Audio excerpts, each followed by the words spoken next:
Hey. Hey, how you doing? Hey there. Hey, nice spot, huh? Oh, yeah. Oh, yeah, it's great, especially because of that thing over there. You know what's in there? Corn. Really? Wow, I could go for some corn. You're dark, Raj. I don't care.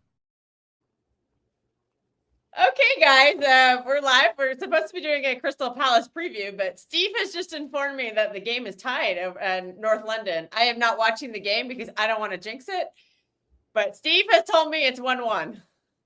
So we better hope that how much time is left? There's a cross-in from Mane and Arakadore, the Nigerian striker they bought from Henk, has just scored. There's 5 minutes left. Oh, God. That's... Oh, jeez. Hang on. Sorry, somebody decided to add me to a group call. I'm like, I'm not fucking... That's insane. Someone was accusing Mateus of having vodka brain, and he says he's drinking cognac. That's even worse. Anyways, we're not going to go. We're going to wait till we'll worry about that game later. We have a game tomorrow. Manchester City are going down to Selhurst Park to play Crystal Palace, our annual trip there. One of our favorite grounds to go to. Everybody loves Selhurst Park. So we got a draw there last season. We kicked their butts the season before. But City going to the game fresh off of beating Real Madrid. That was a stressful game. But we won the game. But we won that game. So we got to keep the momentum going, man. Especially if Arsenal somehow drop points here. Again, game's not over according to people, so we're not. I'm not getting excited yet until the whistle blows. However, let's focus on our game. So we go to Crystal Palace. I know they have a bunch of injuries right now. So the last time we played Crystal Palace was in the FA Cup final, and they torched us. Mateta, Sarr, and Ebericha Eze also torched us in that game. But Eze is no longer on Crystal Palace. Adam Wharton is he had a good game in that final, but I haven't watched him this season. I don't know if he's any good or not. I mean, United rolled into Selhurst Park and won, so just saying they can't be beat at Selhurst. That was Palace's first home loss in a long time, though, like a few months easily. So, Jesus Christ! Oh, no point. Yeah, see, there's no point in getting excited, guys. There's never. You can't get excited in these games. That's why I said don't get excited, but people got excited, didn't they? Yeah. Anyways, the Palace injuries, I have them all here. There is 1, 2, 3, 4, 5, 6, 7, 8, 9. 9 injuries for Palace. Cheik Doucouré, Rio Cardenas, Caleb Kapora, Ismaila Sarr, JD Canvo, Daniel Munoz, Jean-Philippe Mateta is doubtful, Chadi Riyad, and Justin Devaney. So Sarr, JD Canvo, Mateta, and Rio Cardenas are doubtful. And then there are 5 definite injuries, which is Riyad, Devaney, Munoz, Kapora, and Doucouré. Yeah, and remember, Sarr and Munez dunked on us. They dunked on us in that FA Cup final. So them not being there is going to be huge for us. We have to take advantage of that. Because it's a tough place to play. Hey, Martin. What up, Martin? You guys won't be. This is why I don't pay attention to Arsenal games. Every time you hope for something to happen, the bad things happen. So, yeah, that's a good point, man. If we win tomorrow, I agree. I think we need to win this game. If they're struggling this much at home to Wolves, what are you gonna do? I didn't watch the game, but that's it. I keep telling Arsenal fans, you don't have a good offense. Martin, do you want the link? Let me know. Yeah, Martin, we can add you. You want to join us? Because I have to question you about this. Because it don't matter if City play bad, but you win. But then if Arsenal win and they play bad, it's different. So, just wondering. But they have been awful. I agree with you. I agree with you that Arsenal been awful, but I just didn't. I didn't think you'd care. But that's what it is. I just sent him the link. If you want to join, we'd love to have you. But if you're busy, then no problem. Wolves are very different, though. How are they different? They're awful, but yeah. Anyways, I I think the takeaway from this is if a team that bad could go to the Emirates and almost scam a draw, they could score against the record-breaking defense, and Arsenal are struggling to score against. Don't forget, one of those goals is an own goal. So if they're struggling to score against the worst defense that the Premier League has probably ever seen, what were they, negative 30 goal difference or something, like some terrible. So if you're struggling to score against that at home, there's a good chance that you're going to struggle against better teams, and you will have better teams going to your, Chelsea still have to go there. That's not an automatic win. Liverpool have to go there. They're playing better. They can get something. Newcastle always have Newcastle, I think, have won their last 3 games going there. So a lot of, they're like, well, we got our hard games on the road out of the way. You're forgetting about hard games at home. And, that also applies to City. We've had some hard home team out of the way, at least. We had Liverpool at home. We still have to go to Anfield. Let's just you made hard work out of Leeds. Let's just all relax. It's December. Let's just relax. That's what I'm going to say. We have to, we do this every time. Just do what Ruben Diaz said against Bayern Munich or whatever in that documentary. We focus on ourselves. Yeah. We know that we're still in second gear. We're not going to third and fourth gear until February, March. That's when I'm looking for this team to take off. So just keep it close. Just keep it close. We win our game tomorrow, we keep it close. If we win tomorrow, it's 2 points again, and we can work with that. The pressure starts to creep in, and we know who folds under the pressure, and we know who thrives under the pressure. Sure. Gabriel Jesus has found his level. Wow. Hey, I think Jesus gets a bad rap. I know he was not the great. I know he frustrated the hell out of us, but I thought he was a good player, man. I like the guy. I don't think he left on bad terms, so I'm not going to slander him. He wanted to go. That's fine. We upgraded. We got Erling Haaland, and we won the treble. Let's just leave him alone. But yeah, so we got this Crystal Palace game. They played on Thursday against a team in Dublin, I believe. Shelburne. So, yeah, they kicked butt in that game. I think they rotate pretty heavily. I know Chris Richard played the full 90. And he and Gahey will probably start tomorrow, I would imagine, together. And they're pretty good center back pairing. Or do you think Lacroix would play over Richards? It's gonna be they play back 3. They play back 3. Oh, they play back 3, so it will be all 3 of them. Well, will they with Munoz out? Well, with Munoz out. Yeah, what's the wing back situation going to be? Nathaniel Klein's going to play right wing back probably. Okay. And I don't know who the left. I don't really, like I said, I don't watch them. Tyreek Mitchell. This is why I have Steve on. He's going to explain to me about their team because I don't know. I don't watch them. But you've watched Palace before. The last time I watched him was in the FA Cup final. Yeah, this is a good point, Darsh. I think a lot of areas. Hey, Martin. Well, one thing we predicted Arsenal to pad their goal difference. If we can win today's game, or tomorrow, technically is today in UK. If we can win our game by multiple goals, we'll jump back ahead on goal difference, and that's huge. That'd be big. Yeah, we thought they were going to slap them. In the fact by the way, I've only got 10 minutes. So what was you going to ask me, Steve? What was you trying to pull me on there? What? So okay, and is your approach and is your opinion, and I'm just trying to figure out like. I agree with this, by the way. I think Arsenal have been terrible, but like, is that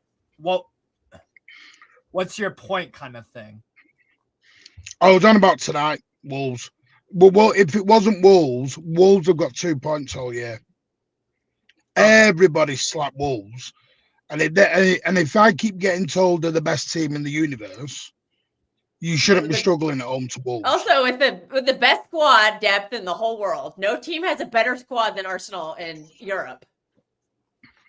I mean, don't get me wrong. If it was Leeds United who have shown a lot of bottle in the last few weeks, yeah, it's different. But Wolves you shouldn't be struggling at home to Wolves. They've got 2 points. That's fair. Okay. They've got 2 points. So you would, and that's what Man City played Wolves. So let's say you played as bad as Arsenal did against Wolves. You'd have the same. Oh yeah, then even I would say there's problems at that point. Jesus. Okay. Even I'd say there's problems at that point. Okay. Yeah. 2 own goals. Oh, dude. Wow, 2 own goals. Wolves had 2. That was that. So Arsenal didn't score either goal today. Open play. No, open play. Wait, Arsenal did not score either goal. It was both 2 own goals. Someone said that it was the goalkeeper messed up. By the way, you can take this with a pinch of salt. Take this with a pinch of salt, or whatever anyone wants to do. Completely ignore the Upamecano links. That is absolutely. Oh God, I would protest in the street. That guy, I would not want us to sign Maguire over anything. I hate that guy's terrible. Maguire, get out of here with that shit, man. We're not signing that scrub. Yeah, it's. I got a message saying it's a load of garbage. So. Concerning that Jesus came on and had more. That is, yeah. People are not saying Jokeris is a flop. People are afraid to say it. He's been shit. The only teams he scored against have been promoted teams or a team in the relegation zone. And he didn't score today either. Against Wolves. Holland scored against Wolves. Hello. That was our first game of the season. Everybody got 4 on him. Everybody did Holland have 2 in that game? I don't even remember. I think he did. I know Tijani had 1 and then Cherki had the last one, but no, Haaland, Cherki, Reinders. Who was the other one? I think Haaland Reinders, Cherki. Did I Nori score? No, but he played. He might have had 2. I don't know. Might have had 2. I think it was 2. But anyways, semantics. What's it called? Martin, are you going to the game tomorrow? No. No? Okay, fair. No, I'm away at the minute. Otherwise, I would have gone. Okay. Well, the bus, we should be slapping them. Oh, here you go. Somebody wants to know, Martin, you said Rodri is not getting a new contract. I don't think that's been finalized. I don't think that's final. That determination has been made yet, but right now. No. I've never said he's not getting a new contract. See, you've offered him a contract. That's true. Yeah, you said it's on hold. That's all you've said is it's on hold. Yeah. I got an update on that earlier. Talks are to resume again in January. Okay. So you see, there you go, guys. We could be, I'm one of the most nervous people about this, but I'm trying to not pressure anybody. I'm not asking the sources. It's all on his fitness. I'm trying to not ask anyone about it because I don't want to be a pest. The thing that keeps coming back is he's on his fitness. So we'll see. What lineup do you guys think you'll see tomorrow? Same 11 as I think we're going to see the same 11 as we did at Madrid. Because should be the same 11. We'll rotate on Wednesday in the cup game. Tuesday in the cup game. I hope we're not rotating on Wednesday. Tuesday, isn't it? No, it's Wednesday. Because you don't. I think I've seen it once where a team plays Sunday, then Tuesday. 13, 14. Yeah, it's Wednesday. Is it Tuesday or Wednesday? Is it Wednesday? I don't know. Pretty sure it's Wednesday. I should know. I'm going. I should know. I'm back. I'm actually going.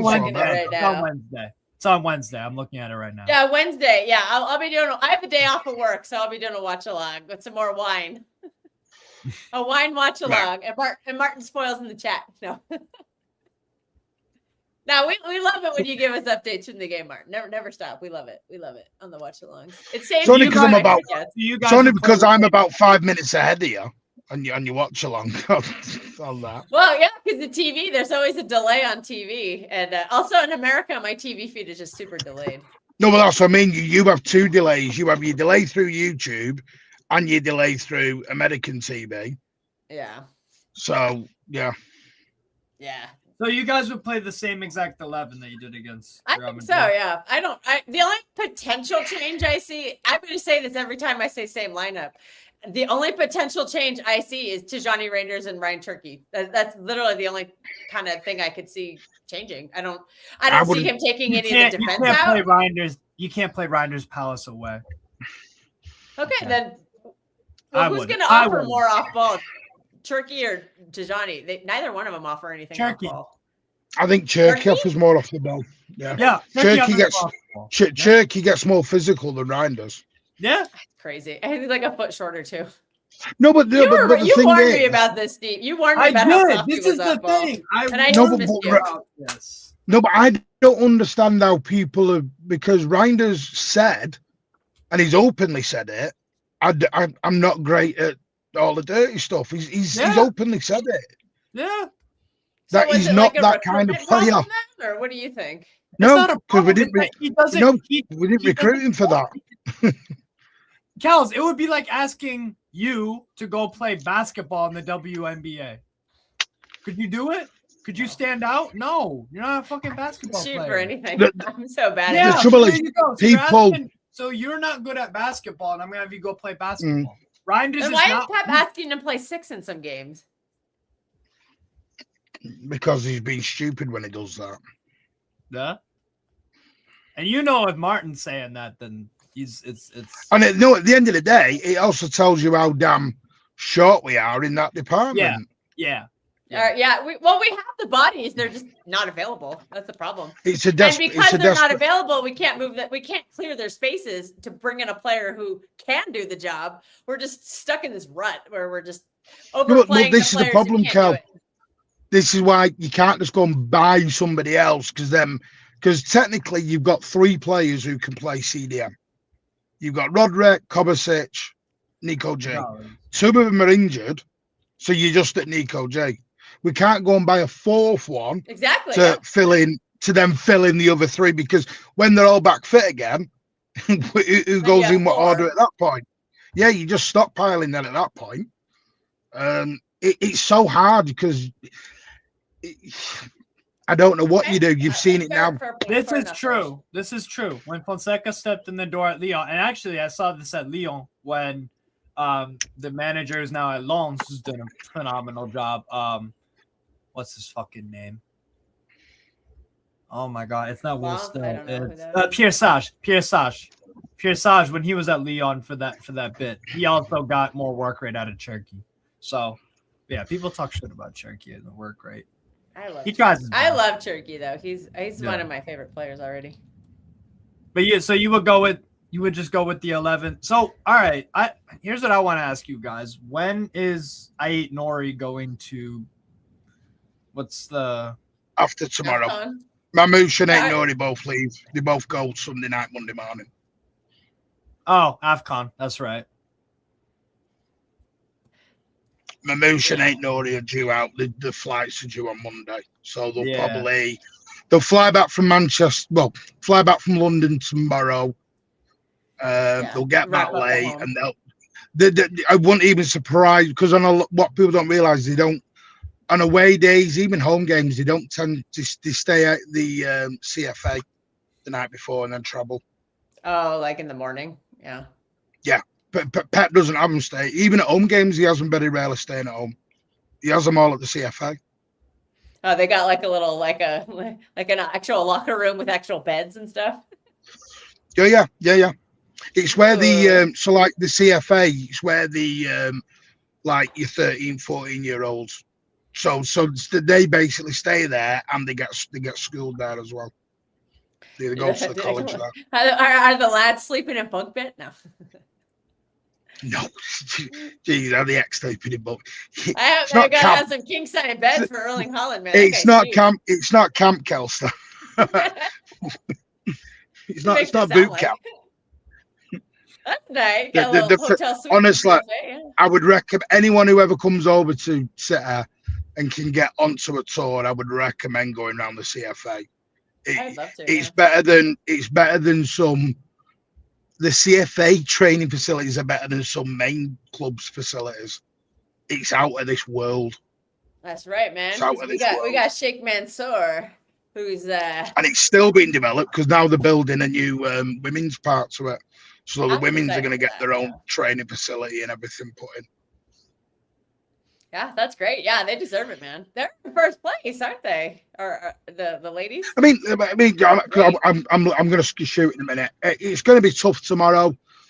I don't expect it to be easy. Palace have got a couple of injuries, which I don't want to wish injuries on anyone, but it does help. When those are guys that torched us. Munoz and all them are not out. They played Thursday night. Yeah, he says that Sarr, Pino, and Hughes can be. Yeah, Will Hughes has torched us before. I'm like, well, Sarr's injured, but Sarr, yeah. So Mateta. Pino has been just as good as has been, to be honest with you. Quick one. I've got to ask this. You may know this because I've been off the grid for a couple of days. Okay. Why are people making silly rumors up about Pep not being at the presser on Friday? What was that about? Why are people panicking? some of the stuff I've read, I'm like, wow. Wait, what happened? So Pep didn't go to a press Colo did the. It was a scheduled day off. So Pep Linders was off. Yeah. The whole team were off on Friday. He was just dealing with some personal. That was all. Oh, okay. No, the only stuff I heard was people saying that Colo is my manager now. I was like, oh, jeez. Like, all I'll say is he is going through things off the field as well that he has to deal with at the same time. Well, so I'm glad you get to go deal with them and give them the privacy. And I haven't heard any rumors of what it was, but I just wish him all the best, and I can't wait to see him tomorrow. You know, just from what I've heard, they've been sorting out the silverware. I don't know what that means, but like. Wait, I might know what you mean. Well, he is going through a divorce, don't we? Yeah. Who gets to keep the silverware, basically, is what you're saying, yeah. You know, so sometimes they have to go to other things outside of football. Yeah, PSV versus Heracles. PSV versus Heracles was better. Dude, that game was great. I'm not kidding. The name of the striker is Jizz Hornkamp. That's literally the guy's name. Look it up. Wow. I'm not making that up. By the way, going to ask, didn't Eddie Howe, he missed his, didn't he, by the way? Because you were on a day off, wouldn't you? After Leverkusen, so he did his remotely. That's happening more often now. You'd think they'd move these pre-match presses to a different day rather than do it when everyone's got a day off. Right. Yeah, I don't know what's going on there, but everyone deserves a day off, man, because this schedule is just brutal, man. No, they don't. It just goes on and on and on and on. And the Premier they League make more money than break, God. like Germany does. They make so much fucking money. I don't know. Do you know they actually don't? Movie stars make more money, Steve. NBA stars and baseball players they also have an money. intense work schedule. Well. Yeah. But also the players who make that, like they'll make, most NBA players are making 30, 40, some of them upwards of 50 million a year. They also get 3 months off too. Because when the season ends in June, that's only if you get to the finals. Even if you get to the finals and it ends in mid-June, you don't start until like the beginning of October, November, something like that. Like, so they get, football, a full break. There's no footballers get paid well. You get a rest. They get paid well, but in terms of the big like superstar jobs, they're not. They're actually. I always thought they're actually. Yeah, it's generally compared to movie stars, they're underpaid. Some get 30 million a film. Yeah. Oh no. Yeah, but they start. Yeah, most but of Martin, our NFL players, like the superstars, are making. Like Patrick Mahomes, I think is making 100 million a year. Plus, he has a shit ton of endorsements. Because, like, what is Erling Haaland on? 20 million a year, 25? Like, that is absolute pittance compared to, like, there are scrubs in the NBA making that much. And the upper end of the NBA is making 60, 70 million. Yeah, but that's because Americans at 70 or 80 million. That's because Americans are we're the kings of capitalism. So we get the most money for our sports. We get that's how it goes. Even the scrub salaries are pretty high. Patrick, update. I've been talking to Patrick today, but he's recovering. I've been chatting with him today, so he's chatty. I don't have any tangible updates, but I've been talking to him. My update for him is just if I talk to him or not, and if I don't talk to him, that means he's probably having. I just leave him alone. But he's been messaging me. I've been messaging him back, and so big up Patrick. We had I didn't ring. We spoke on messaging, but he was. We had a very frank and open conversation. It was nice. So my question is, I haven't actually talked to him since his surgery, but we've been messaging, and we've been messaging him every day, pretty much. Just messaged in the group chat like a few minutes. Yeah, he's going off. He's being himself. He's joking around in group chats. He's his normal. Oh, so he's getting better then. He's getting better then. Yeah, I think he's getting better. But has he started the Jeremy Doku glaze? He's had some rough patches too, but we're not going to get into that. But has he done his Jeremy Doku glaze yet today? No. I think he sent in his my ball. Jeremy Doku glaze. Hey Doku actually is, like, you're gonna hear this from me, who's not the biggest Doku fan. He's earning the glaze, man. I can't. He was cooking those guys on what, Tuesday, Wednesday. I mean, it was so bad they had to NFL tackle him, and they still couldn't stop him. And a couple of times I'm like, Doku, you just got to stay down. On that Valverde one, I'm like, if you had stayed down, he would have been sent off. You got it. That's the last part. Come on, Doku. You just got to stay down in some of these games, man. So I have a question for you guys. I'm looking at the lineup from the FA Cup final, and now I'm looking at both lineups, and they're both going to be very similar. Albeit Palace won't have Munoz or Sarr or Eze, but they will have everyone else. They'll have Mateta, Wharton, Kamada, Mitchell, Gahey, Lacroix, Richards, Henderson. And your guys' lineup, what is going to be very different? Similar? No, to be very different. Do you know what your lineup was for the FA Cup final? Yeah, we had a double pivot of Kevin De Bruyne and Bernardo Silva. That's so Bernardo will play. Nico G didn't play. He'll play. Omar Marmoush started the FA Cup final. He's not going to start tomorrow. I think Savinho started. It's either Savinho or Doku. So if it's Doku, he'll start. I don't think Savinho will start. There's 5 players that'll. 6 players. Also, our keeper is very different too. Donnarumma? Yeah. Oh boy, look who's here. Look who's here. But okay, Mr. Cognac. Mateus, you were so close to that score prediction, man. And then Wolves had to go and do another own goal. Yes, Darsh, I will apologize to Doku if he keeps it up. So I bring up the lineups from the FA Cup final just to I wanted your guys' opinion on how the game went, because to me they match up well against you guys. They defend very well. They defend balls in the air well. They defend against Haaland well. What's going to be different this time if you're to win? We actually score. We got to score, man. I mean, Haaland remember Haaland had a penalty that he gave up and we got saved. We couldn't have scored in that game, but Haaland was scared. I don't think he's scared anymore. I think he's like, I'm the man now. Like, whatever he was going through at that time last season, I don't think he's going through that right now. So I think that's a big difference. Jeremy Doku was on absolute fire. Jeremy Doku was not in this kind of form the last time. Can you see me now? Yeah. Yeah, we can see you. Right. Unfortunately, yeah, we can hear you now. Right. I was going to say that's the most sense you've made in 5 years. For some reason, yeah, the audio was connecting to my iPhone and the camera was on. Makes sense. I was like, what the fuck is going on? I think Ryan Cherki will be a big difference in this game too. My StreamYard. Do you know what I mean? I blame that on Martin. Yeah, but blame me. Oh, I can't blame it on Kel. Do you know what I mean? And Steve, I don't know much about Steve, so I need. Don't worry. Listen, if it's Mateus, Mateus wakes up, sees it's raining, and blames me. How am I talking like an Arsenal fan? I asked about the FA Cup final, and I asked, "What do you guys, if it's gonna be?" No. Wait there. Do you know at halftime? Yeah. Do you know at halftime? I said it. This game will finish 1-1. Watch it. Arsenal will score first, then around in the last minute of the game, Wolves will score.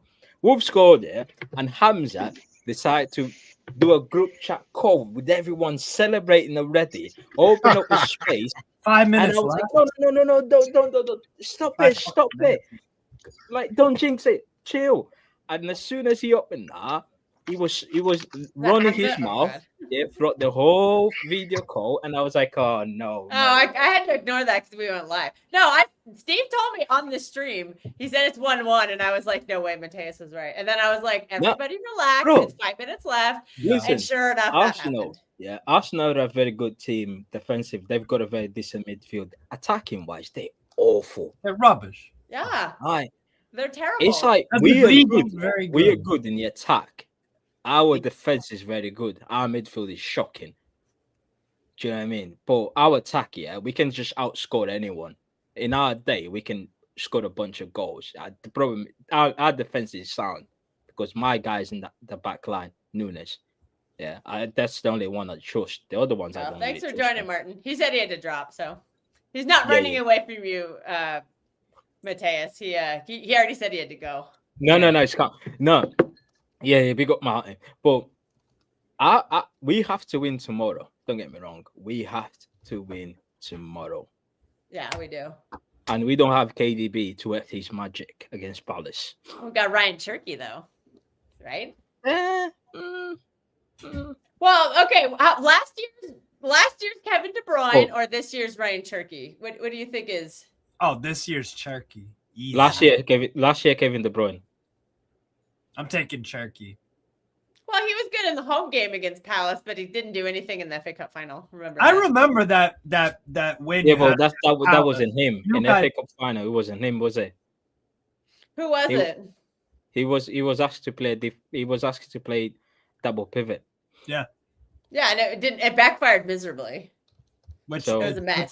You can't have your best number 10, your best attacking midfielder playing in double pivot to accommodate players like are literally not on form. And let's not forget the manager decided to change his backline that was working. Oh yeah, to shove McKenzie in there. You know what I mean? So yeah. Well, I don't think he's gonna. He won't do that tomorrow. Because bro, I haven't spoke to you in a while. How you been, man? Right. Yeah. Let me bring Steve into this in this stream. What is it? All right, let me message him. Right. What is it? Right. Let me know if you want. Let me know if you want the link. I'll send go you ahead. the link. You can I haven't spoken to you in a group while. Chat too. I don't think anyone's around, but yeah, go ahead and invite him. I don't care. Yeah. Right. Let me message him. Where you at, bro?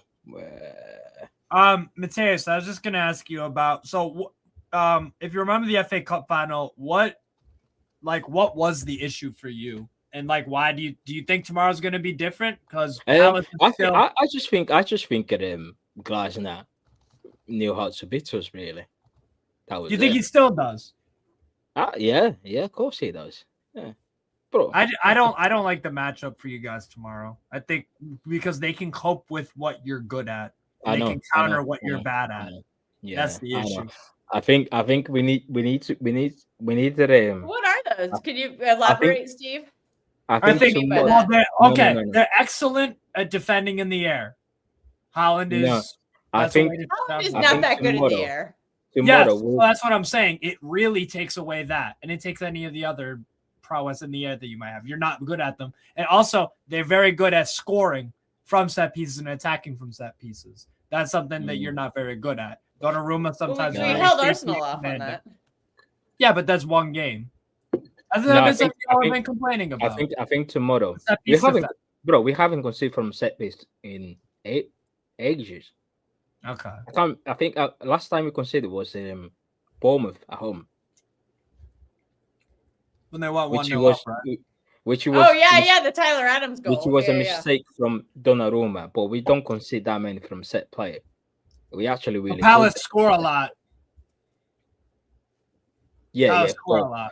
But I think tomorrow it will be more. We need the individuals to turn up. It will depend. We need that individual brilliance. We need the Foden. We need that magic from Cherki. We need the magic from Foden, Haaland, rather than because it will be very tactical in a way. Like Glasner is going to be very tactical with his team and Pep as well. So we just need that moment of brilliance. We need quality, bro. We need the KDB. You get me? Well, we don't. The KDB, that profile doesn't exist in football anymore. We need the Reinders. Oh God, Steve already said don't play Tijani Readers. No, he's a passenger. He's a passenger, like the fucking Iggy Pop. Let me remove Steve. You say don't bring grinders. Get out of here, brother. You're on mute. Do you know what I mean? Steve can just add himself too. You can kick him out, but I think tomorrow is the game to bring Reinders into that team. I think he needs to make just one small change. I wouldn't make that many changes, to be fair. I would keep the same team. We've played 3 days. No, we played 4 days ago. We played Wednesday, didn't we? Is it Wednesday or Tuesday? Can't fucking remember. Wednesday. Yeah, Mateus has a cognac brain. We played Wednesday. Wednesday, Thursday, Friday, Wednesday. Saturday, Sunday, 4 days ago. Yeah. Anyway, I've drunk. We know. We can tell. Yeah, I'm nearly finished the bottle anyway. So yeah. But anyway, yeah. I wish I could join you on that one. I'm working right now, so we need to drop the captain because he looks a bit. That's tired. not going to happen. Yeah, just give up, Mateus. And that's also no. It's nothing against him. He just looks a bit tired compared to other players. I would say give up on that. He's never, like I said, the only time he's not playing is like the next Champions League game when he got himself suspended. No, brother, I would drop the captain for Reinders. I would keep the same back line. Well, yeah, I would keep the same back line. Options at the back because who's the not being fit? And I would go with Nathan Ake can't deal with their pace at all. Nico G and Reinders, and then Phil, and then Cherki in the 10, and the front three of Doku, Starboy, and the big man up front. Brother, it's done. See, even Steve knows. Steve, you can't say that. You can't say he's finished. You've got an agenda. You hate Bernardo. Yeah, I don't think you should play Bernardo tomorrow either. Give up. Just give up, guys. Give up. It's not going to happen. Steve, the only way Bernardo is not playing is when he gets a fifth yellow card and gets suspended. Just give up. Just give up. Save your breath. He's going to play every game. Hold on. Nico O'Reilly is a midfielder, correct? Yeah, he is. Okay, so what I would do is I'd play Ait Nori at left back, and then at center mid, I'd play O'Reilly. That's what I'd do. That does not. Yeah. 1 sec, Steve. I'll send you the link now. But Pep ain't gonna do that for you guys. So I need. Where is that stream yard? Drunkard. Because I still have a little bit. It's also in the chat, where we show the links for the streams. Yeah, you don't want to search for it. I ignore his poor. Is poor at defending. He's not match fit at all. I don't think this is like an in-form Mateta against like an out-of-form Night Nori. When he struggles defensively, I don't think it's a good call. Nico O'Reilly has pocketed basically everyone he's faced this year. You have an agenda. But then that means tells you that you're gonna have to play in midfield, either Bernardo or fucking Reinders. Well, because I've already accepted that's gonna happen, so I'm done protesting it. I already know I sent you the link, bro. Come on, jump on. I send you the link on X. Check on X, yeah. So I dropped your text. Who's drunker? Who's drunker right now, Mateus or Steve? Nah, bro. I'm not gonna lie, yeah. I am. Or Vardy left back. There you go. No, Vardy's terrible as a left back. Mateus don't rate Vardy at all. I am due to go to Palace tomorrow. I'm due to go to the game tomorrow. However, the guy who's passed me on the ticket, he needs to go because we need to collect them. And when you go, the way they set up the away ticket now, you need to collect not all of them, but most of them. You need to collect in the away box office with an ID. So if they will ask you for an ID, let's say for example, yeah, if it's James Smith, they're looking at me. How the fuck is a black guy called James Smith? You get me? Do you know what I mean? Like,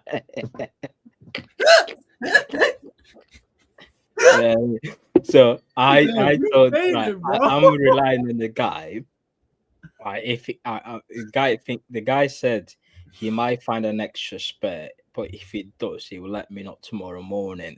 Then he can go, yeah, and give me that ticket so we can go in the box office and actually collect the ticket, because the way they've changed the way, I don't know whether it's just Man City or the games, but you have to collect. If you don't buy from Man City website, but even if you buy it, you have to collect it with an ID on the ground. But we'll see. But I'm hoping I'm at the Palace tomorrow. I'm St. James's Park tomorrow. How far do you live from Sellers Park? Are you close? No. I'm up north, brother. St. James's Park is all the way down to London. I'm in Deansgate, brother. Fair enough. I mean, Manchester ways, man. I'm way up north. It's far, man. Fair enough. Yeah. I'm in Deansgate, brother. Deansgate is the. Bro, stay. Where is Steve? Let me get my guy. I'm gonna call Elliot. Yeah, where is Elliot? I need to get Elliot, and then What are you? Keep O'Reilly at left back. Turn this into a late night space, everybody. What are you up to? All right, that's fair. It was just an idea from me. It was just an idea. Yeah, I agree with Darsh. I think you keep the. Oh, Patrick, this is great, man. Patrick, you're getting prime Mateus here. If you're not out, let me say Elliot. Come on this stream. Steve, you can't be worse than Mateus right now. You can't be worse than Mateus. And I've been worse than Mateus before, so. Actually, he could be worse than Mateus. I'm gonna ring him. I'm gonna ring him. Oh God. I don't mind if someone wants to drop Silva for Reinders. However, keep O'Reilly in. See, this is becoming a thing, man. I think a lot of people are starting to. I'm starting to see whispers about Bernardo. Yeah, I'm ringing. I'm ringing Steve, so you know it. Steve Lewis is there. I'm ringing. I'm telling you right now, like if you guys, and actually we'll go on to predictions because I'm curious to see what y'all think. See, he just say calling. He just say calling. Steve's not answering. Yeah. Everyone in the chat, you can see. Yeah, I'm actually ringing him. He's not answered. The fucking fraud.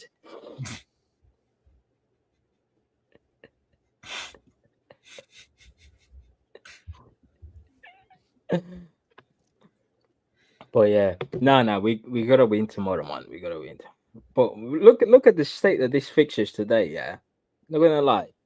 All right, 3 p.m. kickoff was Chelsea, Everton, Liverpool, and Brighton, and then 5:30 kickoff was bloody Brentford and Fulham, and 8 p.m. kickoff where everyone is at home sitting down.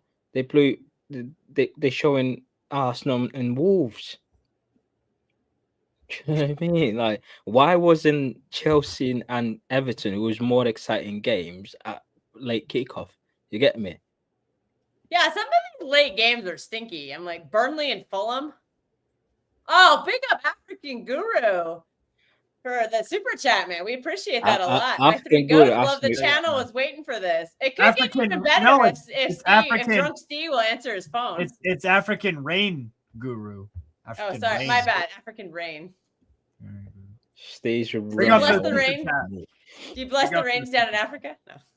Sorry, that was a cheesy joke. Just win your game. Oh, right. Right. Elliot is coming. Elliot is coming because he all just. All right, we'll get Elliot on. Right, I need to send him the link. 1 minute. 1 minute.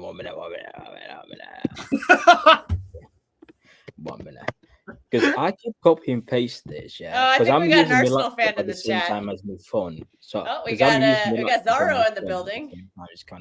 You're gonna keep calling him. Zorro. I've got you, bro. If you want to come on the channel, let me know. I'll send you the link, Zorro. I've got you on X as well. Steve's inviting, Mateus is inviting everyone on. I bless the rains down in Africa. What is it? Gonna take the light, take me away from you. I could do that song on karaoke. Nothing. I could do that song on karaoke. I know that song. I bless the rains down in Africa. You also gonna take some time to do the things we never had. Zorro, bro. The best team in the world. Zorro's at work. They stink.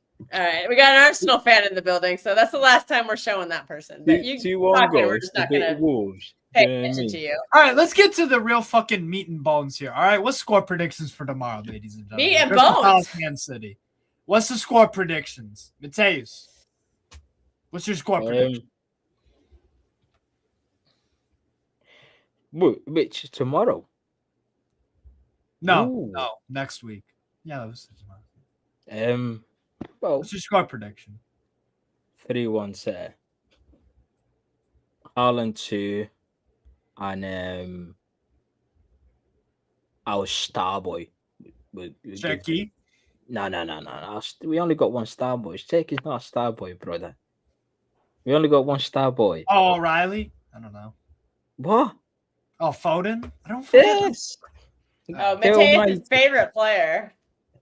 Nah, I like Foden. Foden is my guy. People think I hate Foden. I think it's Martin. Martin he's telling the fan base that I hate Foden. He hates Foden and Bernardo. I don't hate these players. I just expect more from them, because let's not forget, Foden is on the verge of getting a new deal, which, let's face it, he's asking around 3K to 4K. No, 300 grand to 400 grand. So if you ask this sort of wages, doesn't matter what work you do, what job you at, your boss, what is going to expect some sort of consistency. Do you know what I mean? And especially in big games away, it's all well and good in performing at home with the fans behind your back, but away games are the ones where you need to show up. Someone sounds like they are on their period. All right, you're in timeout, buddy. We're not listening to that shit. Because let's not forget, one of the reasons why KDB was considered. You don't need to block them. One of the reasons why I just gave him a timeout. I just said put in timeout. We don't ban anyone on this channel unless you're like being racist or something. All right. One of the reasons why KDB was considered he'll probably be free in 5 minutes. Like one of the best, one of the best player in the world, is because he's shown that away game is nothing for him. He has gone to Bernabeu and win the game. Do you know what I mean? He has gone to Bayern Munich and win. He's got, like, the first Champions League semi-final we've ever been to. It was because of KDB. 1-1 against PSG away. Assist from him. He assisted the goal to Aguero. And then 1-0 at home, which he scored that goal. Like, big players show up in big away games. And that's what I want from our star boy. So well and good show up against Leeds. Yeah, this scrubs team, like, I get it. Or Newcastle away, Villa away, Real Madrid away. Do you know what I mean? When the push comes to shove, you have to be there. Why is Mateus crying? I'm not fucking crying, Afghan. I'm fucking. No, he's not crying. He's just drunk. So he's just stuttering while he's drunk. Anyways, what's your score prediction? Because I said it 3-1. Because why? It's all well and good having the fan base. I don't have one. Do it. Just say two numbers. I'll give you mine. You want mine? Cool. I'm gonna go with. Drum roll, please. Oh God.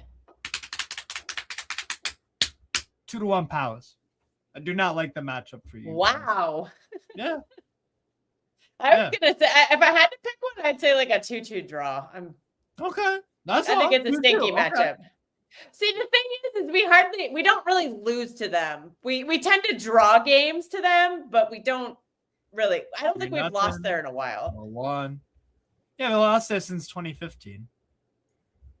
What is this? What is it? What is this? Mateus, aka Marteus? What is Marteus? I better not see Savinho tomorrow. Ooh, you might. Have it. Okay. Oh God, I didn't want to say it, but yeah, I know Predator. It just sucks, man. But you know what I thought was going to happen? I thought this was going to be like the Southampton game. Remember that Southampton game in the treble season where they lost, where it was 3-3? It was like a Friday night. It was a Friday night kickoff. You know what it was? It was in April too. Yeah. I remember this specifically because I went down. I actually left. It was like during the week. It was like a Monday night game or something. I went down to Mammoth for the day. I was just driving around because we had record snowfall where I lived, and I just wanted to go see.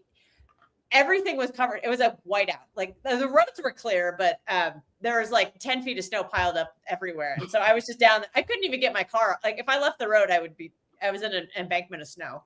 There was so much snow that year. It was crazy. And I had really bad cell phone service, but I remember specifically where I was turning around to go back home. And I saw the Arsenal score, and I was like, "What the fuck is going on here?" And I had to pull over to download a YouTube show to listen. I was listening to like City Extra or something. And I pulled over to download the podcast and then so I could listen to it when I was driving home. And I thought that's what we're getting today. But we didn't. Sorry, that was a long-winded answer to something you didn't even want to know about. His name is Rico Lam. Rico's not going to play. What is this? I bet in the chat. Why not? Why not? I bet in the chat, Steve? What? I don't know I what think that he's means. talking to me because I go on Northside's channel. Big on Northside. Oh. Yeah. Okay. Nah, I nah, see big- Silva. big- I will big- not watch. Well, I'm big- sorry, big- African Rain Guru. big- Bernardo no, Silva's no. I guaranteed think you're to start gonna go tomorrow. with. I think you're gonna go with the same lineup that One you sec, did. pick up North Side, yeah. He's I got North my Side. He's going to be flipping out today. No, Him and Lee Gunner are going to flip out. I guarantee you. he's my Angolan brother. Big up North Side here. He's my Angolan brother. All the best, man. Love. Yeah, Northside's my boy. I actually met Northside in New York. No. I think his dad is Angolan and his mom, I think, is from Mozambique. Cape Verde. Yeah, Mozambique has a lot of Portuguese. He grew up in Portugal, which is like Portugal is Portugal, like Angola is Portuguese colonies, and Germany and so Angola is Mozambique, yeah. Like they like mix like between like most of the Angolans. They've got That's a dual terrible nationality, idea. Portuguese and whatnot. And yeah, big up Northside. He's my guy, you know. My fucking dude. That's a terrible idea, by the way. Should not be starting Savio over Cherki. No. It's one of those things, though. Would you be surprised if you never know? Would you be surprised if Savio starts tomorrow? No. That's the problem. Pepe's his favorites, and Savinho's one of his favorites. I don't know why, but I think you're going to need Cherki.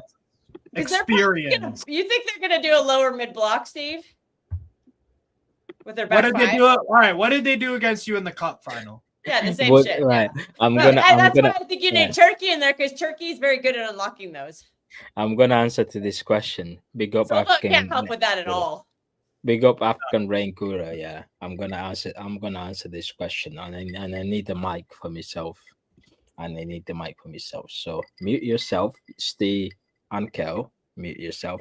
I'm gonna answer to this question. Where's the question gone? That's when, please, God, please don't let me suffer today, God, please, God, don't let me suffer today.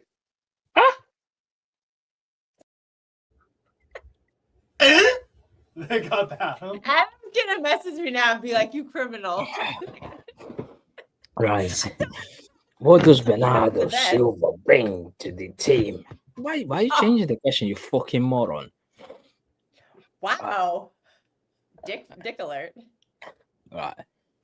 He brings a lot. Right. He runs a lot. Yeah. Bernardo Silva runs a lot. It's not about him winning. It's not about him winning duels, because the reason why Tijani Ryan is not starting for this team is because he doesn't win duels, and defensively he doesn't offer much. Same as Bernardo Silva. We don't care about whether Bernardo Silva win duels or not. It's complete off the cut. Let's not forget he scored 2 goals against Real Madrid 2 years ago in the semi-final. So it's not about duels. It's about he calms the midfield down. He brings calmness. Forget about Fulham, in the second half, shit show. But he brings calmness. Forget about Aston Villa. It doesn't matter. Forget about Aston Villa. Forget about Newcastle. Forget about Real Madrid. He brings calmness. Yes. He calms the game down. Something totally Reinders does not do. Forget about the games. It doesn't matter. The other games doesn't matter. Yeah, it doesn't matter whether he would. The giant Reinders can't start because he doesn't win duels. But for me, wait there. Bernardo Silva. The first goal from Real Madrid was Bernardo Silva not winning the duel against Carrera that leads to that ball getting to Rodrigo. Yes. No, but it doesn't matter because he occupies space and allows people to go forward. We are the only team that literally needs the midfielder to drop deep so our fullbacks can go forward. PSG doesn't need that. Barcelona doesn't need that. Real Madrid doesn't need that. The only team that Bernardo Silva is in one place, but at the same time is in the other. Because if he's in the left back position, that O'Reilly is going forward, and Nunes is going forward, subconsciously he's on the right hand side. He's also right back. He's only one, but he's in two places at the same time. That's why we need him. He runs a lot. He brings calmness in our midfield. And he scored 2 goals against Real Madrid 2 years ago. Let's not forget. Get in the bin. The guy's shit.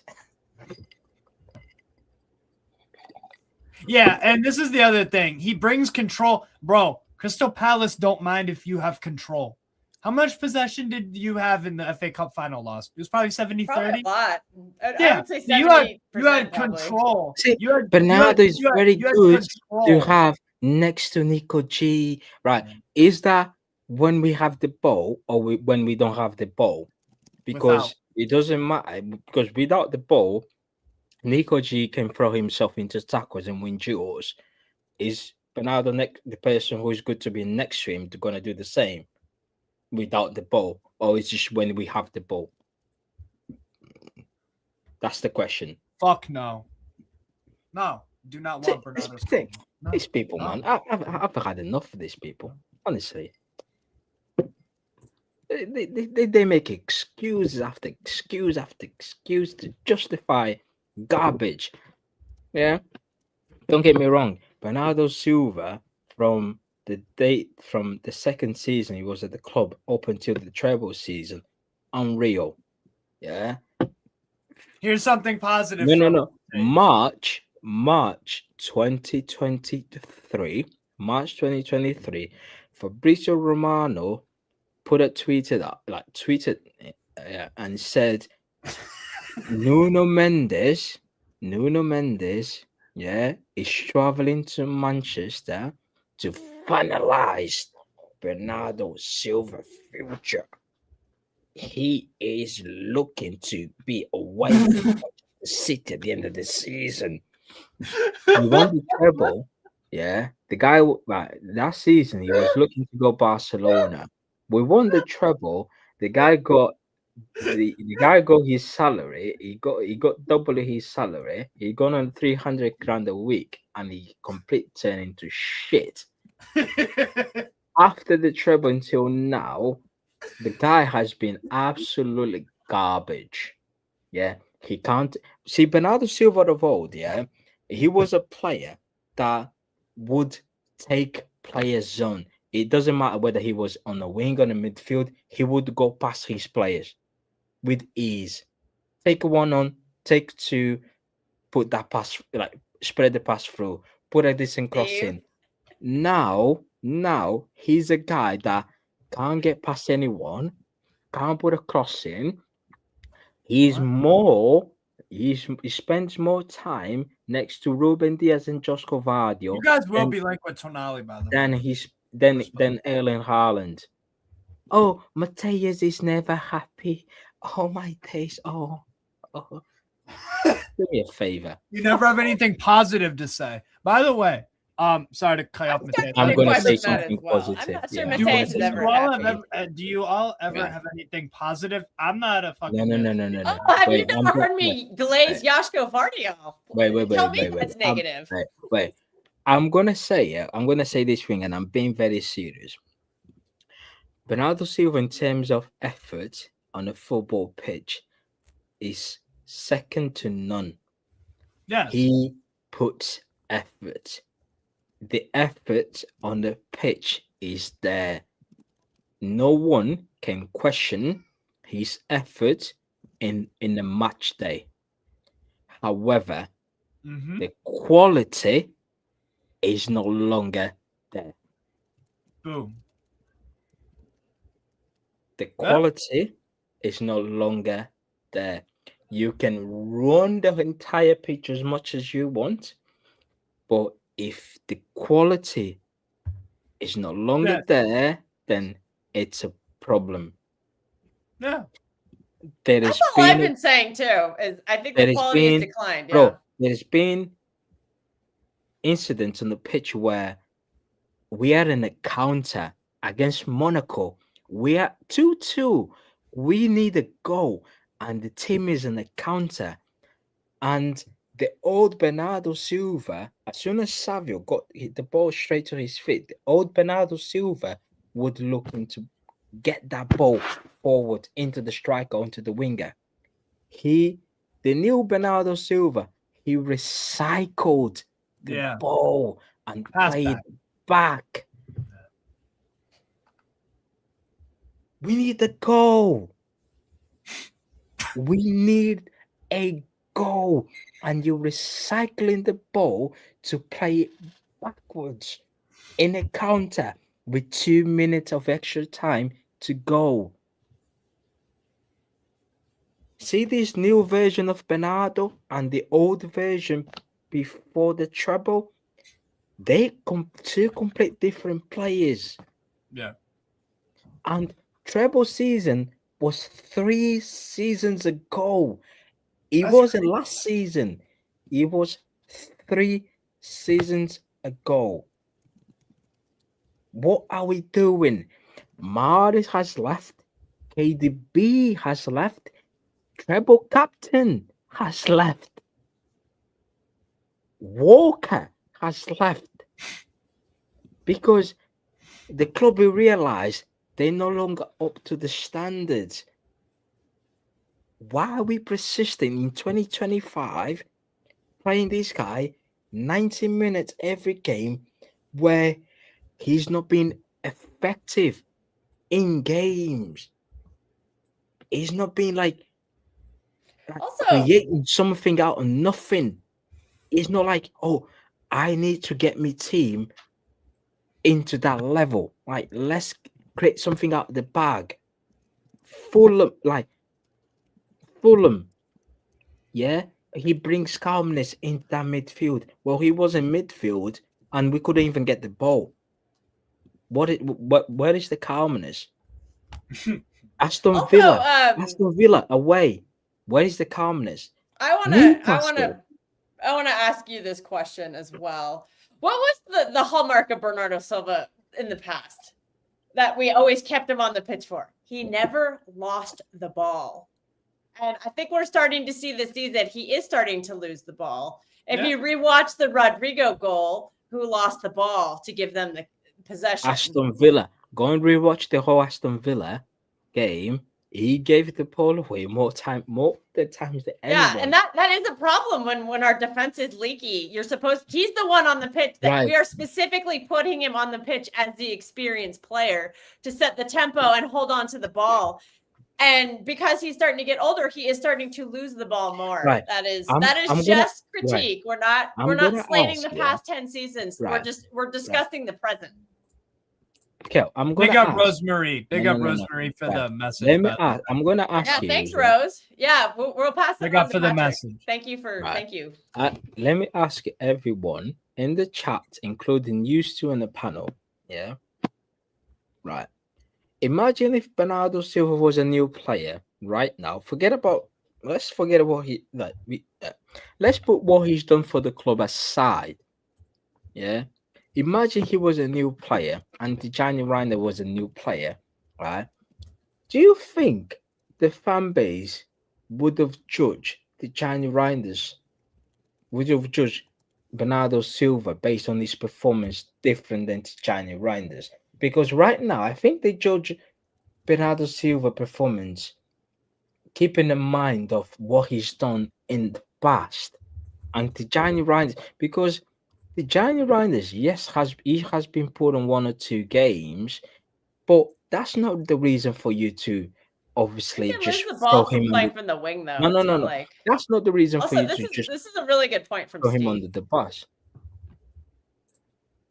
This is a good point. He does not offer very much going forward anymore. He offers nothing. He offers nothing. He spends and more as Mateus time. stated, we would argue he's sometimes hurting attacks by stopping counterattacks when we have an advantage. He stops counter all the time. He literally it's because the only reason why he stops counter is because he does not have that final ball anymore. Yeah. He does not have that anymore. He used to have By the way, that. Bernardo played in the FA Cup final that you guys lost to Palace, and he was one of the reasons why you did. He was terrible in the game. He wasn't the only one, but he was not good in that game. He tackled Cherki when Cherki was going to I don't know how this has turned from a Crystal Palace to a Slate Bernardo stream.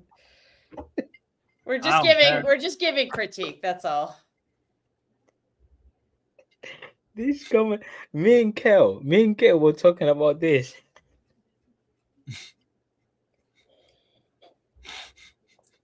What are we doing here, bro? Because let's not forget, Tijani Rand is a new signing. He's been good in some games and he's been bad in other games, which you expect from a new signing. You don't throw a new signing under the bus. I would personally reword it. I expect what Reinders is doing good at. I expected him to be doing good at that. What he's bad at is what he's always been bad at. Right. See this comment from Theo. No. Yeah, Reinders is a fraud. Offers nothing midfield. Cannot tackle. Cannot win duels or cannot create. Right. Wait there. I'm gonna answer. Reinders offers goals. Right. He scored goals. Right. Last goal he scored was against Fulham.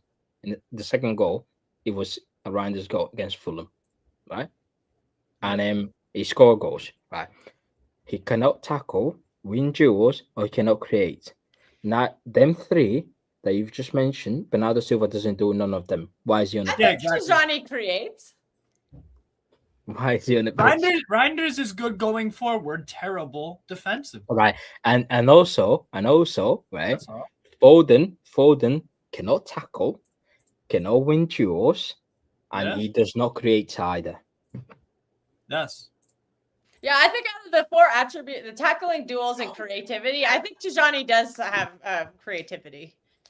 Yeah, of course he is. So maybe if he's not doing defensive work, he also gets in very good scoring positions. But so that makes me think maybe I do think we did misprofile Tijani a bit. No, you calling? You didn't misprofile him. You thought you knew. People thought a player that nobody watched. You made assumptions because motherfuckers be listening to stupid tacticals on Twitter, and I told people like, "Yo, these are his strengths, this is his weaknesses," and that's what's happened. I admit, Steve did warn me about all this stuff about Tijani, and I ignored, and I didn't listen to him.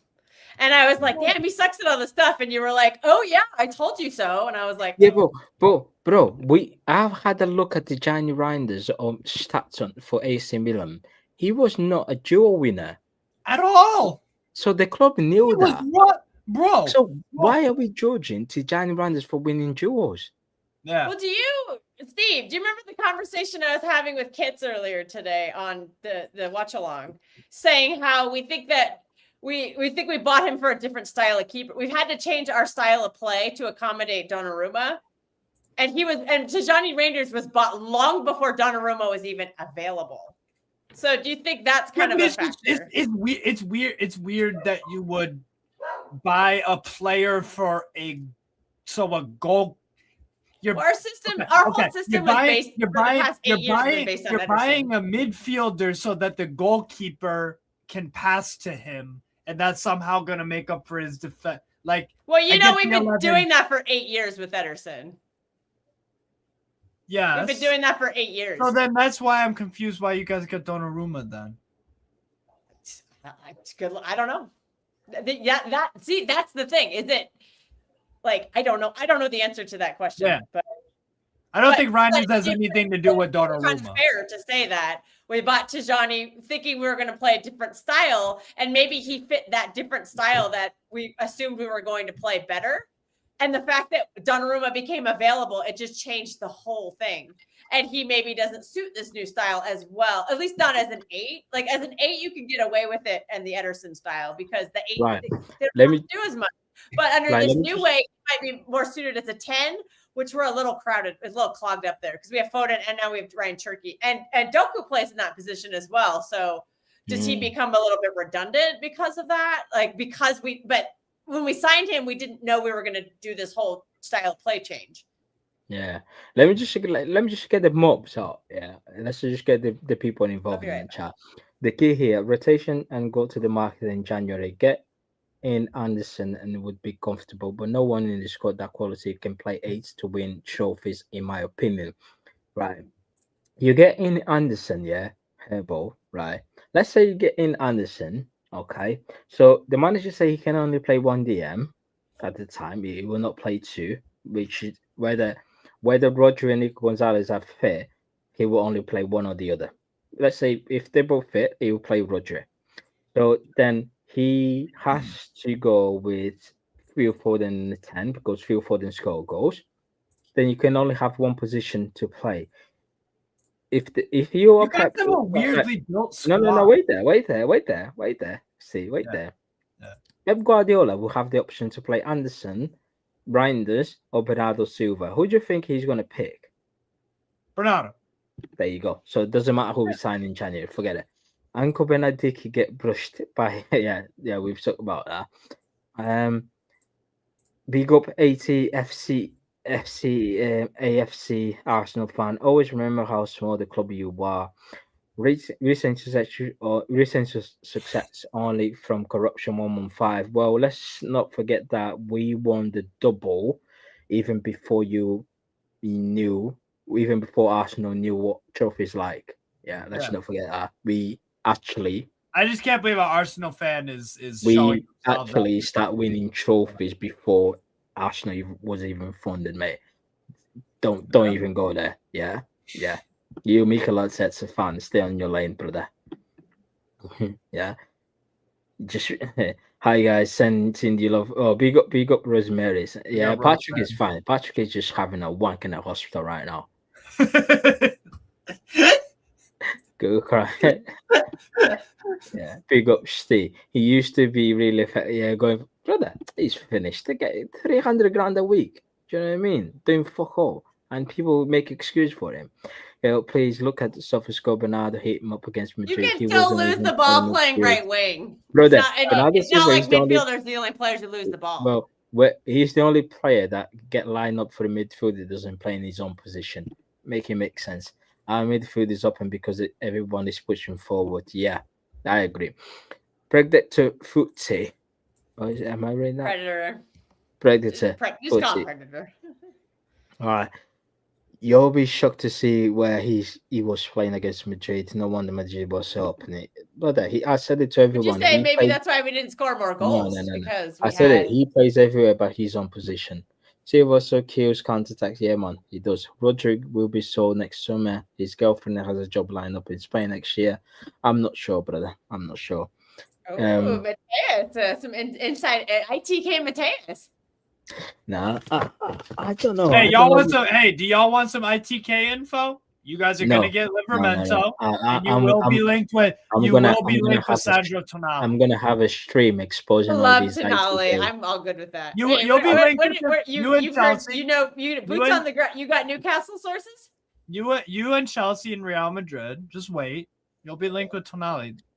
Oh, I thought you meant this is based on something in concrete. Not. No, I know how this goes. He makes sense for all three of them teams. Well, a journalist did say that Livramento, which is Craig Hope. Yeah, but I said Livramento to City. That I've been saying. You told me that last summer. Yeah.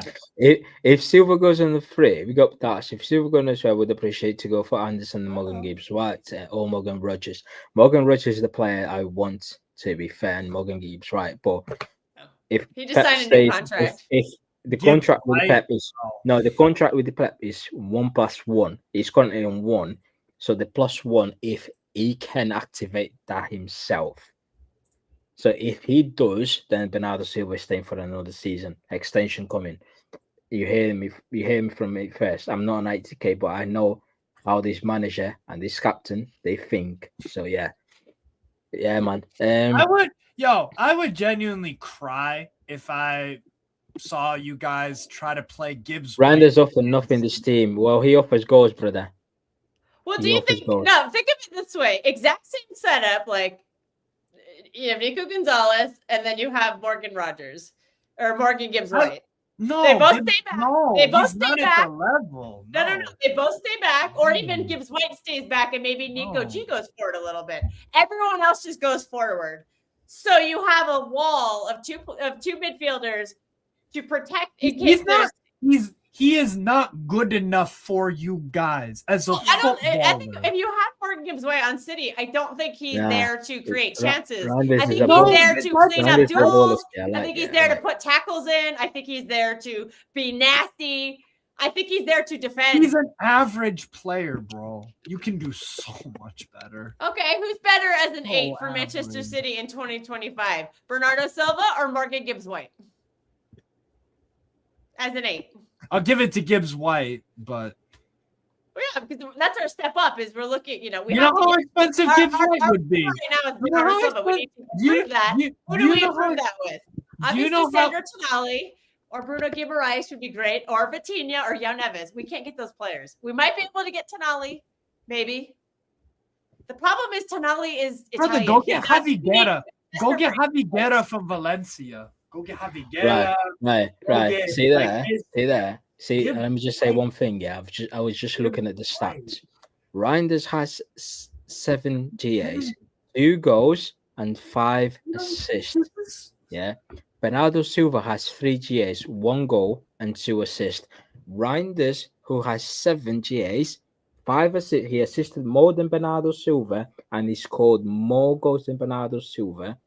He's not good enough. He's awful. But Bernardo Silva with 1 goal and 2 assists, amazing. Creates spaces. Oh my God.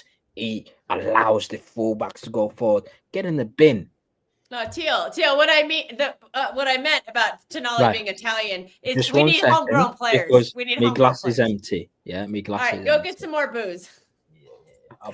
Gibbs White is just, for the money you would pay for him, he would be a flop. It would be a what's it called? Who was the Leeds dude? Calvin Phillips all over again with Gibbs White. He's just not quality. He's not the quality. Like his first touch is average. It's nothing special. His work rate, anybody can do that. He's not that good of a player. Comment, Rose. I hope we're not being too negative for you, but we're just having a discussion here, and sometimes you just got to point out some of the issues that are going on. I don't think we're being overly negative about it, but if you can disagree with my assertion of it all. Discussion with the keeper. I've generally been pretty happy with Donnarumma. I agree with you, Darsh. Yeah, unfortunately, nobody will be Neuer, but we'll never see. We'll never. That's a unicorn. We'll never see that profile again. Wow, everyone ditched me. But I like Donnarumma. Anderson and Tonali. Wow, that would be disgusting. Anderson, Tonali, and Nico G. That is disgustingly good. Like, oh, dude, that would be sick.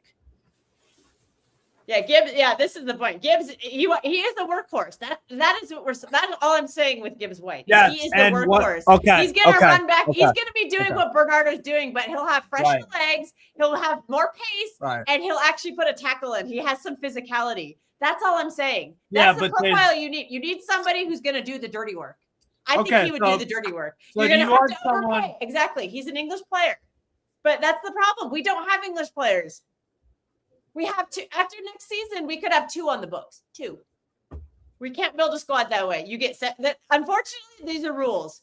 We have 17 foreign players, and then the rest has to be English or homegrown. We have 2 on the books for next season. 3. I mean, because Trafford's going to leave. Nathan Ake is going to leave. John Stones is going to leave. Rico Lewis is probably going to leave, and Oscar Bob's probably going to leave. We need players who fill out our squad. You can't run a 19-man squad. And we can't go over 17 for the foreign slots. So, can I ask about Trafford? Why are you so convinced that he leaves if you need to keep Trafford did not come to be a number 2. Trafford wants to be number 1. When we bought James Trafford, Ederson was still here, and the assumption is Ederson's going to leave at the end of his contract in 2026. So Trafford signed knowing, okay, but year one, I'll sit on the bench. But when Ederson leaves, there is a path for me to be the number one. Like, because I can give like that will be my option, my opportunity. I have a place to go. There's a road. I know. Donnarumma is a roadblock. Donnarumma came up available after Trafford signed. Okay, where? And there is no path for James Trafford. This is it agent? Is it like he wants to start games? He wants to be the number one keeper.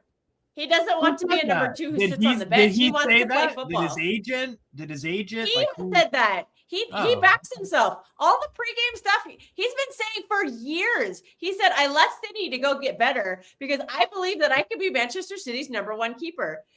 And we didn't sign Donnarumma. We didn't pay all that money for him. And we're not paying him a high wage to be a number two. Donnarumma will be our number one unless we sell him, which I don't think we are because Pep said he wanted him for 8 years. So when James Trafford sees that, he thinks, I can't be number one here. I want to be a number one keeper. I can't be a number one in Manchester City. So the only conclusion is I have to leave Manchester City. I don't think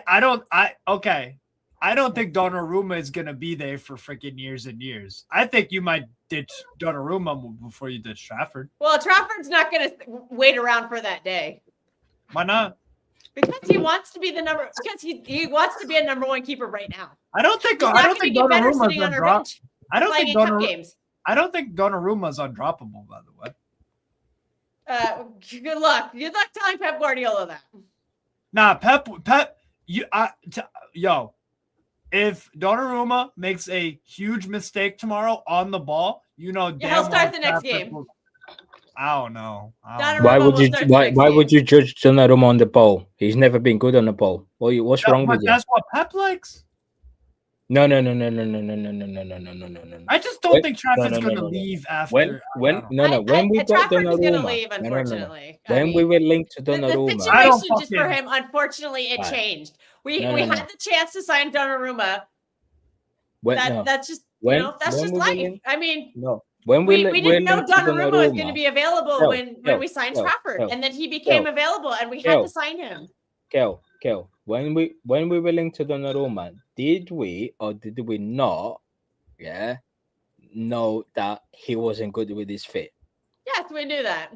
So why we criticizing him not being able to pass the ball? No, I'm saying nobody is. Oh my God. Well, some people are. We're not going to say any names though. The online tacticians or the tacticos masterclass. Shut the fuck up.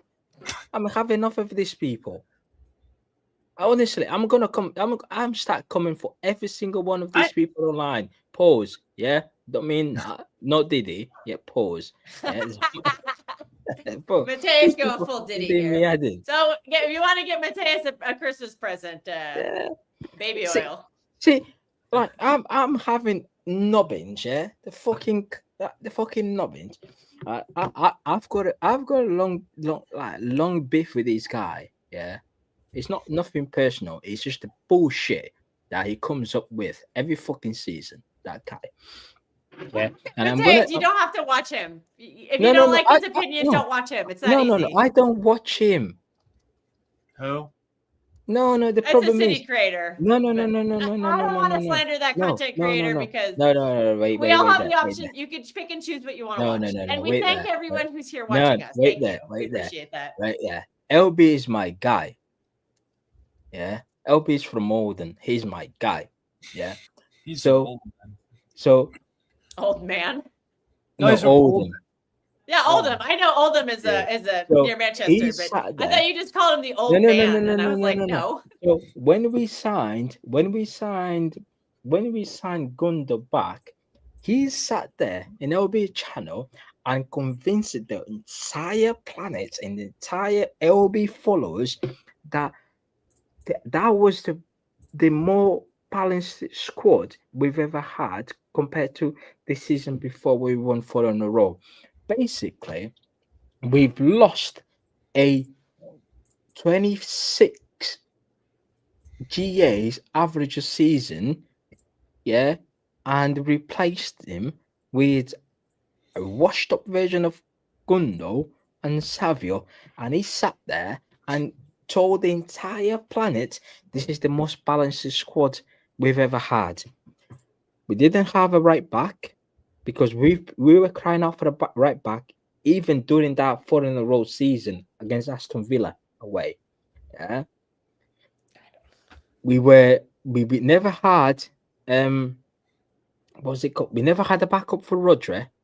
Well, he sat there and I called him out on Twitter.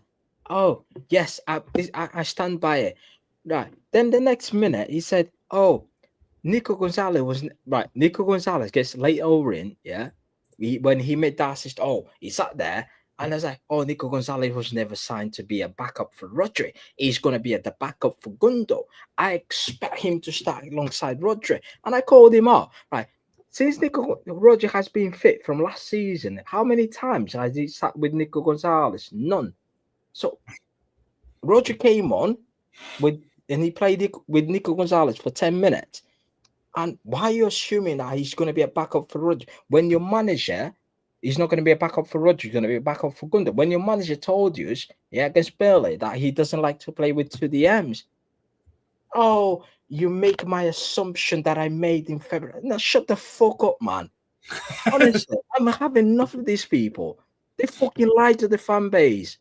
Yeah, all this analogy, pie chart, graphs, and whatnot. Just to lie to what about this? Just say, right, he occupied his space. No, he's shit. He's fucking shit. Say it. Savio, his press is good. Oh, manager said, no, Pep Guardiola is chatting absolute garbage. He's chatting crap. 15 minutes of Savio. He was a monster. No, Pep, he wasn't. He was shit. The only reason why you say he was a monster is because you're trying to keep him at the club.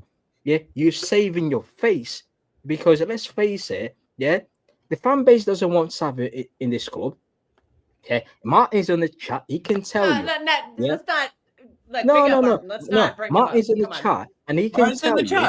Yeah, no one in the ground wants Savio in this club. No one. Okay, but just. And you can say that without bringing Martin into it. Just say nobody at the ground wants to. Just say that. It's true. Don't bring Martin. It's true. Savio is not wanted by the fan base. He isn't. But Pep wants him. So, if Pep wants him, I want him. No. That has nothing to do with Martin. Don't bring him up. No, it's nothing. No. Don't mix up. It's nothing to do with Martin. No. I'm just saying Martin can confirm that the fan base does not want Savio in this club, and Martin can confirm that. Even in the ground at the Etihad, the fan base doesn't like Savio. No one can say otherwise. Well, unfortunately, people like us. We don't get to choose who's on the team. No. Don't get me wrong. It's nothing to do with Martin. Martin's fine. It's just about the player. The manager is trying to force the player that is not welcomed by the fans anymore. He's not. Chelsea being linked to another winger, shocking. Yeah, because they bought Garnacho. Trash. Most trash motherfucker winger in the league. I don't care. This is Martin. Martin can confirm that. Andy Giddens was never ready for the move either. It looks awful.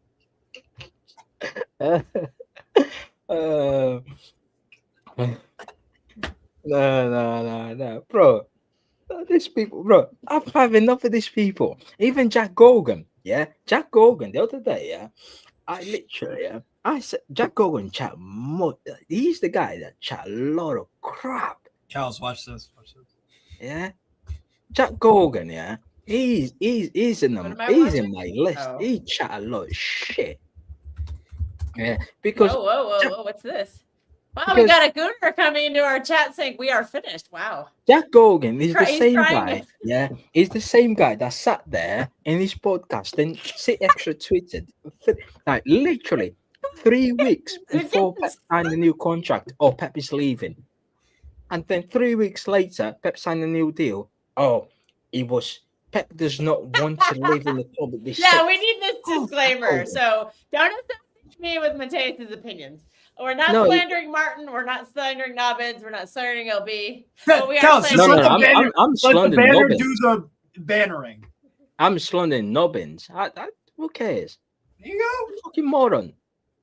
No. Yeah, ban Kels. That's all you have to do. Yeah. Yeah. This is what it is. I'm just chilling. Nah. Oh no, you can put this all you want. We have the banner. We need to put the banner at the bottom. Same thing. No. You can put all these announcements all you want. I can take anyone.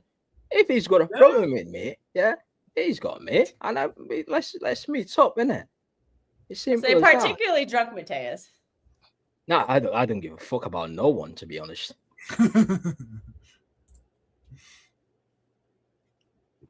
Honestly, I do not care about anyone. These people, yeah. What I don't like is people trying to lie to the fan base when you can see that it's a problem in this team, but they try to lie, making up that everything is fine. That's what I hate the most. Mm-hmm. Because there's people in this fan base, they cannot say it as it is because they don't want to label as, oh my God, I don't want to be seen as too negative. What the fuck is right? You watch football, yeah? You watch football with your fucking eyes. When it's shit, it's shit. Just say it. No one cares. This is not like a nursery or a social bubble where everyone comes gathered together. Like, do you know their meetings, yeah? Do you know their fucking alcohol meetings where, hi, my name is Mike. Hi, Mike. And then, no. This is not that.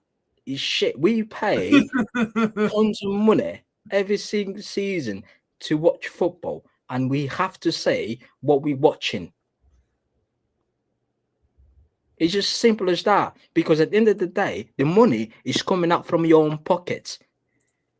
Because you go to work Monday to Friday, hustling, yeah, working really hard, and on the weekend got to watch football matches. Pay with your own money that you've worked, and if something is not right, you have to say it because you're paying these players. You're paying your own money.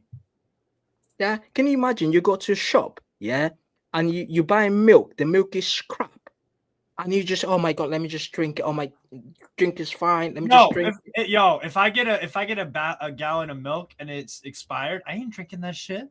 You go to the shop with the milk and tell them this is return it.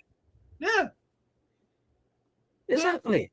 So why are we babysitting these players? They're fucking millionaires. Yeah. What are we doing here? Honestly, I'm sick and tired of some of these people in this fan base. I've already told them. Yeah, I talked to a lot of Mateus before also though. Rich, what?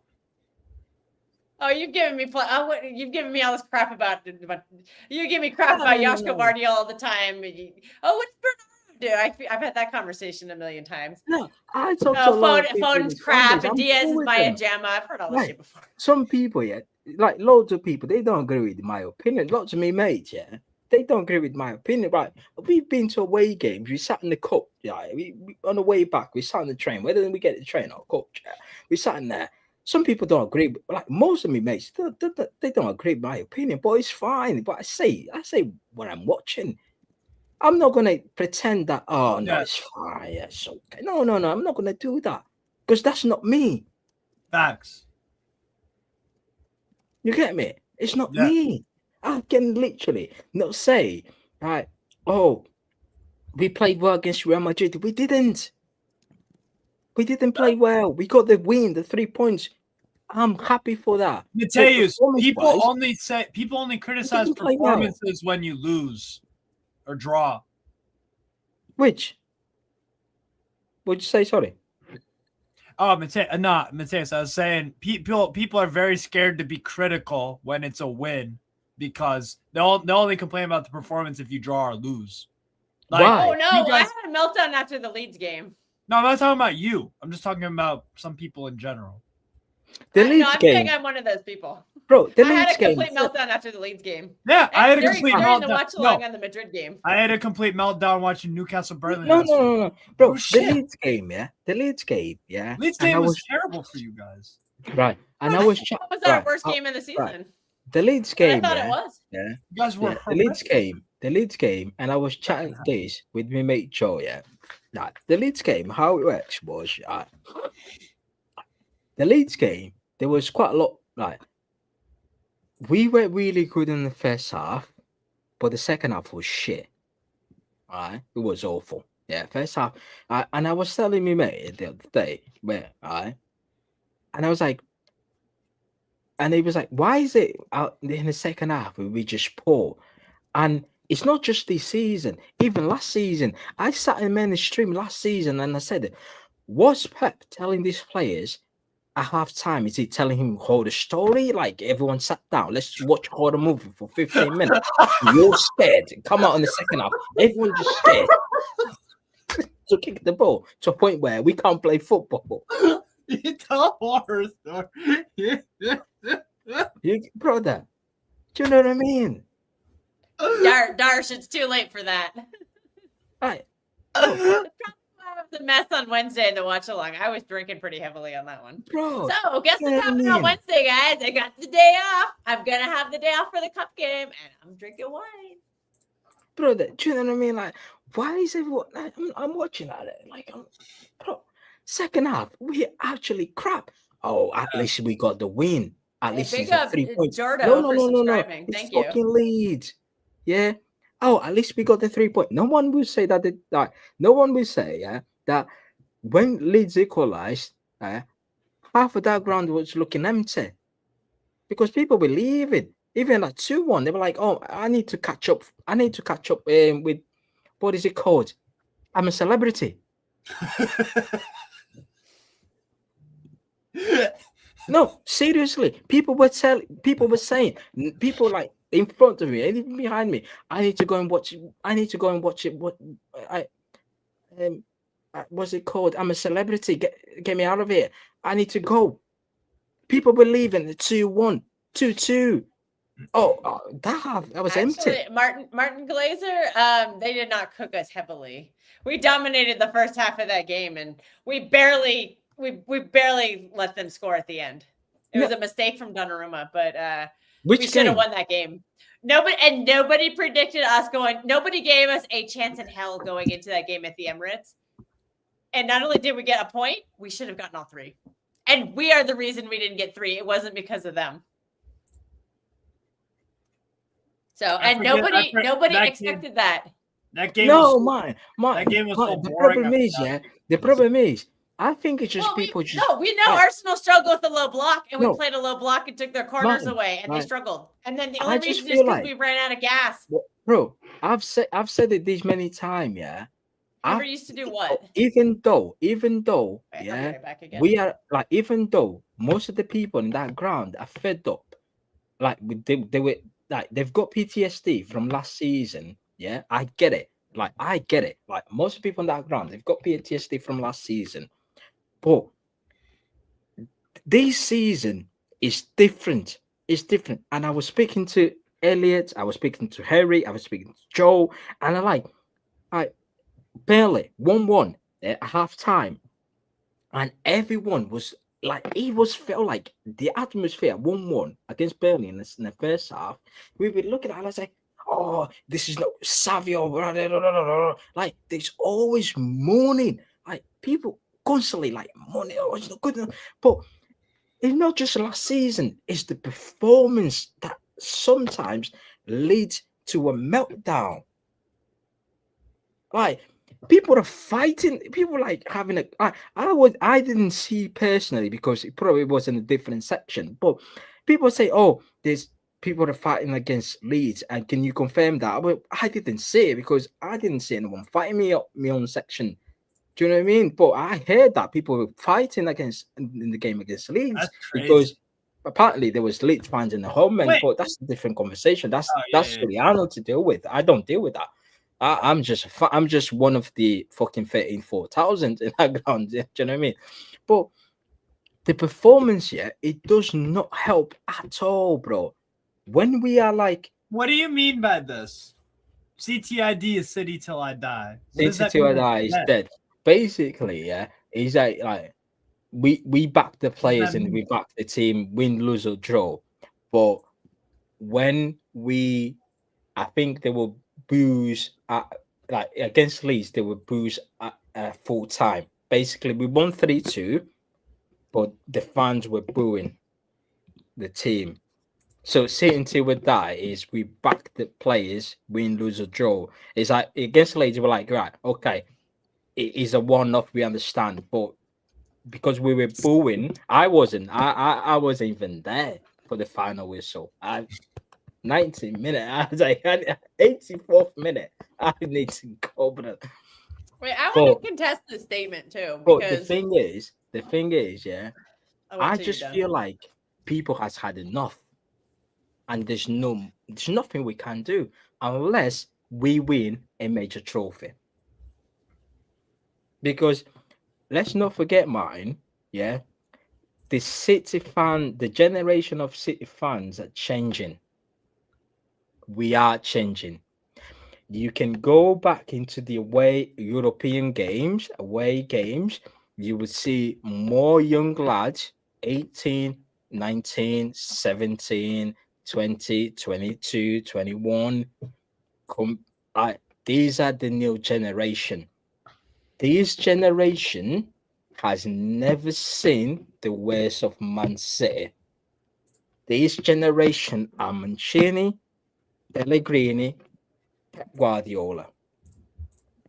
It's a win. Trophies. Yeah. These new young lads that got to European away games, the 20s, the 17s, all they've seen is trophies. And the fan base is changing.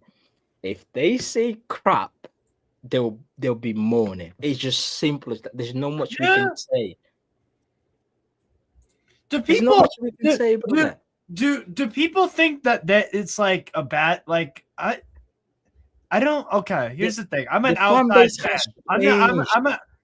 I'm an outsider fan. I don't look at Man City fans booing and be like, oh wow, they're so bad or they're so ungrateful. I understand it. You guys are so used to you guys have set a standard under Pep and even a little bit before Pep of very good football and winning trophies. And when you don't do that, people get even that. Right, makes sense. Right, Martin can tell me. Obviously, I can only speak Martin's about. Coming back. Right, I'll send it to you. I can only speak. Get Martin. I can only speak about my own section.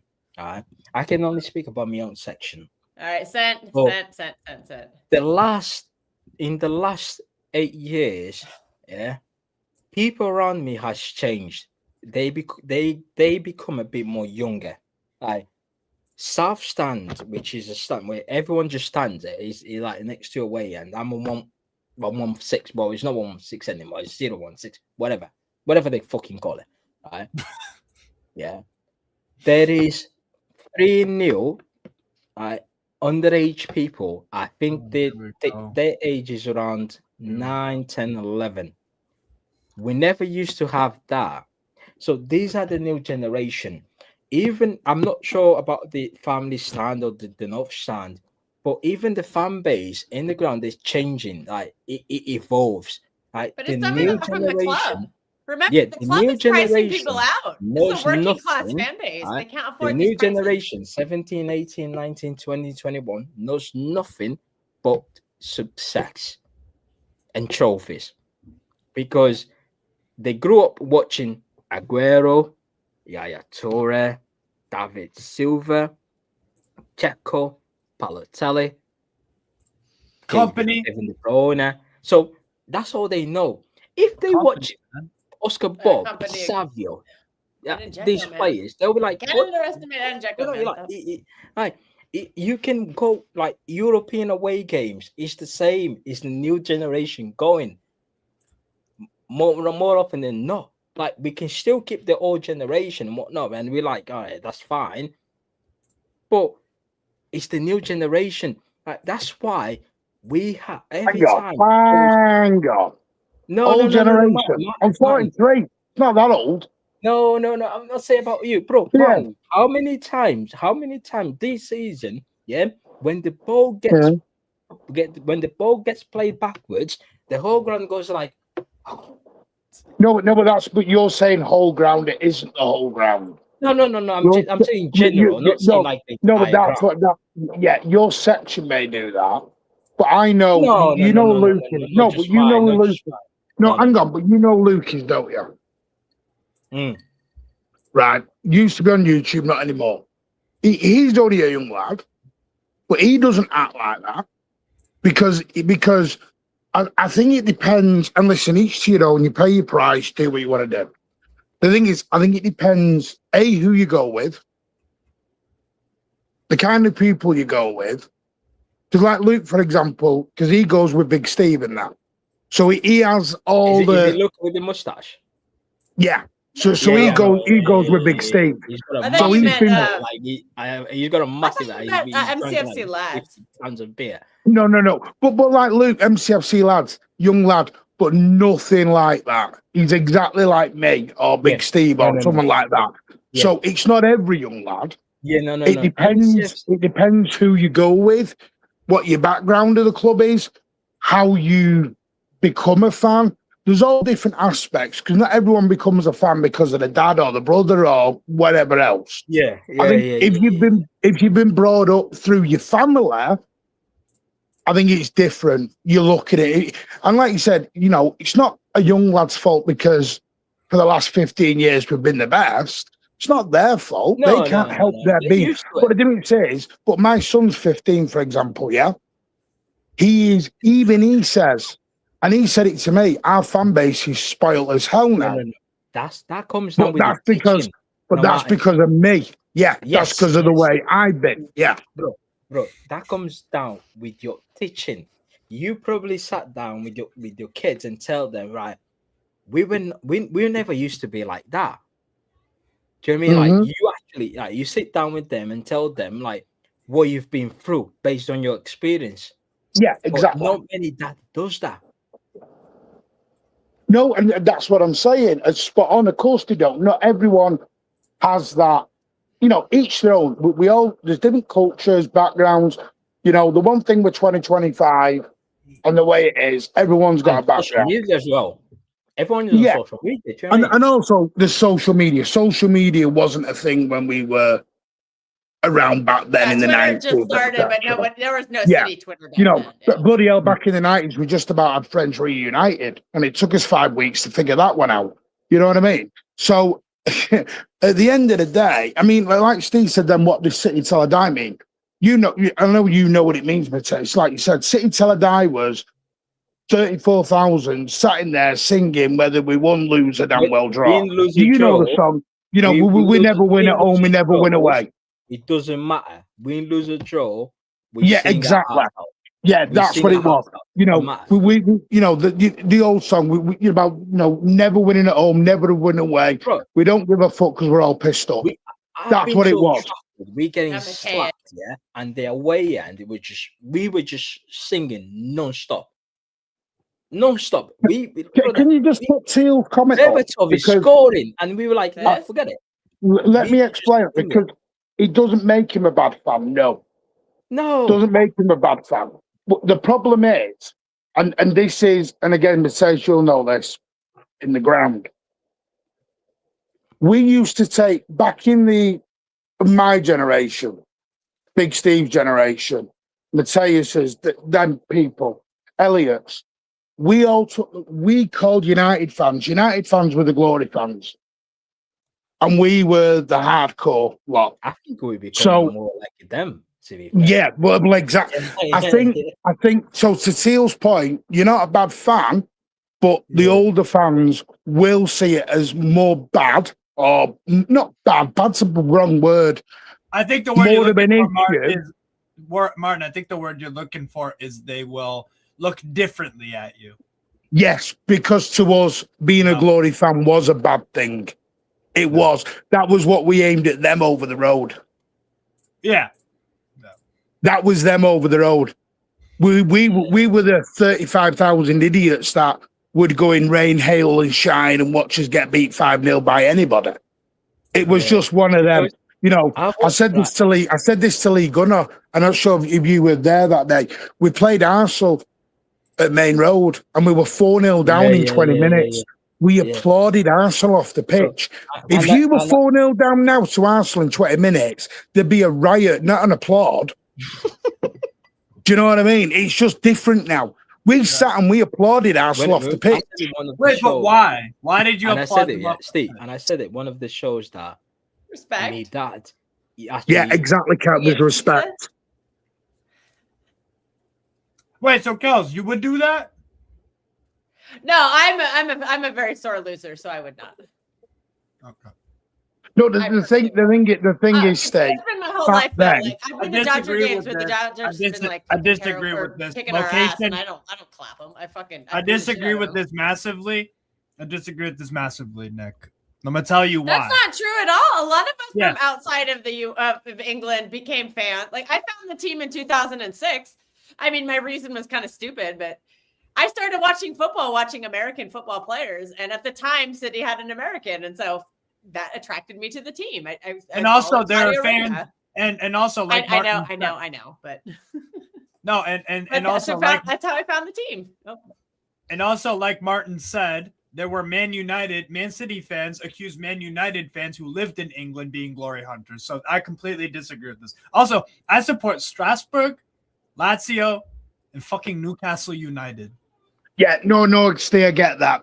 That is an English thing. English fans don't support multiple clubs. Yeah, that is an outside thing. Those are not no. But this is the problem. It's just different cultures. It's different cultures. That's all it is. I remember I told Martin, look this, and that me dad was a big fan of Steve Pearce, yeah. And the reason why is because he was just happy to be in the Premiership. Like he said it, right? He always used to tell me, be happy you're in the Premiership because you don't want to go down. It's much worse down there than you are here. And I'm like, we finished in 13th. And I'm watching Chelsea. Like, fucking hell, Chelsea winning league titles. And I'm like, brother. But me dad always used to tell me, no, just like our time will come. Our time will come. Don't worry. Also, by the way, me and Kels know Jorge supports Burnley and he lives in America. So that's actually false. And it's ironic that you use Burnley. But not only that, like you just said it, Mateus. We weren't fans for the trophies. Because of social media, people see what other fans are reacting to online, especially the young generation of Man City. Yeah. And they're like, no, we can't, we need to be better than them. You get me? Like psychologically, they're like, no, we need to be first. You need to be top. Do you know what I mean? Like, because they don't want to get bad. Like, they don't want to like people laughing at them. Like, they don't want to get Arsenal fans like, oh, you finished second. No, players. I get that, but there are some fans, and again, each to their own, who when we stop winning the trophies, they will stop watching set. They will, yeah. Well, we didn't win any trophies last year. No, Kels, I don't mean you. Yeah, but you've heard it, and I've heard. I won't name them. There was people in Spaces, and I said, "Why if City got relegated?" They went, "Well, why would I watch it?" Oh, I haven't heard that. I'm not gonna lie. That's my point. That's my point of City till I die. Random fucking championship game. If we get done for 115. Then you know it. How many people we're gonna start doing the space? You turn up in space. Yeah, no, but the thing is, Mateus, I'm different, and I can't speak for me.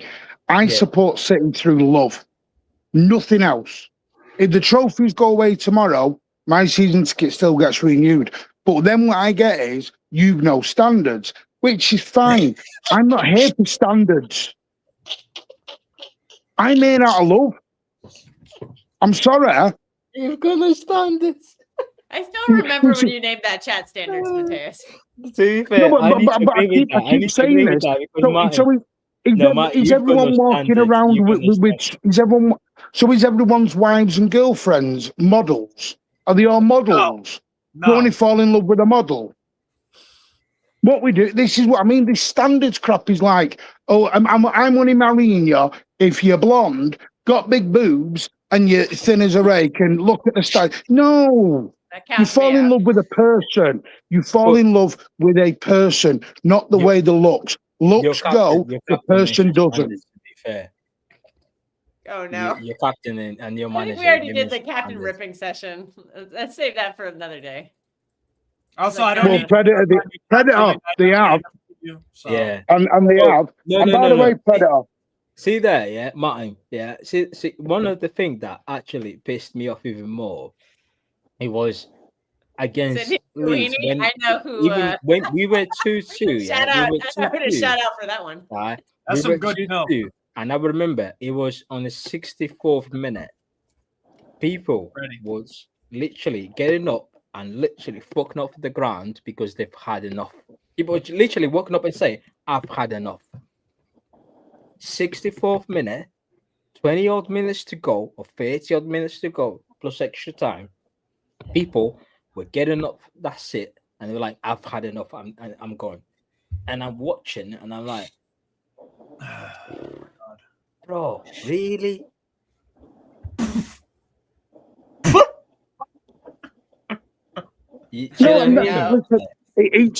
at the end of the day, like I said, I was one of the 3,000 who watched us play Mansfield. Yeah. Do you know what if I'm paying money to go and watch Mansfield Town in the windscreen trophy, you think I give a shit whether we're first in the Premier League? This is each to your own. That's all I'm saying. No. But to be fair, man, I will watch City in a field. To be fair, I always tell these people, regardless, I came from a generation where we used to pay junior season ticket for £110, and when I changed to senior, it was 200 odd with the student thing. I was still in college, whatnot. But I'm now paying 775. Yeah, I expect better. Like people now, I get it. Like when you come from a generation where, it's fine. We've been through worse, but you need to remember now that, especially in the UK, people are earning less and spending more. So when they go to a football match, it's more like when you got on the weekends. Like say, for example, tomorrow is on a Sunday. People will travel.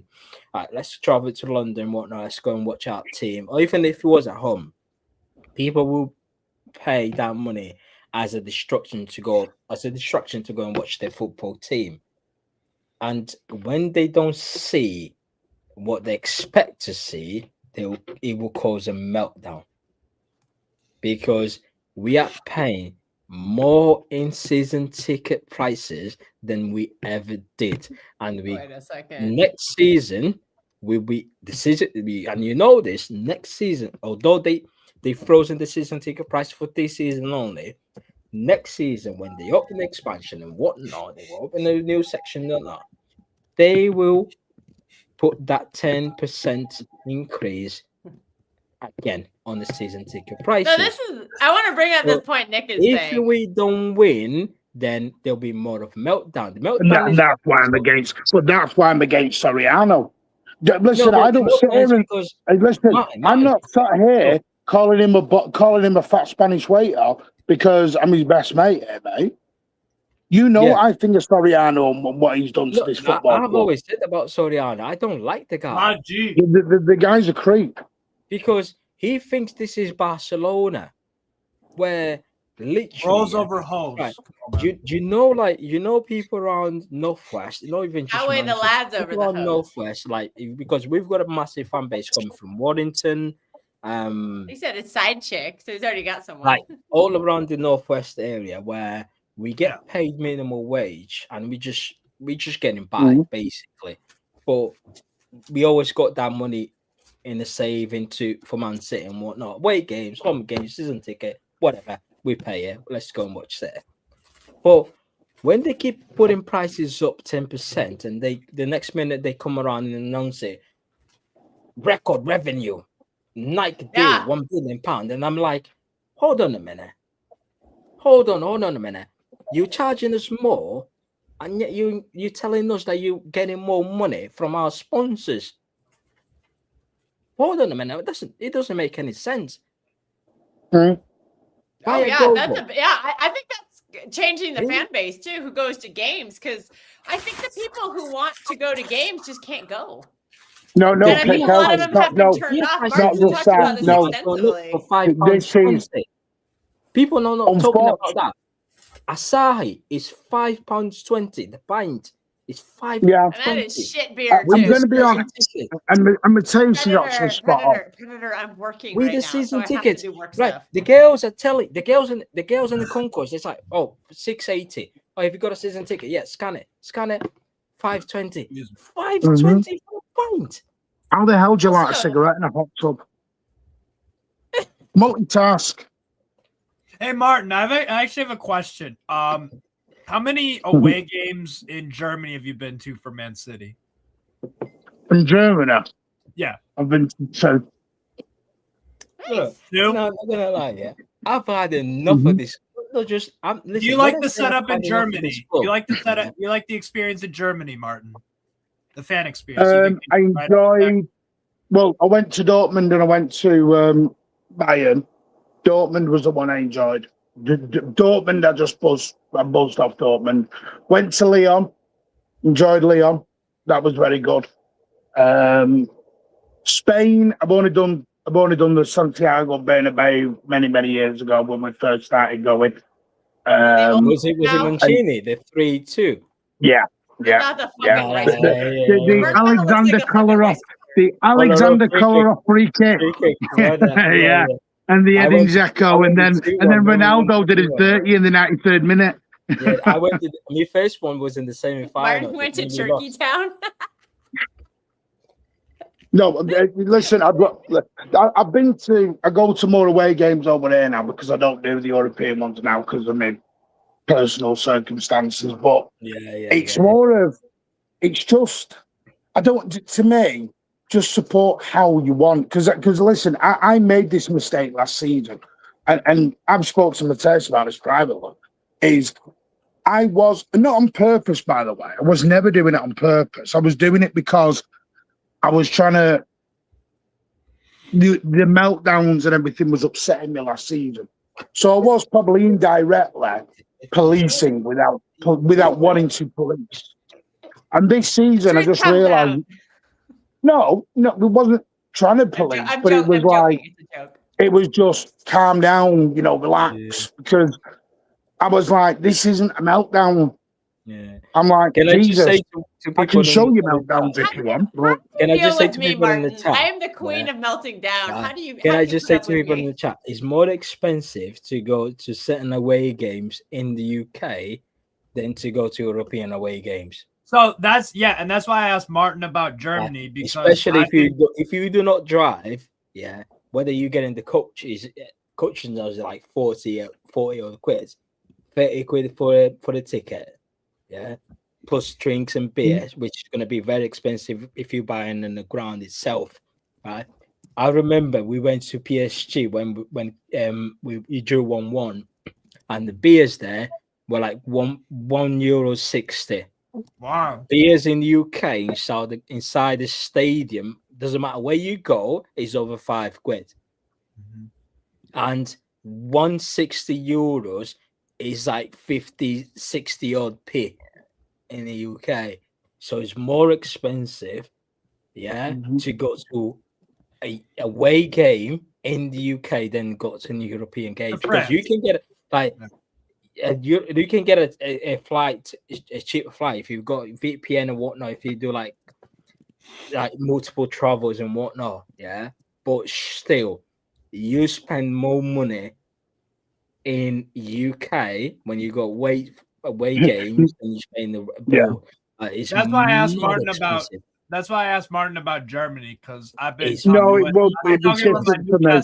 I've been talking about Newcastle buddies, and they're always like, "Yo, Germany is their fan culture, the way they do things over there and the also price the beer is cheap there, Mateus. The beer is cheap. Yeah, it's like way transportation. It's way like cheaper. it's just Yeah. No, it can be. No, hang on. No, it can be though, because back then there wasn't. When I was going years ago, there wasn't all these £29 flights. Flights were a lot dearer back then. You know, when I was going, I'm talking about 15 years ago plus. Even now, the flights are a lot cheaper now. They're a lot cheaper now. Back then it wasn't, so it was a little bit different. Ryanair and all that. EasyJet are pretty cheap. I've been on. No, even now, it's EasyJet. Depends what you book it. You can wake up at 5 a.m. Yeah, put on your GP, like your VPN, and you can book a flight for like 20 quid. Where do you VPN in from? Anywhere, brother. You can fucking put in Venezuela. Yeah. To book a flight like to fucking. I should start doing that. I remember the cheapest plane ticket I think I bought on an American airline was I was in Thailand. I was actually in Thailand at the time. You need to search every single day. No, at the end of the day, it tells you right. I suppose it just comes off your backgrounds, you what you've done. It's just a culture thing. Different people. People just support everything. Bro, I remember we went by Munich in the travel season. We were buying pints for €1 in the ground. Oh, you know Dortmund. At Dortmund, you can buy a 6-pack in a little container. It's like 6 things like beers, and it's only €17. And we get to the Etihad. They're charging us $4.80. We get to the Etihad in our own ground. Oh, Nielsen. For a Sahi try. We got Nelson. But you've got a problem with the Sari, haven't you? Do we now? Oh, Martin, no, I can tell you're not a big fan of the side. I think Mateus, I have a question for you guys. Have you ever seen City win a game when you went down to 9 men? Just a random question. Have you ever seen it? 9 men? Yes. Or was it 10 men? 9. No, 9. We haven't. I don't think we have ever been down to 9 men. Really? I'm trying to think the last time it went to 9 men. No. Yeah. If we ever have cards in the game. Dude, I know where this is going. No, I can't remember, bro. I remember being down to 10 men, yes, but well, yeah, obviously. Not 9 men, bro. 2 red cards. No. You've never seen bro, it. I'm with my cognac. Yeah, I can't, brother. Well, Martin's good for history stuff too. Martin, you nothing? Nah, I don't think we. I don't remember us ever going to 9 men. Yeah, I don't think we. I'm gonna ask ChatGPT right now. Then, okay. Yeah, because you tell him why, Steve. I don't. Oh, Lazio did, and I asked that today because Lazio today we went down to 9 fucking men when it was 0-0. Then we scored in the 83rd minute, and we held on to win away to Parma. I was like, I've never seen this in my life. I was hyped, bro. I was. Steve and I were doing the watch along. It was crazy. I was like, nuts. What the fuck am I watching? So I was just curious if that ever happened to me. See, the thing is, I'm gonna tell people, just get used to the new fan base now. There's nothing you can change. Just get used to them. Yeah. No, that's why there are some fights, because some of the fights are older fans versus younger fans. In that round, fighting about nothing's gonna change because the younger fans are saying they're losing their shit, and the older fans are like, calm down, relax. We've been through a lot, like I do. So it's QPR. just it is what it is. Against Spurs, yeah. I wonder why you tolerate me, Martin. Right, Martin. Just remind me something. QPR was right. The only time we had was Tottenham away. We went to 10 men when Joey Barton got sent for half time. I was at lane that night, and we somehow came back and won in the FA Cup. We got beat against United in the next round though. So I'm just trying to think. No, I don't think we've ever been to QPR in 1994. QPR Man City. Andy Dibble told you. Yeah, Andy Dibble in the 71st minute and Richard Edgill. But you still won 2-1. Wow. So that has happened. What month did Edgill? What minute did Edgill? Miguel. Thank you. Miguel has rated us. Thank you. Big up my guy. Big up Miguel. Long time no speak, brother. Yeah, thanks for the raid. Well. Big up, you guys. But he says City are gonna lose tomorrow. Okay. Hey, that's my prediction. You just behave and struggle against 2-point Wolves. Bro, I was watching Egal. Bro, if you no one watched it, type it in on YouTube. Egal vs Martin is comedy. Oh God, yeah. Martin's like. I'll tell you what, Egal. If City win tomorrow, long Tuesday for you, my friend. Long Tuesday. Do you know the funny thing is, is that Egal doesn't listen to anything you say. We've been saying this the whole season, the whole time about them this season. We said you are terrible in attack, and Gyökeres is making you worse, and they don't want to listen to it. Bro, he was telling Martin about how Man City yeah, bro. I was Savio, man. Savio taking pelters from I was fan going base. to work, and I was literally on my way to work. Sometimes when I'm going to work, I put some podcasts in. Sometimes I come across Martin and Egal, and I was listening to it on my way to work, and I was laughing me socks off. And it's basically everything that Egal was telling Martin, like everything Martin was telling Egal, he was just ignoring. Oh, then came Egal's time. I was like, oh, but Man City doesn't have a good defense. Oh, they still need to adapt the new players and whatnot. Mike was just sat there listening to him. Then Martin talking, and Egal was just dismissing every single thing that Martin was telling. Hey, Mateus, guess who was right in the bloody end? Weird, innit? I also told a gal that they'd bought a wardrobe from IKEA, and he didn't believe me on that one. I got to work, I got to work in the car park, and I was laughing, and I sat there. I was like, "Oh my God." Listen, like Big Steve, and I totally agree. At the end of the day, City went to Germany, and we bought a striker. Yeah, Arsenal went to IKEA, and they got their striker. What happened to wardrobe?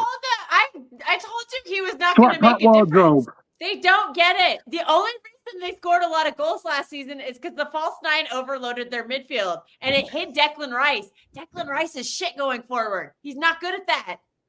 He's killing him being the 6 is killing their offense. That's why they have to go to the wingers, and if they ain't performing, they ain't scoring. Listen, there's an old saying. The people, the people who ignore the past are prone to keep making the same mistakes in the future. Yep. Yeah, exactly. Bro, I told you, man. I keep telling you, man. The problem, you don't have a 10, and Declan Rice ain't creative enough for you. They don't want to hear it. They're too busy giving him the Ballon d'Or, and I'm like, he's not. While I've been away, when I went away, I did some research while I've been away, and I've looked at YouTube over the last 2-3 seasons. Arsenal fans are literally a tape that repeats. If you watch the last 3 years and watch all the YouTube shows, it's exactly the same. September, October, November, December, we're the greatest team in the world. We're going to smash this league. We're going to win it all. Do you remember? Last season, Declan Rice was scoring in the Bernabeu. They were going to win it all last season as well. And then injuries hit, and then they ignored it, and then here we go again. And it's like 3 years on a run. Now, one day they may do it. Well, we'll see. Referees. Yeah. They're not going to want to hear this, but you know what Declan Rice is heading for? He's it goes in an order, doesn't it? They blame refs, they blame PGML, they blame injuries, and the last person they ever want to blame is the manager. Well, are they going to blame the PGMOL? Well, remember, he's the best manager in the game, and Real Madrid are going to come after him when Xabi Alonso gets sacked, right? Do you know they equalized? Do you know the equalized goal was an offside? Are they going to blame the PGMOL tonight, or just brush under the carpet? No, listen, but Arsenal are a very good team. I keep saying it. They're an excellent team. Arsenal goal was offside, or the Wolves goal was offside? No. They equalized was a corner, the Saka corner. So it was. Oh, you mean the first goal? No, the equalized goal. Oh, the first goal. They were up 1-0, and then Wolves equalized 1-1, and then it was a 2-1 final. The first goal. Okay. The first goal from Arsenal was an offside. So basically, Saka was in an offside position before when they put a cross in for the corner, so he wasn't offside. But VAR couldn't overrule it. Why? Because the Why would play they not rule offside? No, because the referee pointed out for the corner. The corner was played. I agree with the cow. It's a different set of play. Is that not a positive? Hang on a minute. I mean, no, it's not a goal. Hang on a minute. Hang on, Kelso. Let me respond to the goal. No, Steve. No, it's not. Because the goal was the one 2 weeks ago who was telling me on Blue Pill, Red Pill, you only just beat Leeds in the last minute. Oh. But now beating Wolves is suddenly okay. Check your WhatsApp. Are you sending Gal the link? You might as well. This is the problem, Steve. Steve, I have a very good memory. And people forget what they say. I'll tell him to his face that Declan Rice ain't that good. I'm telling you, he's killing your offense going forward. 3 points is 3 points. He does realise Wolves have not even got 3 points this season. So wait, so Arsenal got more. So here's a positive, Martin. So that means our win against Leeds was great. Hold on. Here's a positive, Martin. They got more points today than Wolves have the whole season. That's pretty impressive. Well, like Dan said, Wolves are on course to become the worst team in Premier League history. Do you think they will be? Yes, playing like yes at the moment, yeah. The crap. What do you think we'll do to them at the Etihad, Martin? Dog awful. The dog awful, Steve. The dog awful. Everyone's beating them. What do you think we're going to do to Wolves at the Etihad? Turn them over. Probably. We barely beat them 1-0. So I was pissed the fuck off after that game. We slapped them 4-0 to open the season. Yeah. Yeah, cool. Of course you are, because you're a much better side than us. So I'm saying if we slapped them 4-0 at the Molyneux, what are we going to do to them at the Etihad?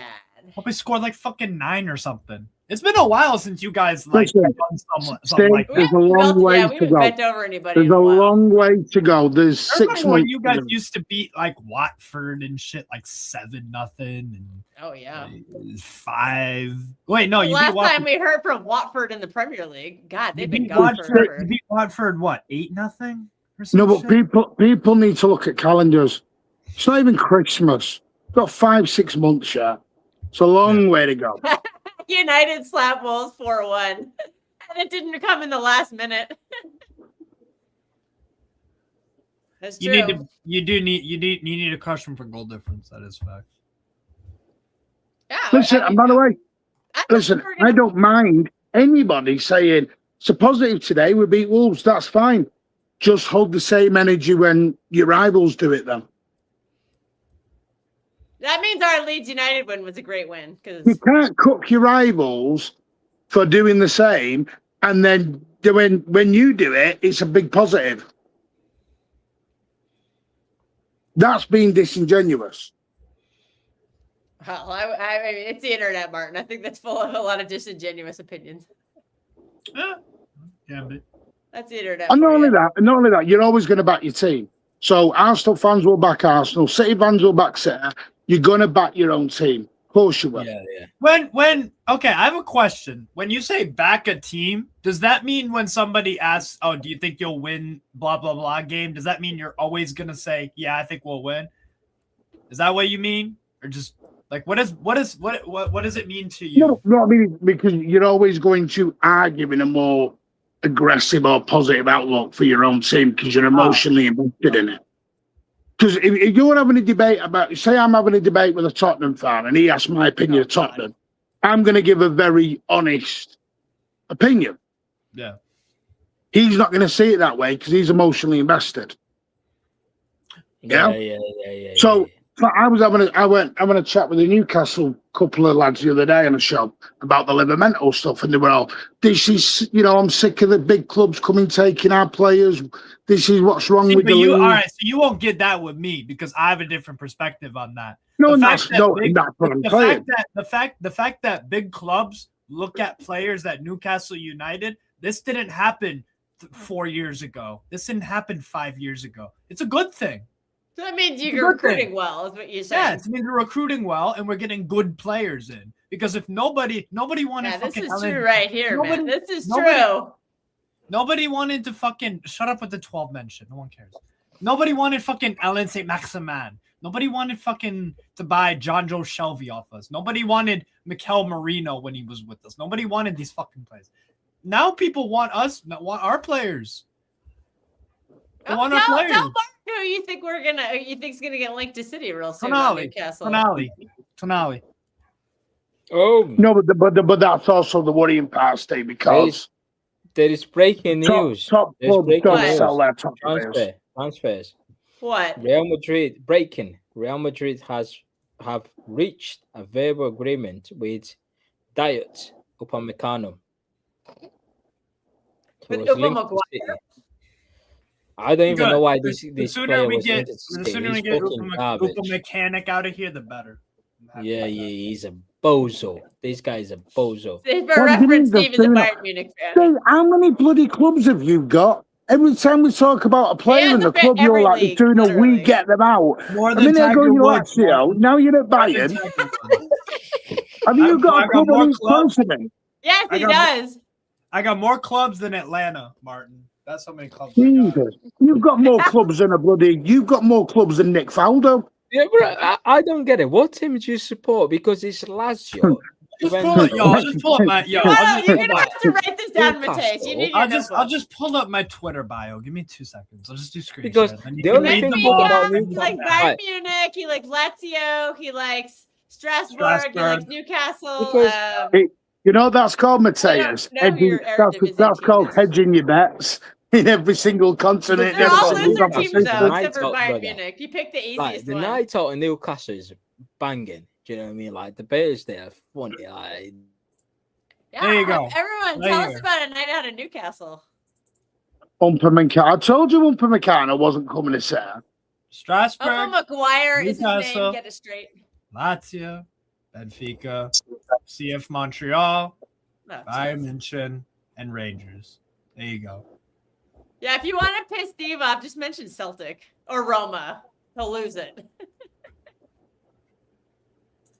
So I removed Kels from the stream. Anyways, it was nice to have her, obviously. Or Rabiot. His favorite player is Rabiot. I fucking hate Rabiot. Anyway, whatever. By the way, I supported Strasbourg. I supported Strasbourg about 7 years before Chelsea took over. So, anyways. Did you just put clubs teams in a hat and pick them out one at a time? Right. Yeah.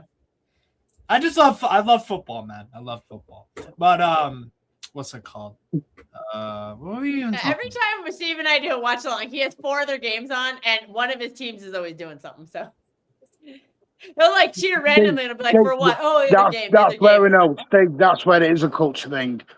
If I went in the Etihad and went, "Oh, by the way, I'm supporting Chelsea next week," I get chucked out by the left hand and done. No, I don't. No, like I have one per league. Yeah, one per country. Yeah. Okay, one per country. Martin, I don't think anybody would kill you if you were like, "Oh yeah, I kind of like watching Inter Miami or whatever." You know what I mean? If you're like, "Oh, I like watching freaking Flamengo," or I would judge that because MLS is garbage. Although I do have an MLS team because, old habits. Yeah, I would never touch into Miami because there's a prick in charge of it. MMA? David Beckham. Exactly. He's a rag. Fuck him. I ain't going to talk about a prick. He's probably, based on how high-pitched his voice is, he's probably got a tiny one. Just going to say that. Wait there. Just going to throw that out there. Wait there. Wait. That's what Victoria probably says. Martin, where's LB's he from? He probably has a side man because he's probably. Where's what? Where's LB's from? LB, where's he from? I thought he was from Malta because. No, because I know my other half works with his dad. I bumped into LB. Because Martin stalks him. Oldham nights out once. I'm not gonna say how I got there, but I thought he was from there because I bumped into him in a night out, know them. I'm not gonna dox people live on air. In the pub. Give us that address. Yeah, in a pub. Yeah. Yeah, I was like, fucking hell, I know this bowhead. Like, because he's got a massive bowhead, like a neck. Yeah. And I was like, yeah, that's Obi. And I was like, because I was with someone in there, and I was like, fucking hell, because I thought he was from there. I was pissed that night. I don't know where he lives, but I know it. I know because my other half works with his dad. So I know where he's from. Yeah, because I know what his dad's called and everything. Yeah. There we go. I hear you now. Because I thought he was from Order because I was. You gotta change the layout, Steve. Spartacus, I have a question for you. Whenever they're done with their convo, sorry. Go on. Look at his name. Founder of FSTG, Savio's Defense. He just called himself the Savio Defense, please. Yeah, he did. Yeah. Well, Mateus, have you not noticed what Steve says? Nah. Do what Steve says. What Steve says. Shouldn't Spartacus just call himself the Brazilian Defense League? Not really, no, because I don't defend all Brazilians. Yeah, you do. Oh, it's just Edison and Savinio then. He was cussing up. He was cussing up at what was that Vinicius? To believe me, he say Vinicius shit. Am I wrong? He rates Rodrigo either. Well, Vinicius is the best player, bro. Vinicius is the best player. Oh my god, dude! If you think that you might want to watch things, 10 times shittier. Yo, Spartacus, I have a quick question for you. What do you think of Mauro Jr. at PSV? What do you think about him? I'm going back to the comments. Totty, bye-bye. Enjoy. Have a good one, Martin. Thanks for joining. Are you back in England? Oh, he's gone. Are you back in England? No, I'm in me hot tub. Bye. Have a good one, mate. God damn. Okay, that name does not ring a bell, no. It doesn't ring a bell. I actually think you'd like him. I actually think he is a...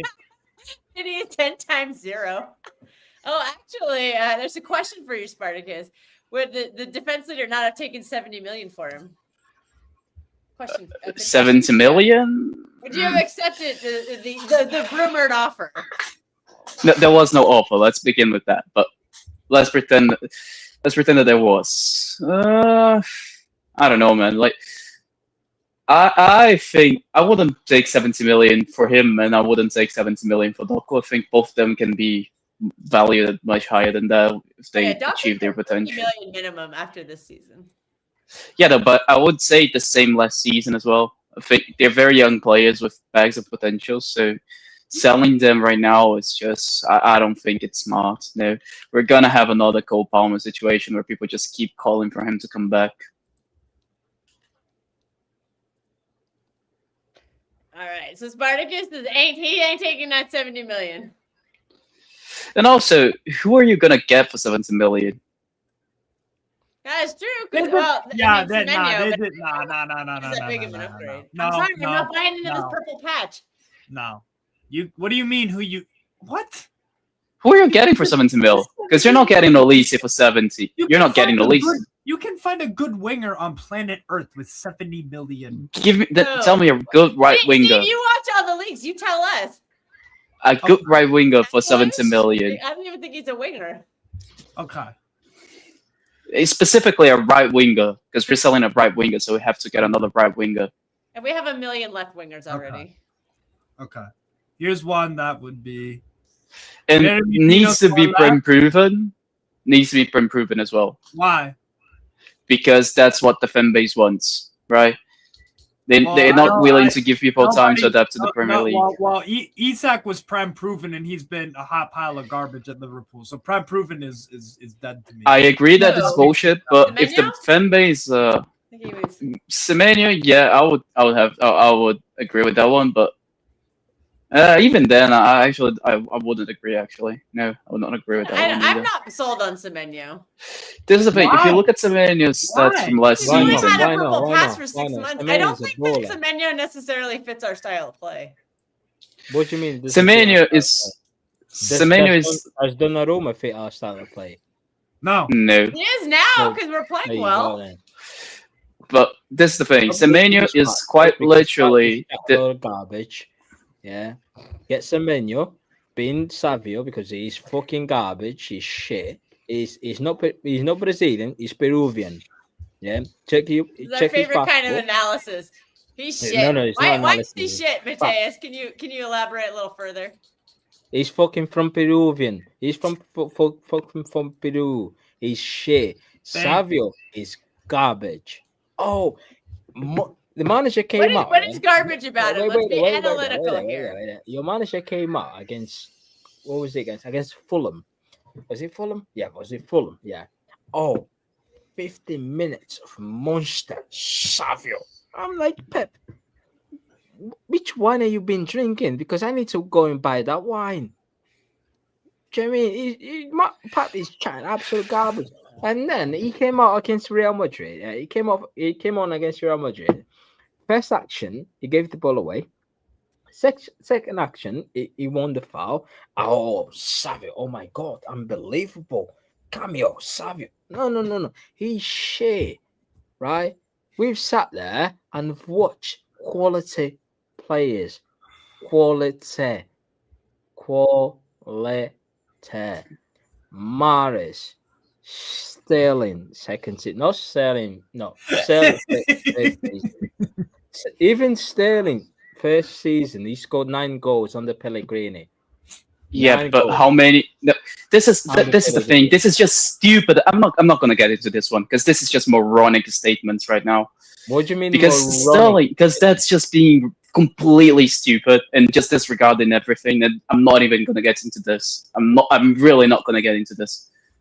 Your analysis is completely stupid if you're doing this. Okay, it's completely stupid. Tell me why. Because the important thing is not the player himself getting the ball in the back of the net, it's the team. So if you get 11 assists and 0 goals or 10 or 11 goals, Savio and Sterling, the difference of let me finish this because you're doing nonsense statements. Paulo, wait there.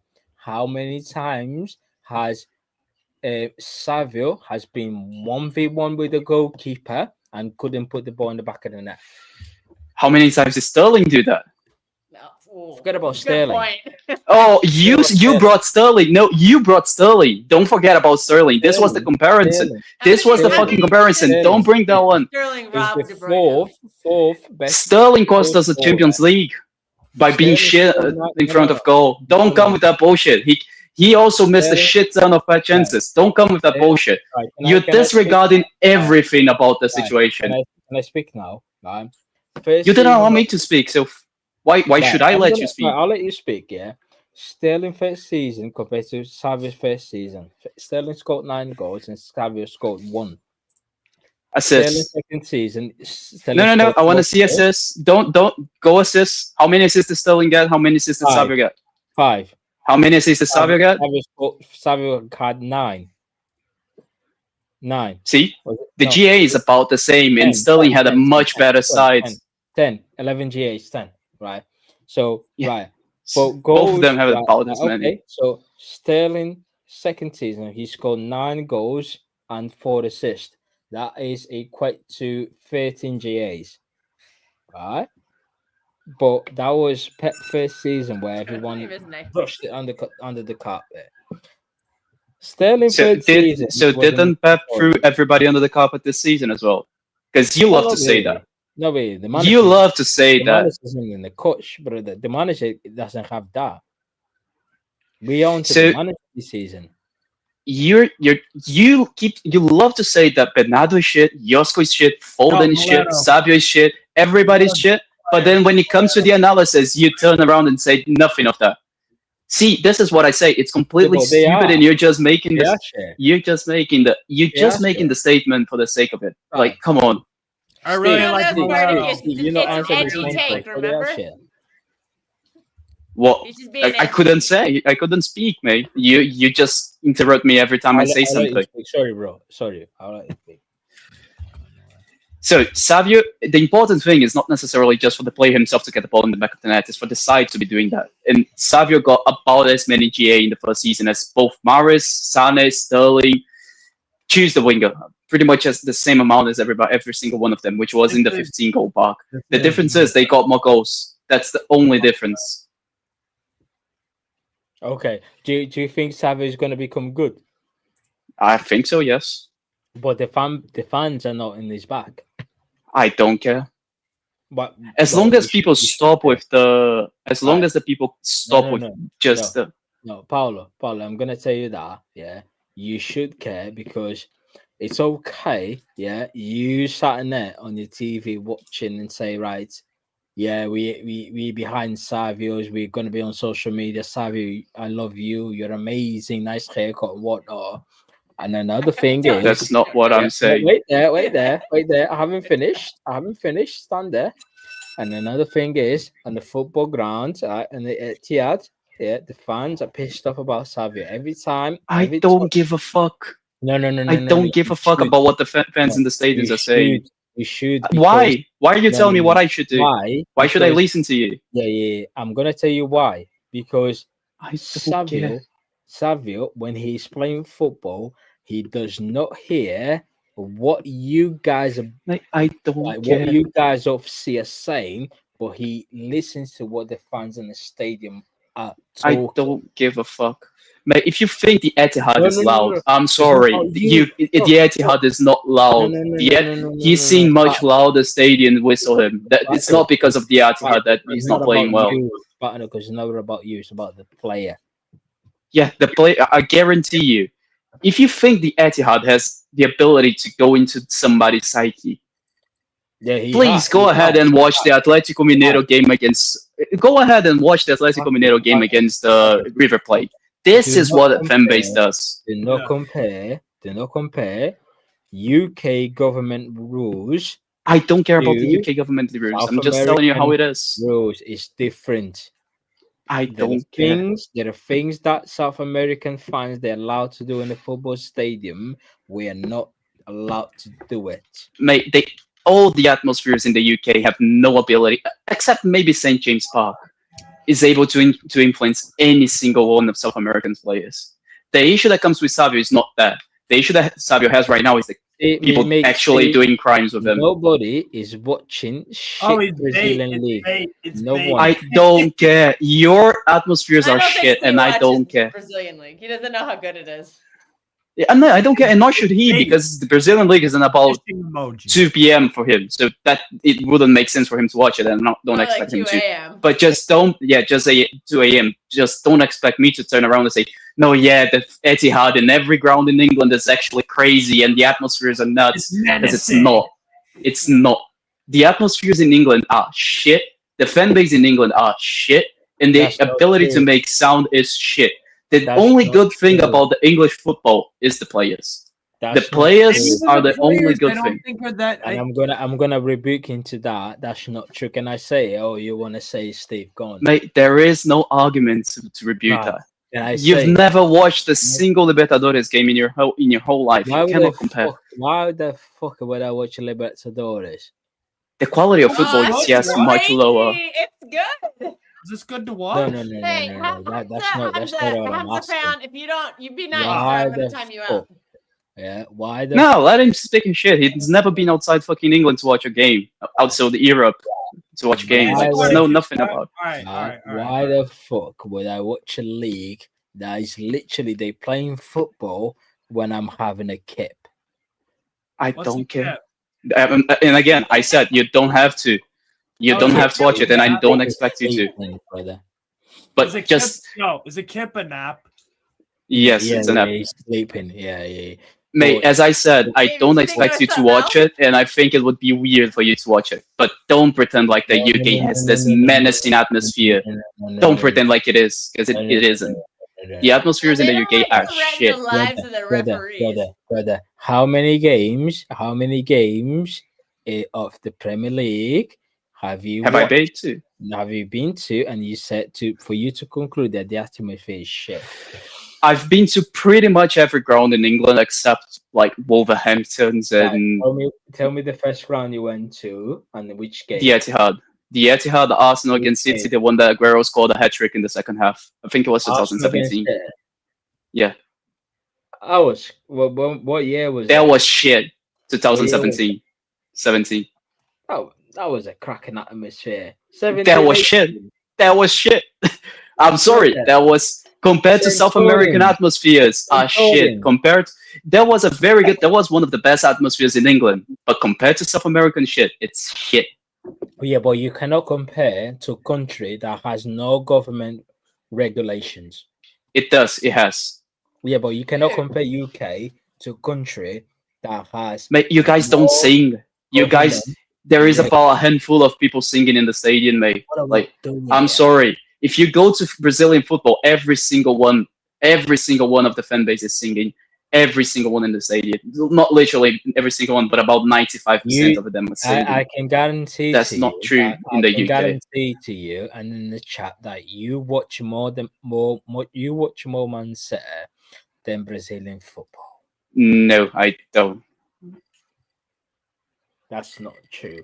That is true. No, that is true.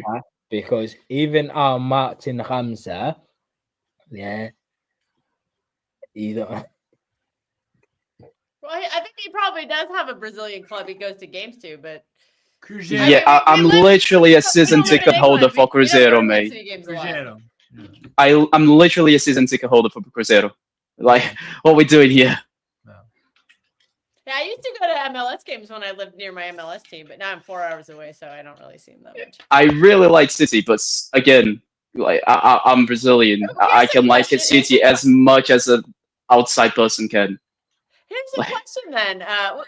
Do you have any suggestions on the atmosphere? How to improve it for Spartacus? It's a cultural thing. It's not going to improve. Like, they're just football for 90% of Brazilians is everything. Literally everything. For 90% of Englishmen, it's not everything. It's a lot, but it's not. There's more people in the carnival than in the football stadium. That's not true. That is true because there are in the stadium is a limited amount of people, and not everybody can get inside it. But if there was as many seats as there was in the street for carnival and inside the stadium, there would be more people inside the stadium. That's not even a comparison. But you cannot get carnival is about 1 million, 2 million people in the streets. You cannot get 1 million or 2 million people inside the stadium, but the stadium is still full. So I don't get your point. Well, that's the main carnival. I bet there's a lot of smaller ones too. Like the main one's in Rio de Janeiro. So I'm just talking about the main ones. Yeah, I'm just talking about the main ones. Like all the little cities probably have their own mini version of it, right? For example, my city, Belo Horizonte, is not particularly big for carnival, but we get about 4 million people here for carnival. So not that many. Wow, that's a lot. Yeah, but Rio is like 8 to 9 like million. 20 million or something. 8 to 9. Damn. But the stadiums are still full, even in carnival. So your point is completely muted. Like, there is no argument to say that the English fandom can make a crazier atmosphere than the Brazilian one. Like, I'm sorry, there is nothing you can say about that. Like, there's nothing you can say because that's just not true. Whoa! That's kind of fucked up. Like, no, that's just a reality. Like, that's just a reality, mate. Like, I'm not saying you guys, everything else, the safety, the quality of players, the quality of football, the quality of the stadiums, the quality of the pitch. It's so much better. So much better than Brazil. Players, no. No, than Brazil. I like watching Brazilian football much more. No, the quality of the players are garbage. Like, I'm sorry, we can't. No, we can't pretend like it's good. Like, the quality of players is garbage, but the experience of being in the stands in Brazil, just the atmosphere is far better than anything the English can offer. I don't think it's. But that's not all the. I think you're selling Brazilian football short. Mate, bro, have you seen fucking Alanga play football? Have you seen Bolasic still playing for Cruzeiro? Yeah. He's shit. I'd rather have fucking Balassi than Elanga. He's 37 years old. Yeah, and Elanga's like 23 and he's terrible. What's his excuse? No, you wouldn't rather have a 37-year-old Balassi, mate. That guy can do nothing anymore. That's because Balassi is a first touch. Yeah, but he can't do anything left after it. He can't pass the ball, he can't shoot, he can't run. Gaeta, I would plug into Newcastle's midfield over Joelinton any day of the fucking week. Yeah, I think Gaeta maybe. I think Gaeta is maybe one of those that could have gone to Europe, but I'm saying in general. I'm not saying Flamengo. I think Flamengo could do actually very well in the Premier League. But Kyle the Jordan rest is a better fucking out striker than Voldemort. Yeah. I would need one more season of Kyle Jordan to say that. That's the first time he's actually playing well. So I would need one more season to say that. Fair. This is the same reason why Bayern are not buying him right now. Bayern is still waiting for one season. Short, bro. I think he's out now. Mate, no, understand what I'm saying. I'm not saying that every player that is in Brazil is shit. What I'm saying is, on average, the players in Brazil are worse than the players in the Premier League. Yes, on average. I don't think the gap is crazy. I think the only two sides that can actually do something outside of Brazil, especially in the Premier League, are Palmeiras and Flamengo. The rest probably gets relegated. No, Cruzeiro don't go down. Maybe not, but we would be down there. We'll be fighting to not go down. You act like the league is good, by the way. The Premier League's good. Yo, Crystal Palace are 4th in the league. Do you think Palace have... I think Palace are a very good side. But I watch all this shit, so... Yeah, but I think Glasner is better than any coach we have in Brazil. By a country mile. No, I like Felipe Luis more. Oh yeah, actually I forgot about Felipe Luis. Yeah, Felipe Luis is the exception. Yeah, again, Flamengo. But if you compare him to Léo Jardim, to Abel Ferreira, they're nowhere near Glasner. And Léo Jardim is a brilliant coach for Brazilian standards. But I don't believe in Premier League ready. I don't believe in that. I don't believe in that either, but the fan base keeps saying that, so I'm saying I've been really quiet. I'm sorting out the Palace ticket right now. Oh God! He's back. I'm just sorting out with the Palace ticket for tomorrow with my mate Harry. Yeah, because the guy who was meant to give me the tickets, he's not traveling, but I need him to travel because we need to collect the ticket and the ticket. Oh, he's going helping Hamza with the list, innit? He's going helping Hamza give out the list to Pep. He needs to collect with his ID, so I need him to travel. So I'm messaging Harry to say, right. No way have you been ID down at Palace. No way have you ended up in that 2%. Unlucky. Oh, Martin, brother, listen. That is the worst thing they ever came up with. That is the worst. By the way, anyway, I think even Martin would agree with what I said. No, I'm not, because you're talking out of your asshole. No, Martin. You're not gonna say that. Waffle. You and no, Martin. Listen, I'll take so much. Right, I'm gonna go one because you watch a few Brazilian games. Should we talk about the failed Brazilian players out of the Brazilian league who's come in the Premier League? No, Martin, I'm not saying the quality of football. I'm saying the quality of the atmosphere. Right. No, I'm not disputing the Brazilian atmosphere, but for you, that's all I'm saying. I'm saying the atmosphere. Hang on a minute. Right. I've listened to you spout for 20 minutes. I think I've been to enough games in the last 40 years, home and away, all over this country, to know what a good atmosphere is.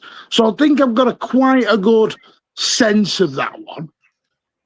Right? Your words were, they're all shit. Yes. I for Newcastle. Well, you're talking out on the Premier League. In the Premier League.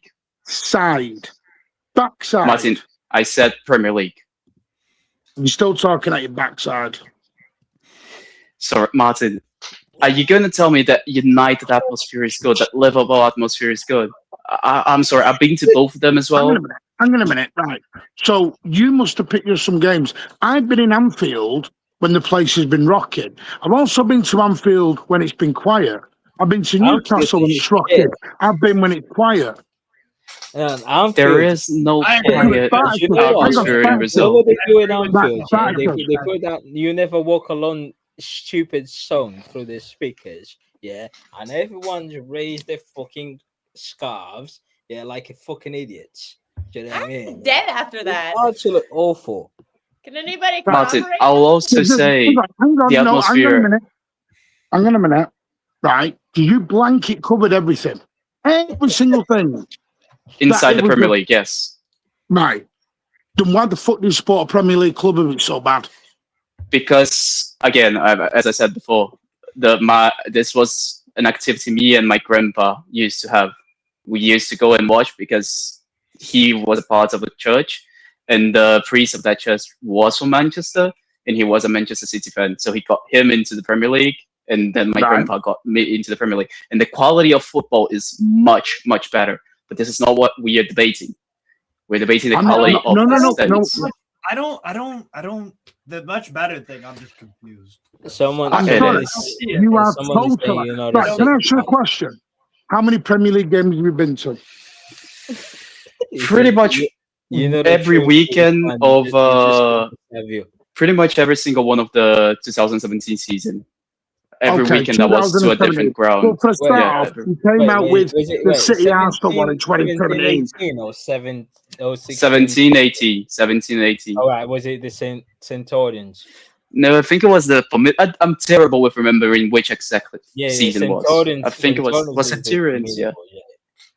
I don't remember if Centurions or Formidable was 17, 18. I'm terrible with that. Centurions is first season, which was 17, 18. No, second season. Okay.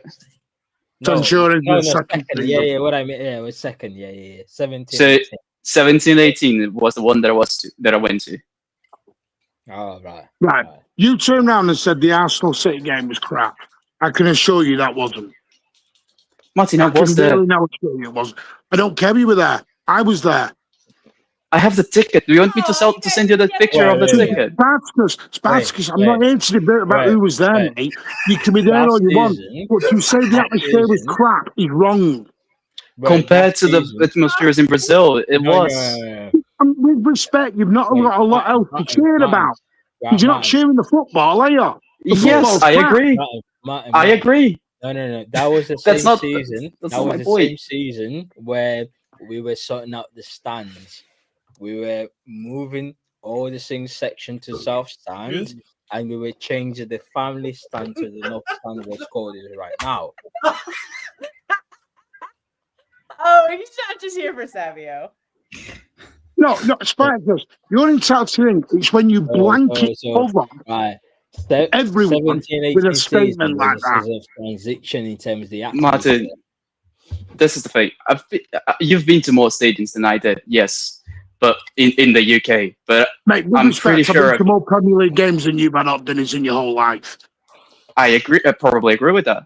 But my thing is, my experiences in Brazil and the experience I had in the Premier League, and from what I hear, all the people say, it's just comparable. It's just not comparable. Have you ever thought sometimes our atmospheres, for a start, again, different cultures. Number two, your football on the pitch is subpar. It is. That's why that's not the I don't think it's subpar. I like watching the Brazilian. The games are fun to watch. It's fun, but the quality is not there. The quality is not Premier League quality. But the games are more fun. That's why I like Ligue 1. Ligue 1 is not high quality, but the games are fun. I'm not trying to slander bloody Brazilian league. Jesus Christ! I'm just Martin, giving you a fact. Martin, I agree with you in that statement. The quality in the Premier League is on average better. I don't know why you aren't disputing that. Because I agree. Because I agree. The games are fun. Garnacho the quality. Okay. Garnacho is trash in the EPL. He would be trash. He would be one of the best wingers. No, I think he would be one of the best wingers here in Brazil. He would be trash in Brazil. Please. Disagree. I think he's better than Bruno Henrique. He's better than Bruno Henrique. Emerson Royale is dog shit for Flamengo. Dog shit. Yeah, but Emerson Royale is better. Varela is better. Yeah, but Emerson Royale is Emerson Royale, in it. Like that guy, I have no clue what the fuck happened to him. And Garnacho is Garnacho, bro. No, I think Garnacho would be better than Bruno Henrique. Wretched footballer. I think he would be better than Bruno Henrique. Listen, I don't know why it is, but a lot of South Americans struggle in England. I don't know whether it's the culture thing. Because they're not good. Because they're just not good enough. Right, stop. Before Steve goes on his defence league mechanism, wow, let me just make... Before you jump like you're going to slag it, my God, you can tell you're a Newcastle fan. Defence mode goes right up. Just wait till we get the Livermento bit out the way soon. Anyway, no, I'm only joking. Listen, I am not disputing, right, that the games in Brazil may be fun, right? Yeah. And they may be great. Games are fun in the MLS. Games are fun in the Championship. But I'm not going picking the players out there to come and play in the top teams, with respect. Martin, I agree with that. You always we have had enough people come into the Premier League. Some have been brilliant, your Pablo Zabaletas. But what tends to happen if you look at a lot of the South American players, where they struggle is when they move direct from South America into England. It's more of, if you look like Zabaleta was in Spain, Aguero was in Spain, so he was European. I don't want to use the word Europeanized, because that's probably not even a word, but you know what I mean. They've got used to the culture and the ways and everything else. Yeah. And then they come into England. If you look at like Gabriel Jesus, did okay for a bit, but he struggles in England. Yeah. He's not top echelons, if you know what I mean. Alvarez came over, was very, very good, but then he wanted to go back home. Echeverria come over, can't handle Europe, wants to go home. Because I think... the games are harder, yes. No, don't think it's harder. I think it's the way... And you know this, I think it's the way agents treat some of these players are misadvised by agents. Yes, I completely agree. Yeah. That is true as well. Instead of using the trajectory of their journey in the correct fashion, it's like managers. Some managers think, oh, I've won 10 games for like Blackburn, I can suddenly go and manage Chelsea. Doesn't work that way. You need that step in between sometimes. So sometimes you need to go from Blackburn to Brighton to Tottenham. Yeah, you know what I mean? Something like that. Yeah. It's like Eddie Howe. Adam Wharton, Palace. Adam Wharton, yeah, exactly. Yeah, he's gone from Blackburn, gone to Palace, then works his way in. But what I'm not bothered about the dispute of fans, of talent, I'm bothered about when you blanket statement of atmospheres of crap. Oh yeah, I can't speak on that. A blanket statement, Sparkers. It was it got into the offensive road. Martin, I'm sorry. I'm gonna keep myself backing on this one. I'm not saying the quality of football. I'm not saying. Yeah. Because this is the thing. I'm not saying that you said anything about the quality of football. I'm not bothered about the quality of the. What I'm trying to say is, you have 24-hour carnivals in Brazil. We don't in England. Does that mean that Brazil's a bigger party? You know what I mean? 48 hours. No. All right then. Drunky McDrunkerson. See, we don't do that. I saw a culture difference when I went to watch City in America. Yes. And they were telling the referee to go, referee, do as you're told or you'll go into jail. And I just sat there and left my head off when I called him a see you next Tuesday. Hey, we got a Judge Mo. Big up Judge Mo. He doesn't know what he sends people to. But my point is, Spikers, for me, say it's culture to me, doesn't mean it's shit. Again, like, I'm sorry. Okay, I'm not gonna say shit. It's quiet and it's not intimidating. Nowhere near the amount. Quiet. Martin, I really wish one day you can come to Brazil and go to its game. I'm gonna pull up a. Oh, sorry, Spartacus. Actually, go on. Sorry. No, that's just it. Because like, I've been to pretty much every stadium in the first division, second division at the time the Cruzeiro was in there. Mate, like, the quality difference. Yes, I've been to the River Plate one. Oh, you haven't been to the atmosphere. The Boca one? The Boca, no. It is one of my dreams. I really want to go there. But like again, the same thing, Martin. I'll say as well. The atmospheres in Brazil compared to the Argentina one is shit. The atmospheres in Argentina are much better in general than Brazilian. It is, and I'm Brazilian. But that's fine. You might be saying that, but to me, it doesn't make our atmospheres poor. You can't blanket statement one off the other. That's your opinion. That's your opinion, mate. Like, I think, my opinion, it is because there's just not enough noise. There's not enough like. Nick Voltamata says it best. Read this quote. Read it out loud. We can't see very well. Oh, okay. Big up, Mo. Thank you, Mo. Thank you, Mo. Big up, Judge Mo. Big up for the raid. So Voltamata said this. I'm melting here in the October. See you tomorrow. So let's listen to what Voltamata said. The fan culture in England is way different than in Germany. Individual moments are celebrated much more intensely. If someone makes a sliding tackle, their name is immediately chanted. I do a back heel, they chant my name. You get direct feedback what you do on the pitch. That's the difference. That's what England does, and that's what Germany does. It's different from me.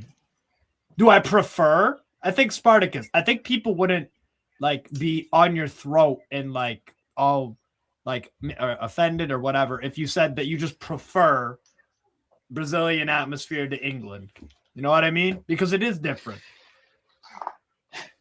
I prefer watching Liga atmospheres compared to Liga atmosphere is actually good. But because I've been in the Etihad when it's been a derby, and it's like it brings out like the hairs stand up. Yeah. So are we talking about derbies then? Do we go to, for example? No, you can't pick it out because you made the blanket statement. All stadiums, all games, except St. James's Park. In general, yes. In general, yes. That's what I said. In general, all of them are shit. Do you want me to name you 15 games where the atmosphere bounced? Go on. Just at the Etihad. Yeah. Go on. City Tottenham 2 years ago when we came back from 2 down. And we won 4-2. Manchester City versus Southampton, we scored with Raheem Sterling in the 93rd minute. The place was crazy. Benjamin Mendy was running down the sideline with an ACL and a crutch. Yeah. Man City 4-0. I'm not going to be able to debate that. No, you can't because this is the point you made. Because I wasn't there. Exactly. So you made such a blanket statement. No, not Spartacus. What you don't realise is your blanket statement was so blanket it went into the offensive category.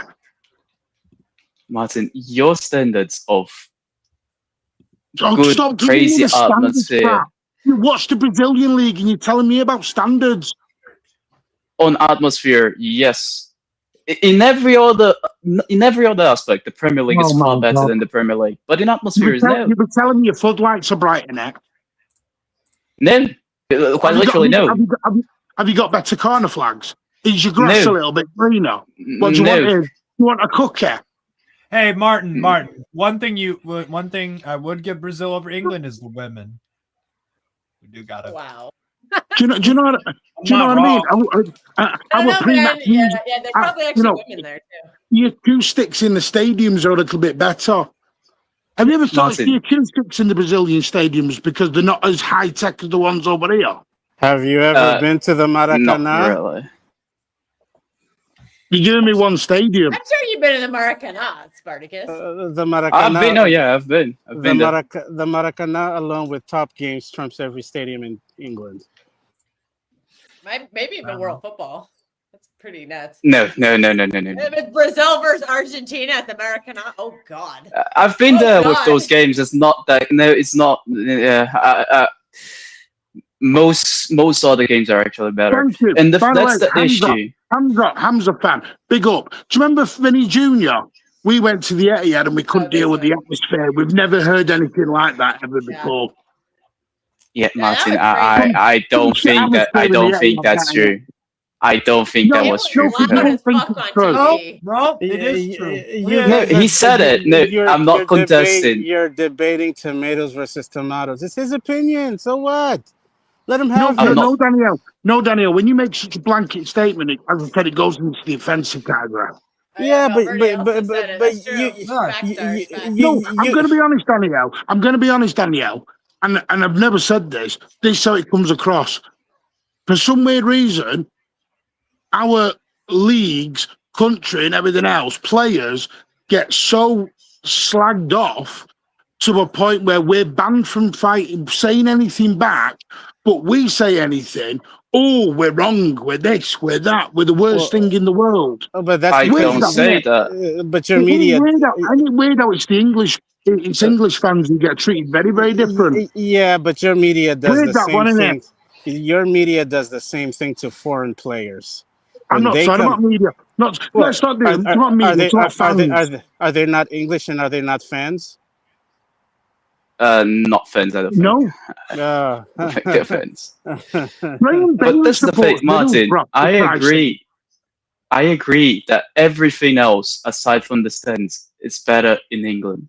Everything else. The quality of the players, the quality of the football, the quality of the entertainment, the quality of the TV, of everything. It's far better. I'm a disputed player. I think it's a better packaged product, but it doesn't always mean the football is better. One of the reasons why foreign players struggle when they come to England is because some of the managers, some of the clubs don't have the patience to tailor the playing style and the tactics to suit the creativity of those players. That's why those players, they go to other leagues where they get a little bit of more exposure, they get some maturity, and afterwards they make the move to England. But Daniele, I'm specifically comparing it to Brazil, though. Specifically comparing it to Brazil. Yeah, I get that, but you're debating tomatoes and tomatoes ultimately because it's all subjective. Yes, because yes, it is subjective. Yes, because I think but you know the crazy thing is about this that I find hilarious is all of us support an English club, but and I'm sorry, I'm going to say this live on air. I don't mean this in a disrespectful way, but we had a debate earlier by people in the chat, and they said, "Oh, people abroad, this, why you're glory fans, right?" Yeah.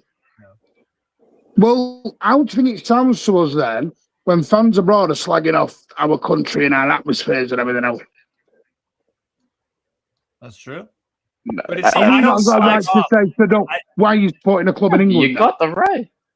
I've told you before. I support a club in England because I'm not saying it's wrong. I'm asking a question because this is the problem in debates, and this is the problem. Everyone looks at their own side, and everyone's fences go up, and everyone's defense mechanisms go up. And for some weird reason, we bring in age, culture, where you're from, your nationality, whatever. Football is meant to be a global sport. It's meant to be a global fun, right? But we don't do it this way because then this is the point, because English fans do it to fans abroad. But then the fans abroad do it to the English fans. Yeah. But the trouble is, nobody wants to see through the trees to realise they're doing the exact same thing to each other. Martin, so I'm going to ask again. What is the topic of the debate? Let's not go outside the topic of the debate. My topic is because you made such a blanket statement of your words were all match-going fans are shit. No, that's not what I said. That's not what I said. James's Park. That's what Spartacus said. Except what I said, Martin. St. James's Park, Spartacus, when I could hear a pin drop. Yeah, and I've heard it too. So, bro, there we go, Spartacus. It ain't no freaking. I've been there when Mike Ashley was in charge. Trust me now, they couldn't fill half the stadium, Spartacus. Never mind. I was there. I was there when St. James, when Mike Ashley was there. So how can you say the atmosphere was good then? Because Steve will tell you, there was never a good atmosphere when Ashley was in charge of that place. And the experience that I had was good. Whenever it's, to be fair, Martin, whenever it's Man United at home, it is. It was Man United, though. I'll tell you that. We'll see how good the atmosphere is tomorrow. I think that derby is going to be. It's away. It's away. It's still going to be insane at Sunderland too. Martin, you know why I say this, and I think a big issue for the Premier League atmospheres, and it's going to be even worse as time goes on, is there are too many. There are too many. Don't mean to misquote.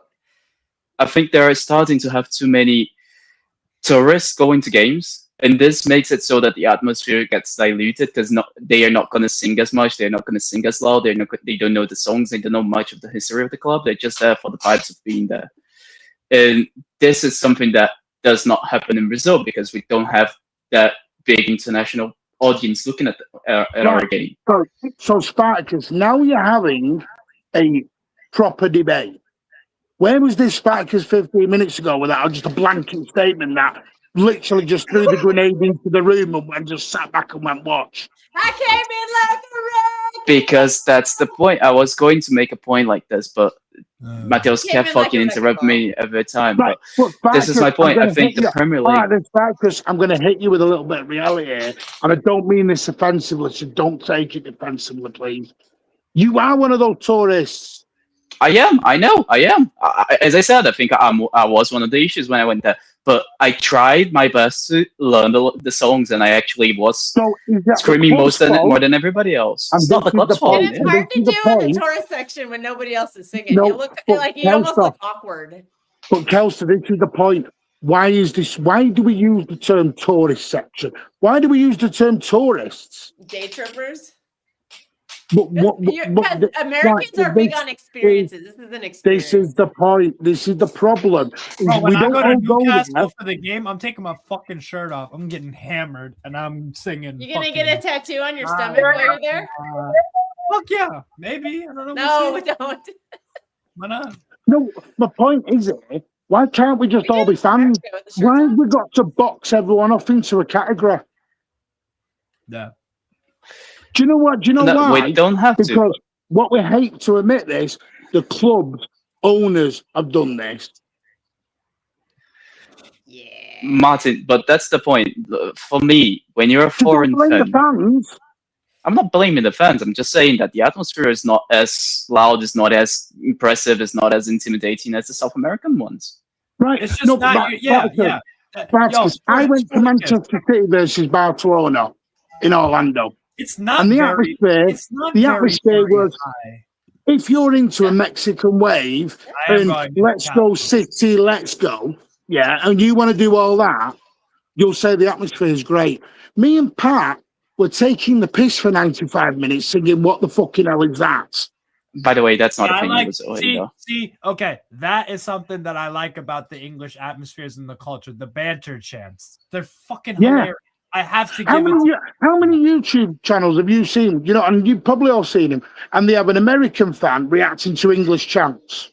Yes. And they sit there going, that's so funny. They're funny. They sit there going, are they allowed to say that? Are they allowed to what? Why are they not being arrested? I'm like, give us likes up, people, please, give us likes up. David, we were singing to David Beckham, does she take it up the arse about his wife? There's some pretty nasty ones. They are probably nasty. It's like Calvin Phillips. He's subbing up and down the line, and they were all singing "Big Fat Kev" to it. You know what I mean? It is what it is. You get on with it. You know that Flamengo had the song about Gabi Gozes. The one thing I realised with the English or the UK cultures were sarcastic fuckers. Yeah. Oh, Brazil as well. Brazil is extremely sarcastic. No, but our sarcasm is to the bone. We will go to the bone on sarcasm. To the bone. Yeah, I mean, I lived there for about a year. Like, from what I've experienced, it's about as much sarcasm as in Brazil. Maybe a little bit more, maybe a little bit less. But the sarcasm is very prevalent in Brazil as well. But I didn't come away from Orlando going, all the American fans are shit. I just said it was different. Yes, exactly. That's what it is. It is different. Maybe if you'd have come in Spartacus and said, you know what, it's different. Just, you made a blanket statement. Yeah. I don't think, Spartacus, I think you literally because what you're when we keep asking you more and more about it, we're like, oh, okay. I think you just when you said that, you just misrepresented what you actually like. What you did is you walked in the room. You walked into a room and slapped someone's grandma across the face, and then wanted to debate 20 minutes later with her. Martin, I'm gonna go back to the previous statement, and I 100% mean this. Compared to the Brazilian atmospheres and the atmosphere alone, I'm not talking about anything else. I'm talking about the atmosphere as alone. The English game in general in the Premier League are shit. Like compared to the Brazilian ones, they are in general. When I say in general, you can pick up 15 or 17. Right, Spartacus, but I'm not going to spend 48 hours putting 2 litres of vodka in my body. All power to you for doing it. I wouldn't do it. Okay, that's fine. But do you remember where was the conversation on? Like, do you remember what the conversation started? I don't. I was having a nice beer, chilling out, having a bit of hot tub time, having a bit of R&R, and you just came out with one of your very random but very famous Spartacus grenades. Okay, Martin. Okay, let me go back to where the conversation started. What is his name again? Mateus was saying that Savio is intimidated by the atmosphere in Brazil, in England. Oh yeah, that's how it started. Yeah. That's how it started, and I said, no, he's not. He might be intimidated by threats online to his family and to himself, but it's not about the atmosphere. The atmospheres in Brazil are far more intimidating. They're far more aggressive, and they're far more noisy and more loud compared to those. The ones in England are shit. They're more hostile as well. So it is with Savio. It isn't about the atmosphere in the stadium. It could be about the literally people sending him death threats and sending death threats to his wife and children, but not about the stadium itself. The stadium itself being called the wanker of everything is not going to be the issue for him. And also, why would the ground that he plays at, the stadium at the club that he plays for, why would that be intimidating for him? That'd be because people are dickheads. Because people are dickheads. Wouldn't make any sense. Like if Bruno Guimaraes was like, "Oh, I'm intimidated by St. James's Park," it's like, "Motherfucker, you play for us." Like I'd be confused if he said that. You know what I mean? Yeah. So why does Jack Grealish get booed at every single ground he goes to? Because he sucks. Again, getting booed is not particularly bad or offensive. I was being polite. I have no idea why he gets booed. So what do people tell to him? What do people say about him? Because he's a drunk. Yeah. Nothing wrong with that. Nothing wrong with that. Can I ask you a question? How do you know? When was the last time you were in the stadium? In England, right? In England, right?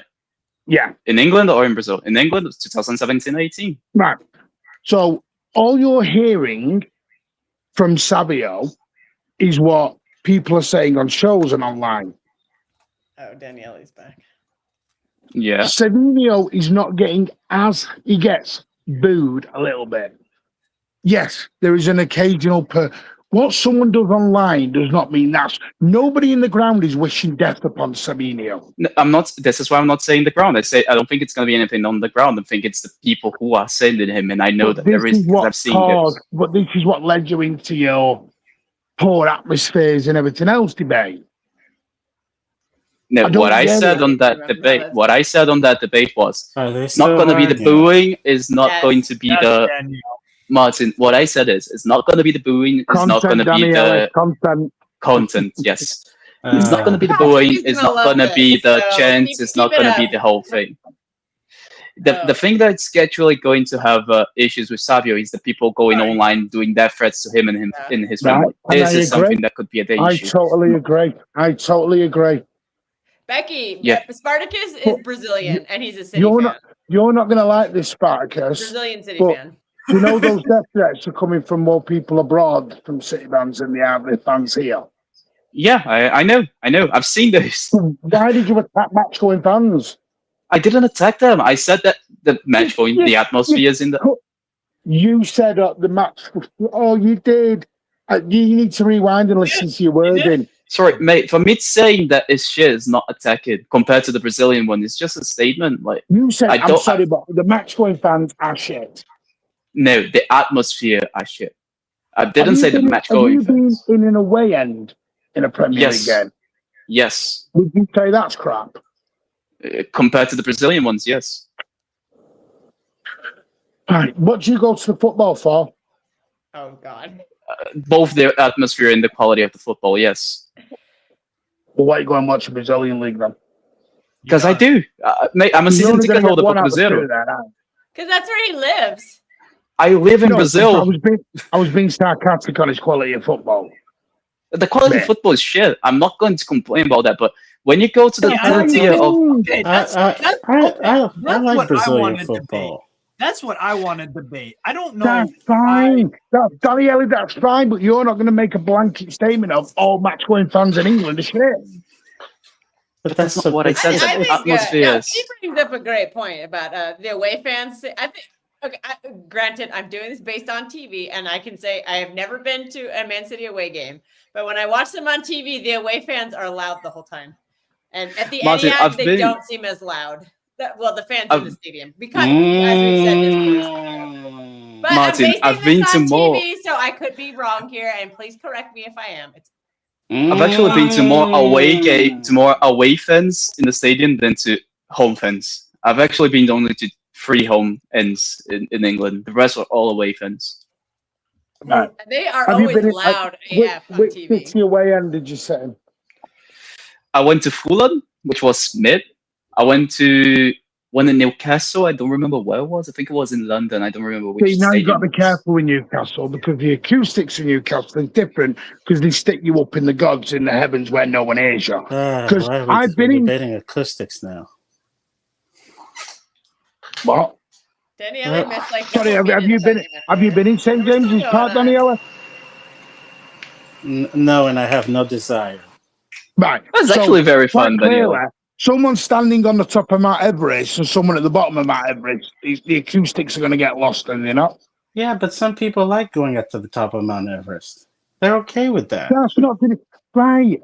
But the atmosphere isn't shit. We sing for 95 minutes in the away end at Newcastle, but because we're up with the bloody Angels and everyone else up there, and Steve knows what I mean, it doesn't get heard. There you go, Steve. I will agree with that with you. The away fans are a lot better than the home fans, but the bar isn't high. But that's always the case of us against them. They're going to try and be louder. Spartacus, I don't know why. I'm trying to figure out, Danielle, why it isn't us versus them. No, Spartacus. The thing is, you have an argument you could be using, and I don't know why you're not using it. But I'm struggling here, man. Throw him a lifeline, por favor. Which throw one? Him a lifeline. Why don't you just give the basic example of when an English team hosts a European team? Whose fans do you hear more? The away European fans or the home English fans? This is the thing. I don't use this argument because I haven't been to England versus somebody in England. Okay. And I don't judge it based on. Wednesday night, you could barely hear all the City fans up in the Bernabeu because where they're situated. Trust me, they were singing non-stop for 95 minutes. Yeah. I know your away fans are. I'm not disputing that. Because the problem is, in the Bernabeu, again, you are up with the Angels and dodging low-flying planes. Yeah, and rightfully so. That's how they intended it to be. Bro, when Milan went to Newcastle about 2-3 years ago now, I heard the Milan, and I didn't go to the game, but on TV, I heard the Milan fans more than our fans. Right. And also, we're not allowed drums and shit in our stadiums. You are abroad. Also, the big one about for French League is the flares, man. The fucking flares. We're not allowed flares.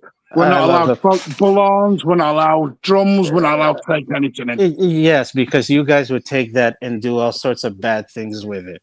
That's why. So don't mess with us, you bastards, because we'll fucking take you all out. Well, not you. This the Leipzig game. I think they had drums. Yeah. The way fans had drums. Daniela, we're a fighting island, sunshine. fighting At the Iron. end, you can get your haircut. Remember, you get your buzz clippers in. Martin, this is the thing. Like, yes, you're correct in saying like you guys cannot do things by the law because the law doesn't permit you. But sorry, when you're comparing the atmosphere, I cannot disregard that. The fact that you guys have no drums, that's a negative. It isn't because of you. It isn't because you guys don't want to. But the fact is, you guys don't have it, so that's an issue. Yeah, we're not allowed it because Danielle is right. Someone will get rammed down the head with it. Again, like you guys don't have it. The drumsticks. I'm just gonna say they treat adults. They treat adults in England like they fucking children. With this, the 90s, right? When people were actually children. Some children get wanded going into away games. Wait, what is this, Cade? What are you talking about? Cade, do you mean the stuff from yesterday, or is there something new? Oh, Cade says, just seeing the news about Livramento. That's interesting. I'm guessing he means the thing from yesterday, but I'm not. Cade, I told you that information Tuesday night. I've already accepted. He doesn't trust you, Martin. He doesn't trust you. The club has not learned its lesson. It's doing the same thing again. Delay, one target, delay. Yeah. You guys are gonna get Livramento. Buy cheap, buy twice. I don't know. Frustrate the fuck out of you going forward, though. I'm telling you right now. So would you marry someone you're not fully in love with when maybe 6 months later you can get the one you fully love? I am biased. I am the belief that I haven't thought about marriage. The world is a very big place, and the more you travel around, you find out that there's pretty people everywhere, and that you don't need to compromise on a specific personality or set of demands. You can go get happiness in different pockets of the world. So the different flavors, different periods of your life, go get that happiness. You should not be tying yourself down to one person because they tell you that it's forever after. Oh, God. Well, is it turning into Love Line? Wait, what are we talking about? I'm terribly sorry. I've been with my partner for nearly 20 years. Well, listen, I'm not against marriage, but I'm also not against people that choose not to get married, that choose to explore their... a counseling session now. Danielle is in the bathtub again, right? No. No, I'm not in the bathtub. I'm actually downstairs. I was Bluetooth failed. No, wow! Shots fired. No, I was in the Hamza space not too long ago. Oh, that's why you come in this mood. You'll get Livramento. You'll get Livramento regardless of what we do or don't accomplish. Yeah, arguing about center backs and targets and Chelsea fans in. It's the same thing. People don't watch football because a new center back comes in that's the flavor of the month in France. Oh, please tell me he doesn't believe the Upamecano stuff. No. But that's a sackable offense if we get him. Yeah, he's There's no interest. Upper Maguire. I need a club statement over this one. Right now, anyone who's not homegrown, I would actually take with a very big pinch of salt right now. There's a Madrid. That's why I was not too high on the Tonali that you were talking about, Steve. There's a Madrid account that says he's agreed terms. So everyone calm down. It was Indy Kayla who's had like a terrible time. So Madrid that just gets in worse. What's that, Danielle? Danielle, what's that? Real Madrid not spending money again? Well, I thought they always spent money. No, well, they've realized that center backs are a dime a dozen, and that you don't need to overpay. You can get somebody like a De Ligt or an Upamecano that maybe the situation. Well, yeah, De Ligt was a flop at Juve, was a flop at Bayern, and he's a regen at United. You can get who you wanted 5 years ago for cheap with a little bit more experience and a little bit more humbly. You could get Upamecano. I don't think he's a bad player. He just has mistakes in him, maybe flopping at Bayern and now going to Madrid with better supporting cast around him, arm around the shoulder. Maybe that'll help him. Confidence is something that gets dismissed a lot when players get signed. If they don't feel comfortable and confident in the environment, there's no guarantee that they're always going to perform, like language. I don't think he was particularly carried at Leipzig either, so... I never said he was scared at Leipzig, but the problem was when he went from Leipzig to Bayern, the expectation was he was supposed to be the center back for Bayern for the next 5 to 10 years. That's a lot on a guy. You don't know if in between the ears he's able to handle that load. Being the center back for Bayern, the starting center back for Bayern, is a lot of responsibility because they don't just defend. Bayern center backs are also expected to be good with the ball on their feet, push upwards. That's a lot for a guy that's error prone. What about Madrid? Well, it's different when the guy that runs the show is your countryman, and if he's telling the press to no mas, that may help him a little bit. The politics may also help him be like, hey, coach, give him another chance. I believe. I don't know, but clearly Madrid sees something in him that they want to sign him for free, which is a good move for them business-wise. Don't get me wrong. They get a lot of frees. Yeah, that's good business. Because they don't like spending money, and that's fine. That's not their model is you come to Madrid for Madrid. You're coming for the status of playing for Madrid. It's meant to be an honor. Song stuck in my head too. Thank God they're all shit. It's not at Real Madrid. The one thing, Daniel, you're not going. It's not meant to be a job. It's meant to be like a privilege to be walking in wearing that white shirt. Mbappe recruited him. This guy's a Madrid fan, so.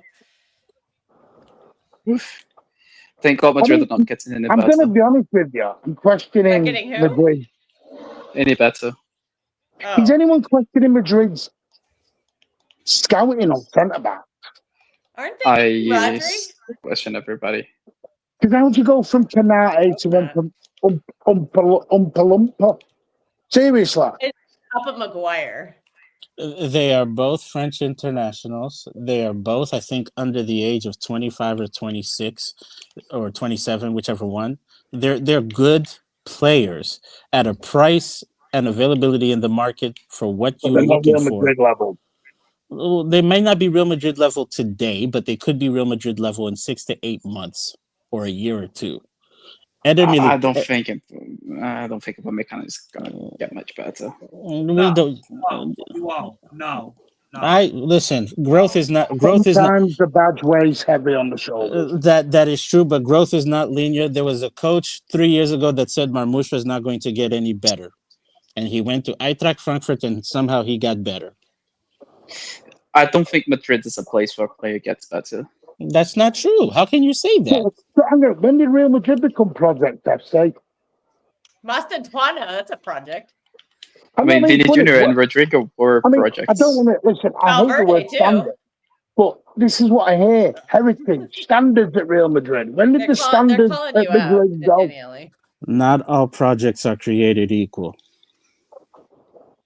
Have you seen Madrid? They sack managers who get record points. Yeah, not all sporting projects are created equal. If you don't toot the establishment line, if you don't get along with the players, if you piss off the marketing people, Madrid will sack you. It's football. But that's not. See, that's where I disagree. You say to a manager, you've got to win this, A, B, and C. See, at Real Madrid, it's not even about winning the league. You've got to win it in a certain fashion, and you've got to win it with a certain. You got to win it with certain players. I respect that. If you buy dummies with respect, is that not unfair on the manager then to demand that expectation now? Martin, let me tell you a story about Florentino Perez. That's like giving a Formula One driver a bloody Robin Reliant. Martin, there was a time that the Luxemburgo, a Brazilian coach, he was the coach of Madrid. Remember that time? He was awful. During the Galactic. Yeah, during the Galacticos. He was awful. But do you remember that time? Mm-hmm. You know why he got sacked? It wasn't because he was bad. It was because he subbed off R9 in the 70th minute because they got a red card and he wanted to just put 10 bodies forwards and defend the lead to win the game. So Florentino Perez sacked him because he took off R9 and did that. Yeah, Pellegrini got sacked over his style of football. So you're saying we're just like Real Madrid? Oh, We said as their club, their free transfer FC. You just said Pellegrini got sacked because of the style of football. Hazard wasn't a free transfer. Hang on a minute. No, Pellegrini was never long Hazard term. cost so much money and he flopped. They don't want to pay him. I'm sorry, Daniel. Pellegrini came in as a stopgap because Pep was already under contract. So that's worse. Manchester City signed someone, gave him the belief, even though they had his replacement behind his back. Very on brand. No. See, hang on a minute. On brand. Okay. No, let's do the facts then. Pellegrini knew about Pep. Okay. He knew. That still doesn't make it right. I don't know. If you're gonna get somebody. So then, why were they trying to extend him? Because Pep hadn't given him the full yes or no at that point. But you just said a couple seconds ago. Pellegrini was told our number one target is Pep Guardiola. That's why Cherki and Soriano came in.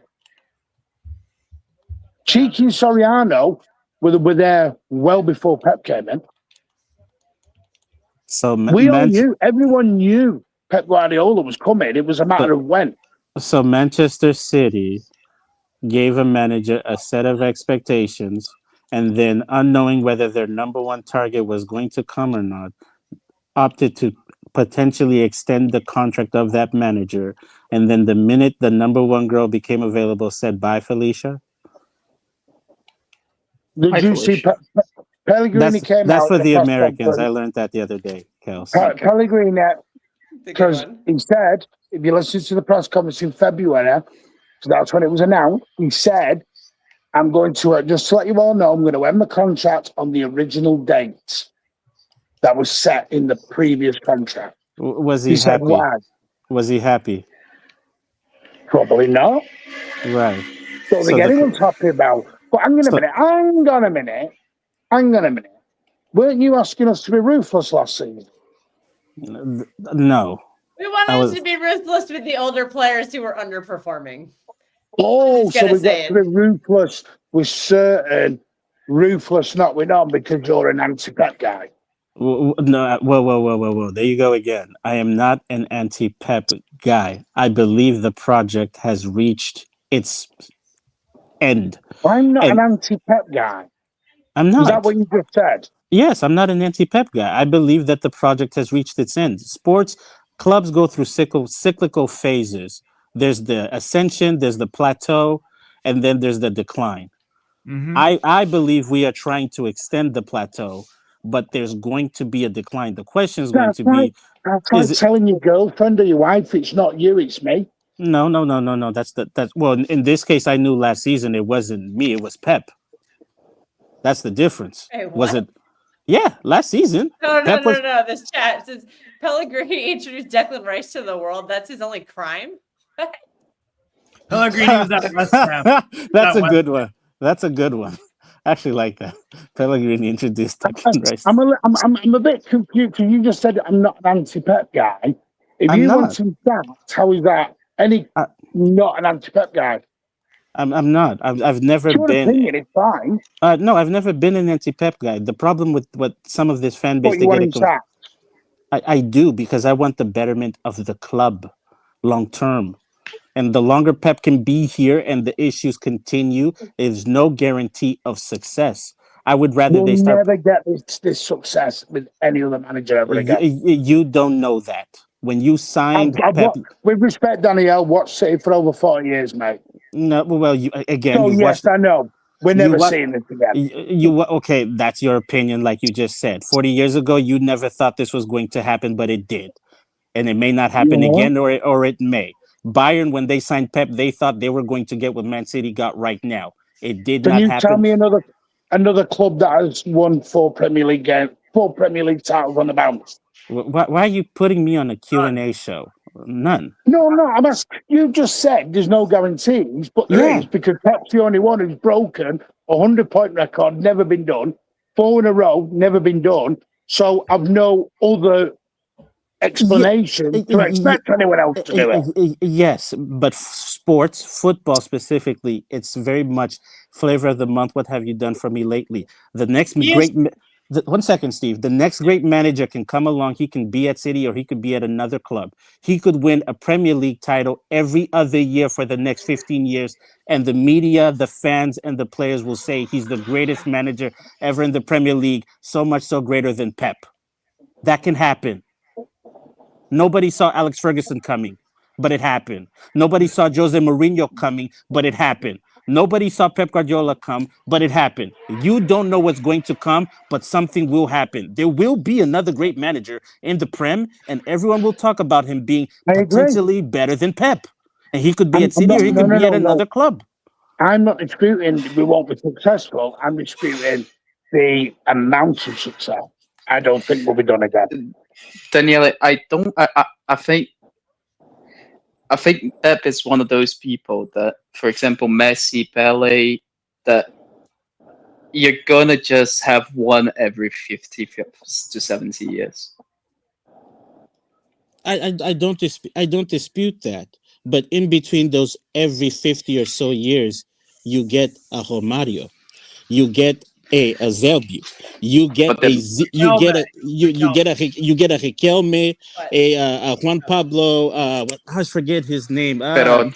No, not Peron. You get a Pablo Aimar. No, you get a Pablo Aimar.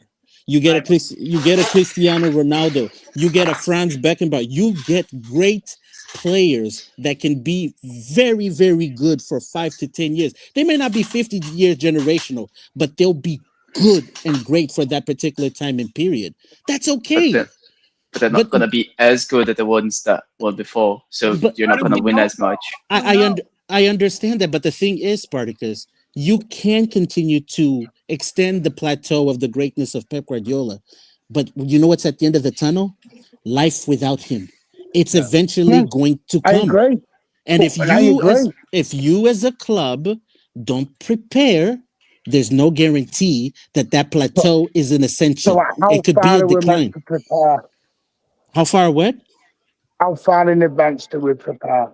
I don't know. I'm of the belief that you start sooner rather than later. A year early than 2 years behind. Then we might as well throw all the targets we've got out the window then and go back to the drawing board. No, that's not true. You don't have to do that. Danielle, all the targets we're going for are the ones Pep wants. Well, I think we're going to keep Pep until 29 and then get Vinny. I don't think that's the best plan. Personally, I think that's a horrible idea. Because I don't think Vinny is ready. I don't think anyone's realized. Vinny might be in 3 years. Hang on, Kelsa. Who wanted Donnarumma? Pep. Right. Who wants Livramento? Probably. I would imagine Pep too, because of he's very tough. Pep has wanted Livramento for 18 months. Yeah. You'll get him. Are we not looking at patterns here? No. Is he just going to buy these players he wants and then says, "Oh, I'm only here for 12 months, guys. Bye." Did he want them 8 months ago when he was trying to leave? Yes. So then why was he trying to leave? Who says he was trying to leave? See, look, you just leaving Twitter. No. What you mean Twitter? 9 months ago, we didn't know whether he was going to be at the club or not. I did. Yeah, but we didn't. I told you. No, I said he was going to extend for 2 years. Yeah, I said it on LB's show. But before it was announced or before you found out, you didn't know. You were in the mud like the rest of us. We didn't know. So how far in advance are we meant to know? I don't know. But 9 months ago, nobody knew. They were all waiting. So much so that they were looking at contingent plans to come in. They were looking ahead. Were they not? So the club were in the same position where I'm at, saying, hey, we don't know whether this guy's going to be here long term. We potentially need to start a rebuild. Is he here or not? If he's not, we got to plan ahead. That's all I'm saying. I saw last season and I said, you know what? Plan ahead. Because this guy, he's not showing me solutions. Plan ahead. This is where I diverge with you. I think the club already knows. About Pep right now, or you meant back then? I think they knew already back then, and I think they know already now. I think the club knows a lot more than they let out. Of course. Because you're a competent football club. Yes. I think the board is, even though I disagree with the movement that they're doing on the market, I think the board are too competent to be putting that much money into Pep and just expecting him to fuck off in 2 years. Well, why do you think Pep Guardiola went to Abu Dhabi in September and October last year? I have no idea, actually. He was summoned by Sheikh Mansour and Sheikh bin Ziyad. Oh, he was summoned. You know, he goes there twice every year. Yeah, but he was also summoned. He had a meeting with them. Did they draw a circle and call out Pep 3 times and he appeared? You see what I mean? You can change anything if you stick a certain word in front of it. Put the pentagram on the floor. No, you just said that he goes there 2 times a year. Why does he go there? Yeah. Why does he go there 2 times a year? Because they go and have a meeting. Right. And they get on with each other. Correct. He was summoned 2 times a year. Spartacus, he used a port key to travel to. What are we doing here? My God. I'm not going to say it, man. And for Palpatine. Anyway, Danielle, I'm sorry to say, just accept and come to peace with it. Okay, but see, this is where you guys get confused. I have always been at peace. If he's here for 1 year or 2 more years, it doesn't change the fact that the club still has to start with their transition rebuild. And if he goes in too much, a little bit of win now, I'm going to tell you right now, Martin, I've seen this playbook happen across different sports. You start signing one too many win now players because you have a certain window with the manager, that bill comes due. Father Time is undefeated and it catches up with all those players and they get expensive and they get older. And you know what happens when you start doing that? Then you got to go and start a really hard rebuild and you ask yourself, why didn't we do it sooner? Well, the payoff was you wanted to win now. I'm okay with that, but also be okay with what's on the other side. I don't hear you guys talking about the other side. I only hear you guys talking about the greatness. Talk about the other side. Right, Daniela. I know you're talking about just you there. You run enough spaces in shows last season to know what everyone was demanding. Don't you think last season was the other side? And we no, you know. Last season, if last you season want was to win panic. now, what do we do then when all the fan base are demanding win now? Who's all the fan base? You just said there's a part of the fan base that wants Pep wants to go in this win now, and there's a part of the fan base, they're small. I don't think they're large. That's very reactive, especially on the losses, and they come out and they start saying sack this player, get this person out, or Pep out. They're reactive. They flip flop from 1 minute to the other. I don't read his group chat. I'm very overreactive, but you know. I am too, Kels. I run hot and cold when it comes to sports. Same. I stand. I'm very chill. I'm very chill. Oh, bullshit. I stand by my opinion. BS, buddy, because your DMs say different. No, Daniele, I'm joking around with you. When have I panicked? When have I panicked with you? Spartacus, I have DMs from you on Donnarumma where you have lost one. Okay, don't do that. When was it? The Newcastle game. I haven't lost. Pointing out that there are issues caused by a player in build-up is not losing. You sent me like 7 messages and the clip. I don't know where you found the clip that wasn't even available on TV. I follow that guy because he gives very good tactical insights. I followed. It's called Bevo. Good account, by the way. It's called Bevo. Oh, Bevo is great. No, it's not. It's not the Bevo. It's another Bevo. It's a guy on Twitter. Very good tactical analysis over there. Oh, I don't know that one. Yeah, and you had that Donnarumma clip ready, locked, and loaded, saved. You could have waited. Danielle, sorry, I'm confused. Maybe it's because I need to get clarification. Maybe it's me. Maybe I've had one too many beers in a hot tub. But what do you mean, Mike? So you want to do the? You're in a hot tub? Yeah, that can go on Twitch. That can go on Twitch. Right. Do you mean this guy? Spartacus, behave. Spartacus, behave. Ain't no blue chew needed here, sunshine. Anyway, swiftly moving on. Danielle, the blue chew jokes. The blue chew jokes. You want to do so. Pep's contract until 2027. Yeah. Would you give him till 2027 and look for his replacement then, before to come in 2027? Or would you like to get rid at the end of the season and go a completely different direction and say do a 5-year plan, but you do realise that is going to cause a lot of eruptions within the fan base and the club?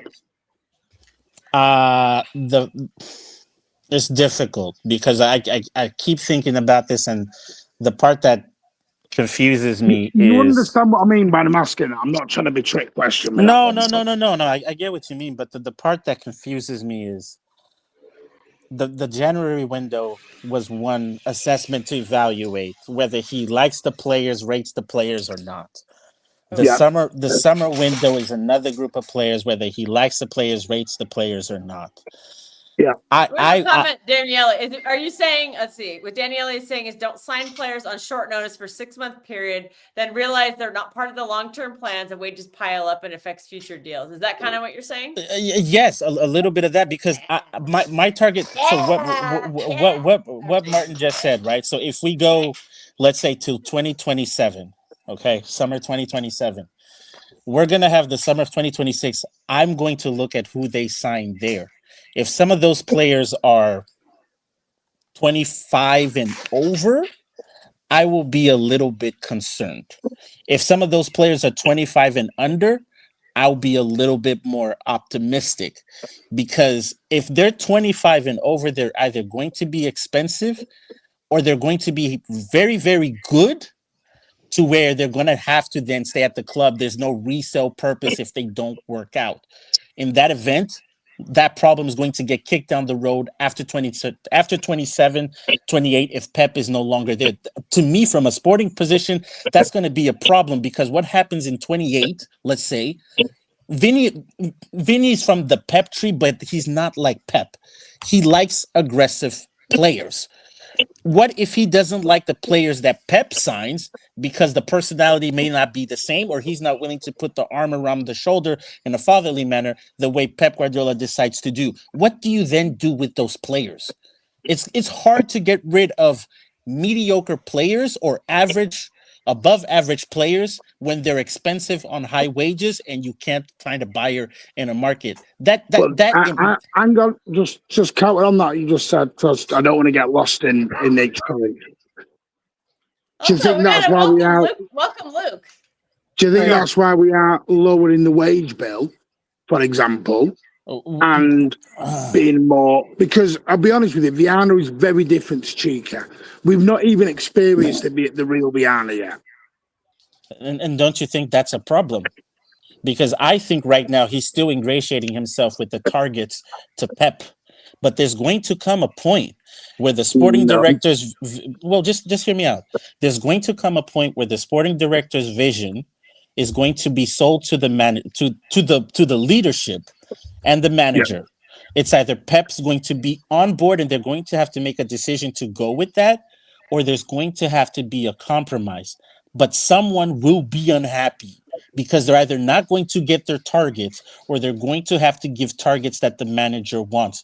And if those targets work out, great, the club wins. But if those targets don't work out and one or the other push those targets through, it's going to be problematic because they're going to be there. So how do you deal with it? Tell me a club or a manager who buy the players for the next manager, really. I don't know. I understand what you're asking for, but what I think you're asking for is never actually getting done. I don't know, but see, here's the thing: we don't know, even if he signs a contract, that he would not. Well, let me phrase this: he's never walked away from a contract. He's always gone. He's always gone towards the end and then extended. So there's he's that. Also said the next. He's also, and it's on record. He's told the club the next contract he signs is more long term. He doesn't want to do these 1-2 year deals anymore. Okay. Well, again, I'm gonna steal something from the Americans. The minute you start talking about retiring is the minute you're retired. The minute he had the thought about walking away, he was one step walking away already. And so last season working out the way that it did, I think there was a part of him that got pulled back in, but it still doesn't mean that he's not prepared to walk away from Did City. Ferguson not say we're going to retire and then went on and won a shitload of trophies for about 5 years, 6 years after that? Yeah, and then you saw what those 5 years did to the club as well long term. I'm not. Yeah, but I'm not denying that. I'm not saying, and also United's very different because their board's a mess. The infrastructure from top to bottom's a mess. Ours is not. That's true, but it was a mess because Fergie was there for a very long time, and there was a lot of power in how the infrastructure was set up that Fergie had a say in. It's no different than City. Our academy, our scouting is tailored in a manner that is very much conducive to Pep Guardiola.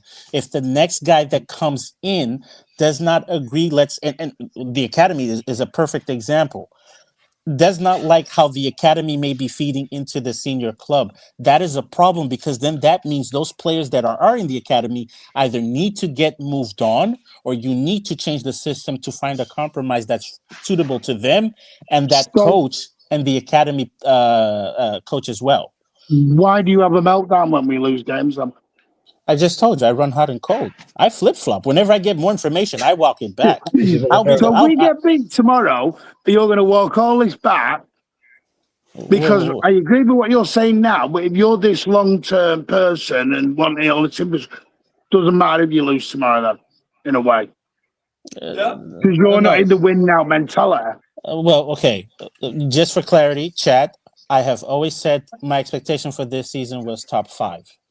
No, I'm not trying to. You understand what I mean, don't you? I'm not trying to be clever with the question. No, I do. I'm just clarifying. My expectations were top 5, but I'm also a fan at the end of the day. Why is he every time we lose, everyone's doing emergency meetings and crisis talks and? Well, Martin, part of it is this channel has emergency meetings. No. I don't know. That wasn't a dig at you because LB was doing emergency meetings 5 times a week last season. Well, you know what I mean? I'm telling everyone was flip flopping. We definitely. You know what I mean? People were having therapy sessions. It was crazy. Well, we needed it Well, Martin, do not make fun of people for going to therapy. That is okay. I don't call a Twitter space at a YouTube show booking therapy. Jesus Christ. No. Okay, no, I'm going to disagree with you and I'll give you some flowers over here. There is a part of the fan base that creates content that is a little bit reactionary, very much to the rivals, and as a result, some of them have not Kelster have a very. I know some of them have. I could remove you. Some got the power now, Martin. Yeah, some of them have. Man, I have the power. Some of them have. I need Steve Black in here so bad. Steve Black, where are you? There's a black Steve. There's a black Steve. No. Sorry, Steve. I did. He's the goat, man. No. Okay, so the reason why I say that because I learned the other day also that there's from Arsenal. No, it wasn't Arsenal fans. It was rival fans. There's good Saka and then there's evil Saka. I don't know if you guys, if you guys have ever. I did not know that existed out there, but there is evil Saka as well. Which is I only knew that there was Saka. I never knew that there was an evil, good version of it. Evil Saka is Tyreek George, bro. Yeah, evil Saka. Yeah. And when you see when you see it, it makes sense, Spartacus. I'm like a prune. Carry on. We want to welcome Luke on. Luke, what Martin's enjoying. Welcome, Luke. Yes. Welcome, that's Luke. Twitch. That's Twitch thingy. Welcome, Luke. Luke, welcome, what do you Luke. think about tomorrow? Anyways, back to I guess it's today him for you enjoying guys. his life, man. Can I get Luke's opinion? Can I have Luke's opinion on what we were saying before? The English versus South American thingy. Oh, for fuck's sake. Hang on. Danielle was about to give me flowers and you veered off to somewhere else. Yeah, Where okay, the flower giving? wait, okay, yeah. Let me give him flowers before he. Wait. Let's calm down on this one. Martin is in a hot tub and Danielle is gonna give him flowers. What's going on here? Yeah, this is crazy. What is going on here? It must be. Add some videos to the soundboard. It's the lighting. You should get a soundboard. You should get a soundboard. Can we get to the giving Martin credit back? Hurry on, Daniela. Okay. No, I'll be quick. To the. Okay. Some of the content that's created, it makes fans, especially after a loss, it gets people very angry, very upset, and it's not always helpful. And there's nothing informative in debate that even comes from that. It's just a bunch of rage baiting in a circle. Yeah, and I will say some of the content that you do, even in the spaces or on your show, that's a little bit more calm, where the conversation is actually had. For some people, it is therapy to walk them back. No. Yeah, but Danielle, have you not noticed why? Why do you think I do my spaces at after 11 midnight? The lights, people. Come on, man. Because I let everyone vent for 5 or 6 hours first. Yeah. Because if I do that face, if I do that face an hour after the game, it won't have. It's not going to be the space that we want to do. Martin, how do you fancy doing the spaces at halftime then? So again, well, it's why I don't. It's why I stopped doing watch-alongs in a way, because the trouble is watch-alongs are great and each to their own, but the trouble is you end up shouting stuff that you don't actually. You're doing it in an emotional moment. Because I used to do it, calling everyone a wanker and everyone's this and everyone's that, and then 20 minutes later, someone always records you and they clip you out, and you end up on these silly reaction shows, looking like targeted here. No, I'm not talking about. This channel that does do the reactions to all. Please, God, please don't let me suffer today, God, please, God, don't let me suffer today. I think I'm probably one of the most chill fans over here. What just happened? Who was playing? What's the channel? What's the channel that does the reaction to watch-alongs? Steve, was that you? No, there was. Why was he praying? No, not football talent, During the Fulham game, Danielle. It was during the Fulham game. Does this look like me? For example, Please, God, please don't let me suffer today, God, please. Please, God, don't let me suffer today. Into in that game. He's putting Adam on screen, and then he does that little girly at the end. Somehow.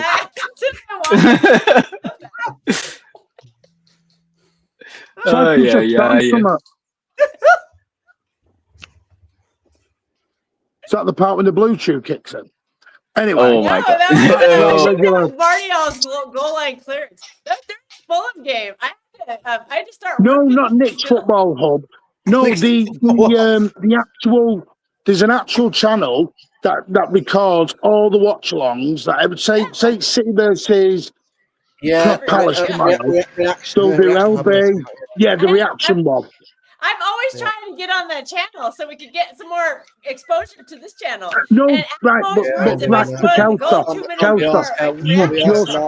you just indirectly proved my point. Yeah, I want to get on that channel, man. Right, but then your watch along, but Kelsey, your watch along now changes because you're trying to get onto another channel to get exposure. No. That's me. That's just me. That is me watching a game. But I mean, we're never gonna get on that channel anyway.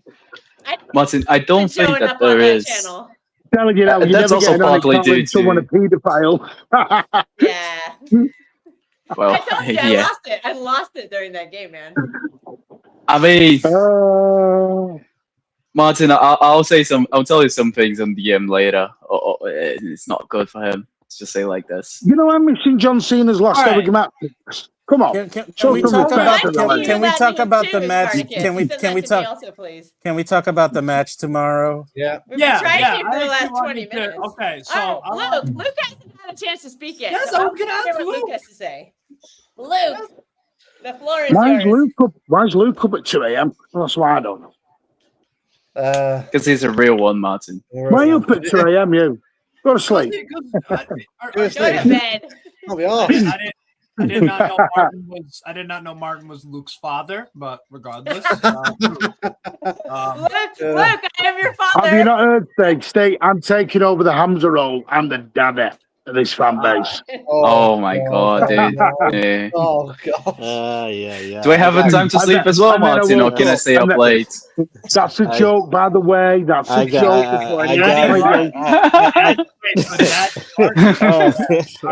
Oh god, Daddy Martin. Daddy Martin. Secret father, Darst. I bet Kelster picked out that one. Anyway, carrying on. No, I did not. Luke, Oh, all right. All right, so Luke, for the Palace game tomorrow, what do you need to do to win, specifically against Palace? What do you think? Well, score more goals and less goals. All right, Michael Owen, thanks. Jesus Christ. No, basically, with something like Palace away, it's just keep it simple. I think. I mean, obviously we saw Arsenal won, but I mean, even before the game, like I said, they win anyway. But the fact they did it last minute, 2 own goals, they were terrible. But it's what it is. They won the game. What we got, I don't care if it's 1-0 win. It's 3 points. Get 3 points in this game. And this is a crucial thing as well. If we are leading first half, second half, keep it simple and manage the game better. Our management away from home at times, apart from Madrid, it was all right against Madrid. We've got to manage games better, especially in the Premier League, away from home. It's been an issue for, well, most of the season apart from the odd game here and there. But like, we can't have another Fulham game where we're having to battle to and fro to try and keep a 1-goal lead or 1-goal advantage. It needs to be a simple game tomorrow.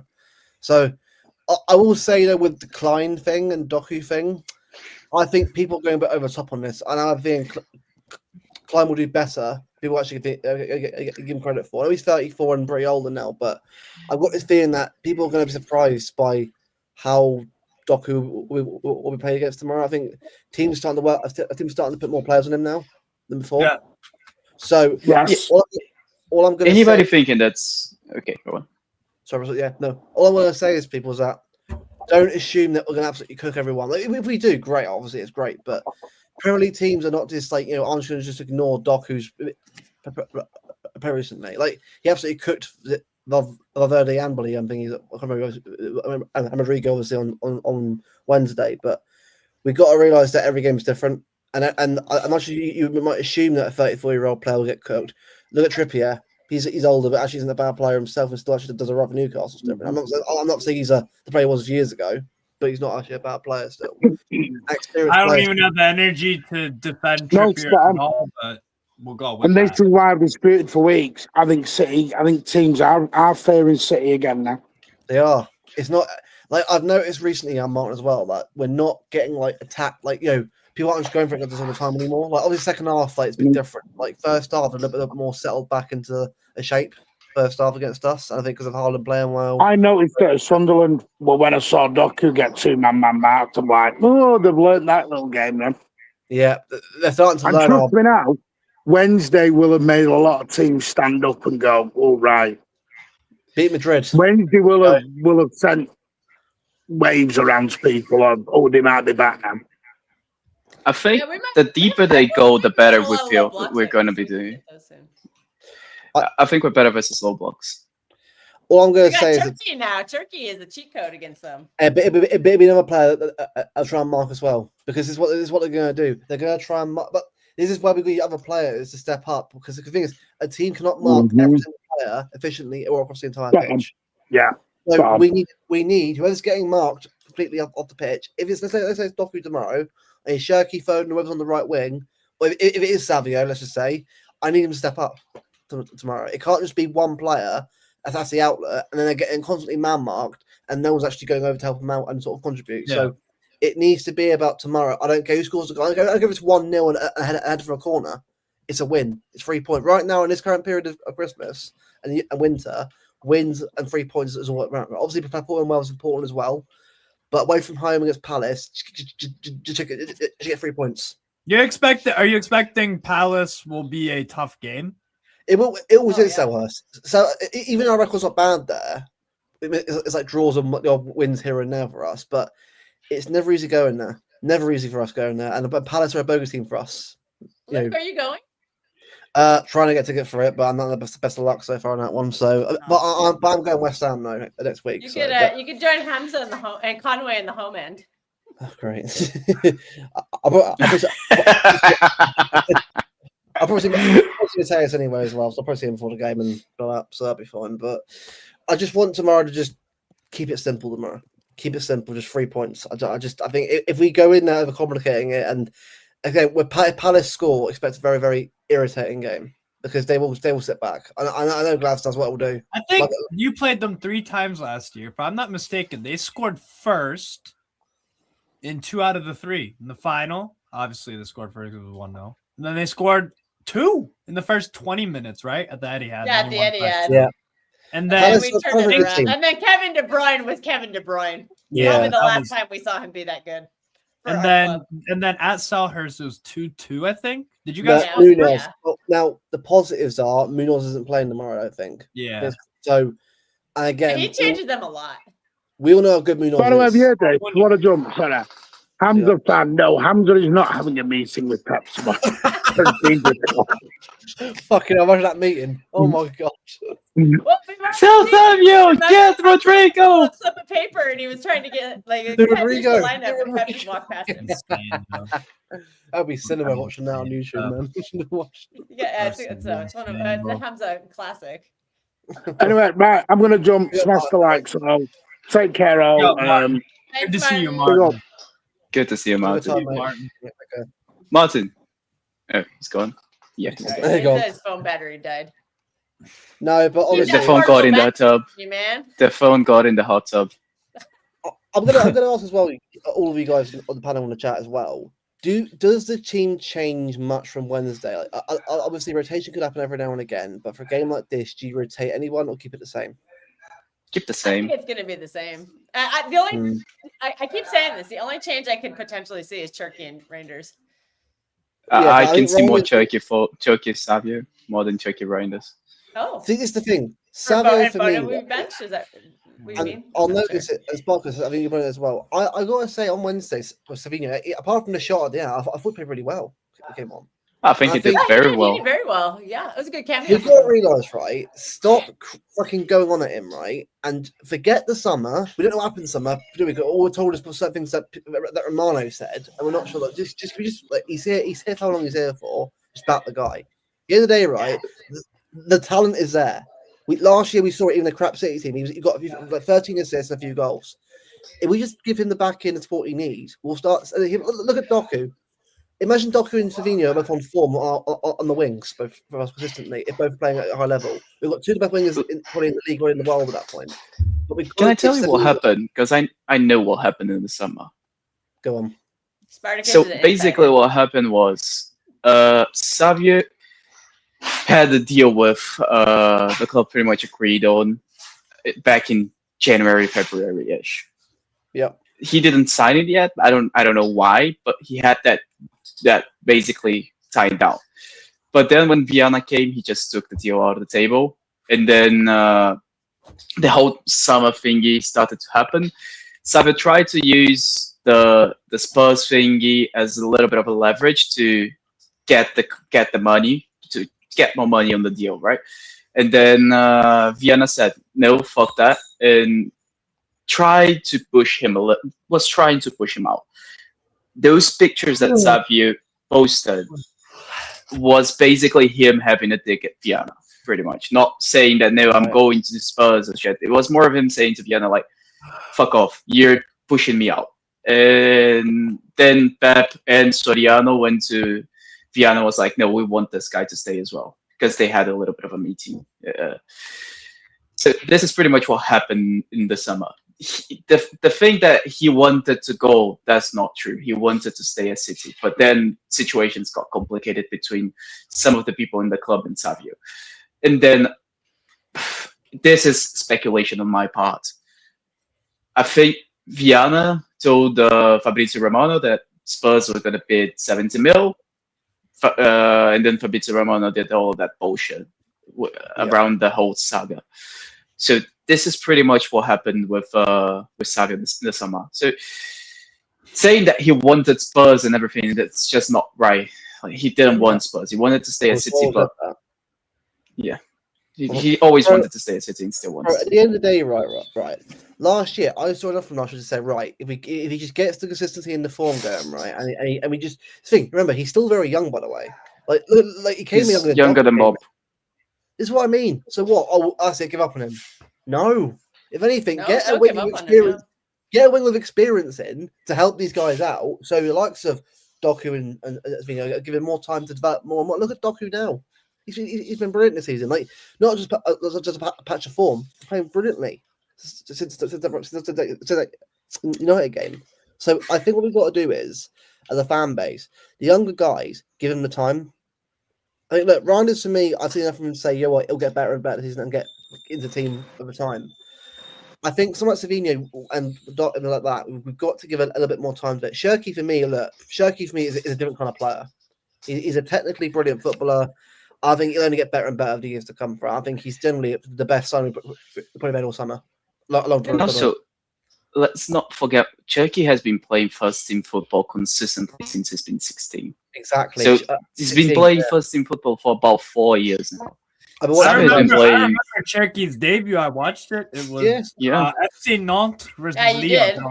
Oh my god, this kid is lit. A team in France that I'd actually watch is Lyon a lot, so I knew about Cherki quite a bit. But obviously, I wasn't like saying in a City. It's more like I thought it would be a good player for. Yeah. I could think in PSG would get him, but obviously in the end I didn't get him. Yeah. Obviously, oh my god, he'd be disgusting on PSG. Be so good. Oof. Do you know what? Right, I watched a little bit of Zizou and a lot of that. Obviously Zizou's obviously Algerian descent as well. And that I thought it sounds like a very, very mad comparison, but it's not actually. If you look at it, the technical ability on the ball and the very similar to that as Zidane did. Technically, it's very similar to how Cherki. I thought you were saying Mahrez. I'm not saying he's going to be. Yeah, I think it looks a lot more. I think it looks a lot more like. Yeah. I think he's the closest player you got someone like Zidane for years. The issue is though he's got to keep doing this and get better and better over the years to come. I'm sure he will do. I've noticed already as well. You noticed as well. He actually is like people going about his actually problems. What problems? Right. Nah, that's bullshit. He's one of those humble, chill, and also he's obviously got a little bit more about him, arrogance. But I love arrogant players. If you're that good, like Kevin De Bruyne, right, you can always tell a bit of arrogance about him, but he knew how good he was, but he wasn't a twat about it, and that's what I liked about him. Like players who know how good they are, but are not afraid to sort of like Haaland is. Haaland's quite good at sort of showing how good he is as well, but they're not like egotistical. There's a difference between having. They back up They back up their talk on the pitch. Exactly. I think the thing with Cherki, I don't think he's even like. I don't think he thinks too highly of himself or he's got attitude problems. I think the big thing with him is Cherki's body language looks like that type of person. Yes. All I'm gonna say is though, I can't wait to see him. I mean, that Black Away kit, by the way, is so brilliant when I watch it. When I watch a player playing it, I really want to see players like Cherki and Savio and Doku all cook him one night in a night game in Europe somewhere. Like it looked like technically it's one of them kits you wear to like a cage match, or like you go to like local cage football. Yeah. Five-a-side kind of thing. Yeah. I mean, our kits this year, all four of them are really good. Even our green one's really nice. And Champions League. I don't like the green one. I mean, it's not disgustingly awful. I've seen worse kits than that. I like the green one. I like that one. The home kit's lovely. The home kit's brilliant. Last year's kit was crap, but this year's kit is actually a lot more, not nice and sleeker. I mean, and the third one's the what's the third one? I can't remember. Is it the what's the other kit? Off the top of my head now. Not the white one at the Club World Cup. I was good. Well, to be fair, I'm surprised the Egypt kit passed the World Cup. It's ridiculous. It's a really nice kit as well. But yeah, I just think tomorrow, right? I just want to it is the same team. Great. I think I know Foden wasn't really great on Wednesday, but I don't think that's necessarily his fault. I just think that some games aren't going to be better for certain players, and Wednesday wasn't that game for him. But I think. I watched Cherki. He could have scored. Obviously, Haaland has scored. Obviously, O'Reilly. I think O'Reilly for me should be playing every game right now, which is crazy. Oh, definitely. Yeah. Oh yeah. O'Reilly's so good. when we get back from AFCON, we'll obviously have Marmouche and I actually think Marmouche will play more games after AFCON. I just think the problem is with AFCON being there, we have no idea whether each Algeria have told City to manage the minutes. This is the thing, because I have a funny feeling that after AFCON, Marmouche ain't will come back and play a lot more. I just think that's what's going to happen. And it might seem a little bit like unsure, but I just think there's no way, right? Some moves you can just play a little bit here and there. Like you've got to at least start using him a bit more. Now I think January after that, especially with a lot of games coming up as well, and post New Year, I think we'll see a lot bit more of him. But I just feel like with people ruling out players like them too, saying that don't do anything for us, they will. I think every player will part to play this season for sure. I think every player we have in the squad is good enough to have a role. Rico for me is one player I'm like, I don't know.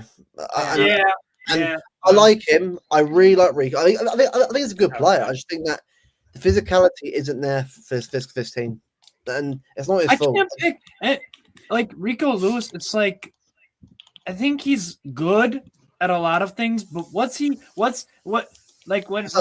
of Rico Lewis, it's like, what do you like excel at? What are you really good at? What are you known? I think he excels at one thing. I think he excels at finding space to receive the ball.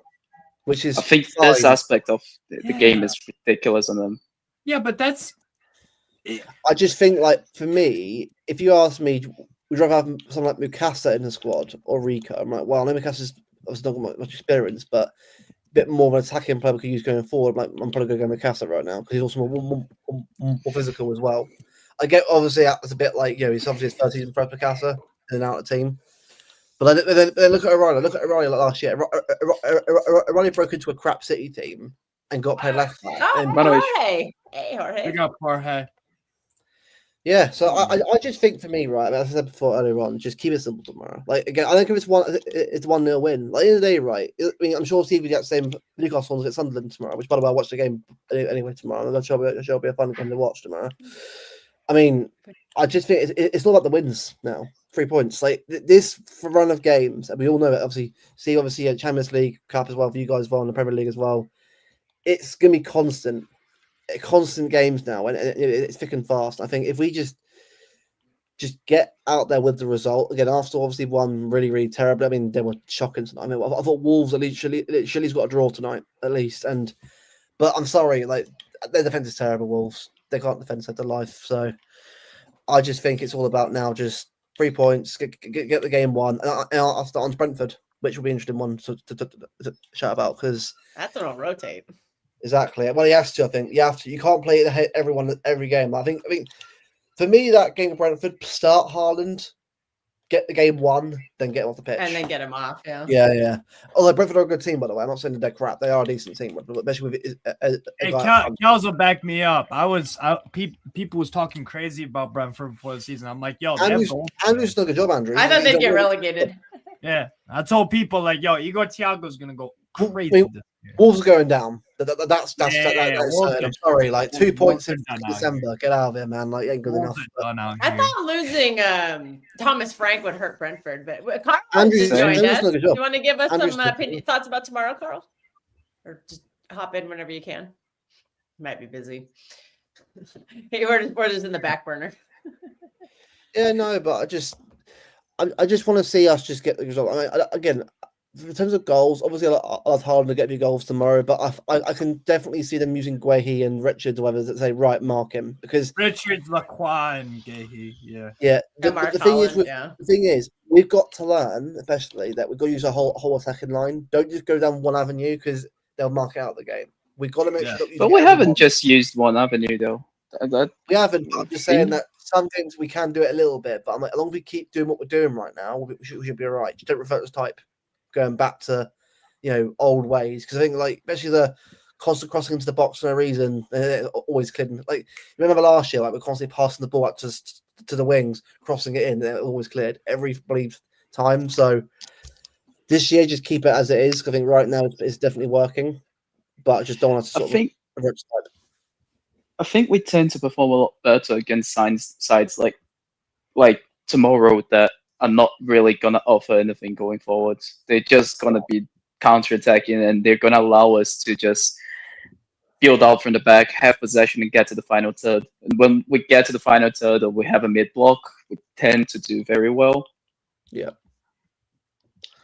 I think y'all, if y'all keep Jeremy Pino quiet, who's been phenomenal, brilliant player, very good player, phenomenal, for Palace so far. I think and this is what I rate about teams in this scouting is everybody's like, oh, they're done without Eze.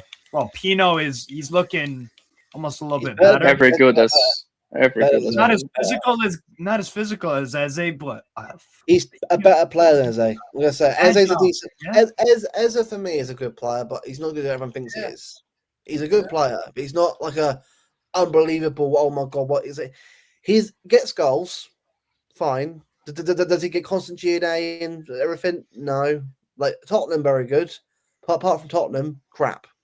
So it's like Pino's been awesome this year, man. This is the thing, Steve. Like I actually watched other games in Europe, so I knew like players like Ronaldo. I knew how good he was going to become a City anyway. I think a lot of people just don't watch other leagues. I think, oh, Pino, who's that? Like, well, he was a good player for Villarreal. Pino's problems with Villarreal was injuries, honestly.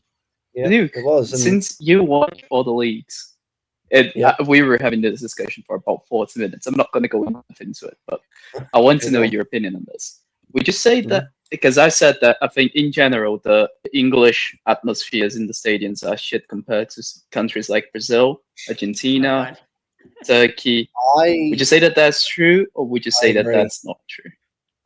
I agree, but there's a reason for that. Oh, there is a reason for that. Yeah. Right. Now, since Hillsborough, and I understand why, there's been a lot of worries about how it would go and things, and concerns and that about police and that kind of stuff. The thing is, just monitor people being idiots. They're idiots. Get them out of the ground. I'm sorry, but if you want better atmospheres in the UK again, which by the way can happen. Look at Palace, by the way. Palace are great at bit. Like Palace, by the way, that cup final I was there, were unbelievable. Like the atmosphere they were doing, and the tifo and the music. Because one of that guy's a popular DJ passed away, and he got his music and played it. I thought that is why Palace are one of the best fan bases in the Premier League. Oh yeah. I would agree with that as well. Other clubs have got to start allowing their fans, allow the City fans to do their stuff. I don't care allow Arsenal fans to do it. Allow Chelsea fans to do it. There's so many fans, even in the lower leagues, there's some great fans and that families that do great stuff. Start allowing other fans to do that more. Like imagine a country where every ground you go to is an atmosphere where you go and that every fan base is allowed to do what they want to do. Because if you do that, people get more to football again. That will go week in, week out, and we'll make it a much better game for everyone. But make the games even better. Imagine the game with that atmosphere, like roaring, we'll see Newcastle, right? Yeah, that stadium is loud. It's a loud ground where everyone's about to give. And in the big game, because my cousins are both Newcastle fans, so obviously I do like Newcastle, so I do watch them and they do really well. Apart from us, obviously, but I've been to James Park a few times, obviously, in the last couple of years, and my cousin's sons, obviously, he's a growing up Newcastle fan. He's about 5 years old. Been to his first games this year, I think. Nice. And they were telling how great the atmosphere was. Obviously, I've never been to James Park yet. I'm hoping to go at some point next season to the next away game. I'm hoping, but I know how incredible that ground is, and because the fans are allowed to sort of do that now. If the Premier League starts being less lenient, also starts being more lenient, starts allowing fans to do that more, you will see better atmospheres like Germany, like France. Because again, I've been in France, I've been amazing. The PSG fans are incredible. They're incredible fans. And imagine that Premier League. The league will be even better because of that. So I agree. I agree with the statement. I agree with it. I think for the big clubs, I don't think they're gonna have a great atmosphere anymore. Not because of and also because there are too many fans that don't go to games every week, so they don't know the songs, they don't know when to sing, they tend to be a little bit more shy, they don't engage as much as people that go to ground. And this is something that the more that the Premier League grows, the worse it's going to get. And this is something that I said when I went to the Madrid stadium. I think it's shit because you sit next to somebody, they don't know any of the songs that they have to sing because they know nothing because they're from all the parts of the world and they don't really know the culture. They just like the team because of the players. Nothing wrong with that, but as Nick put in the chat, bro, like price of games, exactly. Like there needs to be a cap. I'm sorry, but clubs can spend money without the price being over the top. They can. I'm sorry. This whole idea that they can't make money because of the prices, bullshit. Merchandising is that same thing as well. It's all a rip-off. If you actually set the prices at a fair rate for everyone, especially in the countries that they live in, based on where they're from, the club actually sell more stuff. It's cheaper.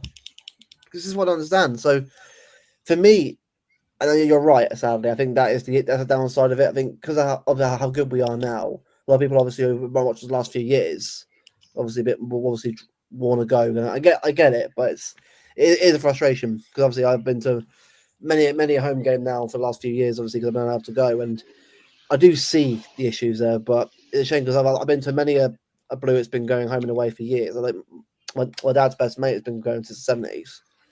And and it's like obviously over the years have changed because obviously as a club, especially Newcastle won as well, Steve.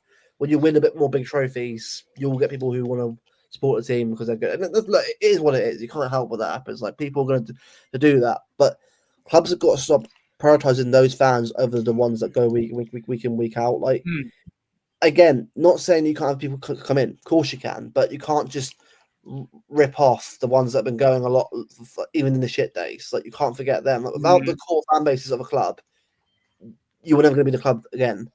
So don't piss them you off. have no soul. You become a club like Madrid with no soul, but a lot of money. Well, Spartacus in Brazil, Brazil is a religion. It's a religion in football. It's a religion over there. Pretty much, yes. Yeah. Especially Argentina and Brazil. It's like a religion football. So this is why I think and I look at all the clubs over in Argentina, like Lanús, obviously Independiente, and I was in Brazil. Vélez Sarsfield as well. I hate that fucking football club. I hate them so much. Yeah, you do. Paranaense, Santos, there are so many, because again, I do obviously a club that obviously I know what we know about the tragedy of Chapecoense, obviously I know the tragic. Yeah, the tragedy with stuff. But obviously, seriously, they're doing my wish, which is brilliant because good team doing well again. But those fan bases, right, are loyal. I mean, I love watching the Libertadores every year. It's incredible. It's incredible. Yeah. The South American Champions League is brilliant. It's absolutely brilliant to watch. And I watched the final this year. I loved it. It was a great game. I would love to go. I mean, my aim is to go to a Brazilian game at some point because I do want to go and watch a couple of games over Brazil and Argentina. Because I think for me, that's for me is football to me. That's football to me over there. And look, I've been to France. I'm planning to go to Germany and Spain in the New Year to watch some games. So it's just but it's just. I hope that one day the Premier League and England realizes that you can't just sack off your loyal fan bases for the pound note of the money. At some point, right, a club realizes, shit, we actually need our fan bases who are going the crap years. So hopefully one day we get there. I hope one day we do. I think everyone reaches a point where you've got to go back to that again. But and France, some sad-looking kimchi here, Spartacus. That's lovely. Oh, kimchi's so good. So good. This is not very good kimchi, but I love sushi. By the way, right, I'm going to go to Japan in a few years time. And Japanese food is beautiful. Oh, dude, I'm dying to go to Japan. Speaking of fucking football atmospheres, Japan, I think. Oh, dude, the baseball atmospheres in Japan are insane. Yeah, and the football. I'm watching the fucking Japanese second, the J2 playoff league. Oh, that's what you were watching. My God, mate, you're watching the Japanese 2 league. My God, Steve. Yeah, it was I've got family. Jorge, we praised France. Don't worry. I've got family in Australia who actually watch these at Melbourne City games. I've got family in Melbourne.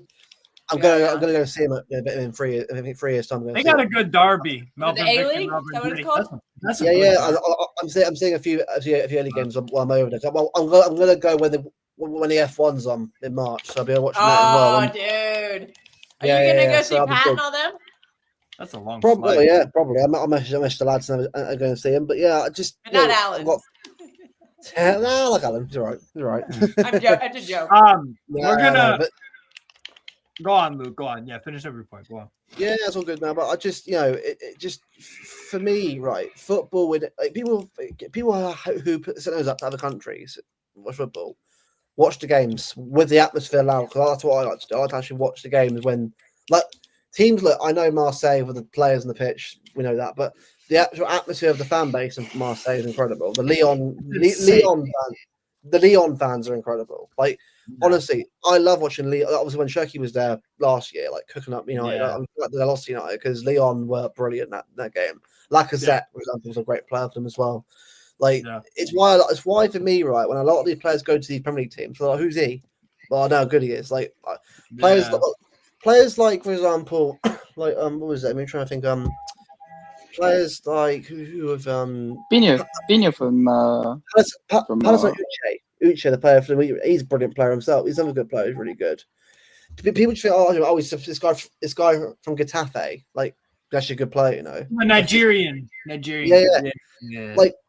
But also Voltemade. I've watched Voltemade the last couple of years in Germany. I thought, I'm always going to be brilliant in the Premier League because he's tall, he's strong, he can run. People doubt Haaland. Seriously, you think the guy that was born in this country, who grew up watching Premier League football, watching Leeds and City, that loved playing, he's played Norway most of the time. You think he's going to be shit Premier League? Right, okay, cool. Some players are made for the Premier League, some players are made for other leagues. Yeah. But I always say, if you don't know a player is coming to your club, just give him a shot. It's why I think nowadays when people say, "Oh, this player is shit," he hasn't straight away. What the hell? Nowadays, there's too much worries about it. How good are you for me now, rather than how good you can be let down the line. People don't understand that going to a different country, from a country, is a whole different experience. Ryan is, for me, actually has been very good this season. People's always been shit. No, he hasn't been shit at all. He actually got 5-6 assists already, 3 or 4 goals already for us, from midfield. That's great. He's a smart going forward. Going forward, he does damage. Yeah. But he'll get better at other stuff. He will get better at tracking back defensively when in training, in the games he's going to play. Because this is the thing, it's not career mode. I can't just go on career and bold players and let them give it all for me. Football's about real life.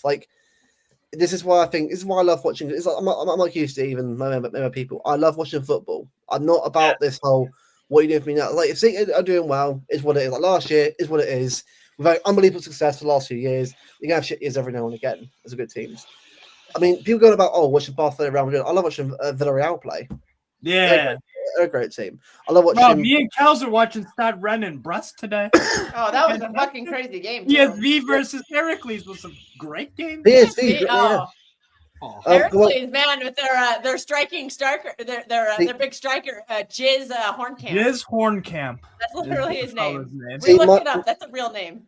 My team, my mum and dad went to Rotterdam and got me some final stuff. I'm actually a final guy myself in the Netherlands, but I like PSV and Ajax. Obviously, Speaking of hella atmospheres, Feyenoord.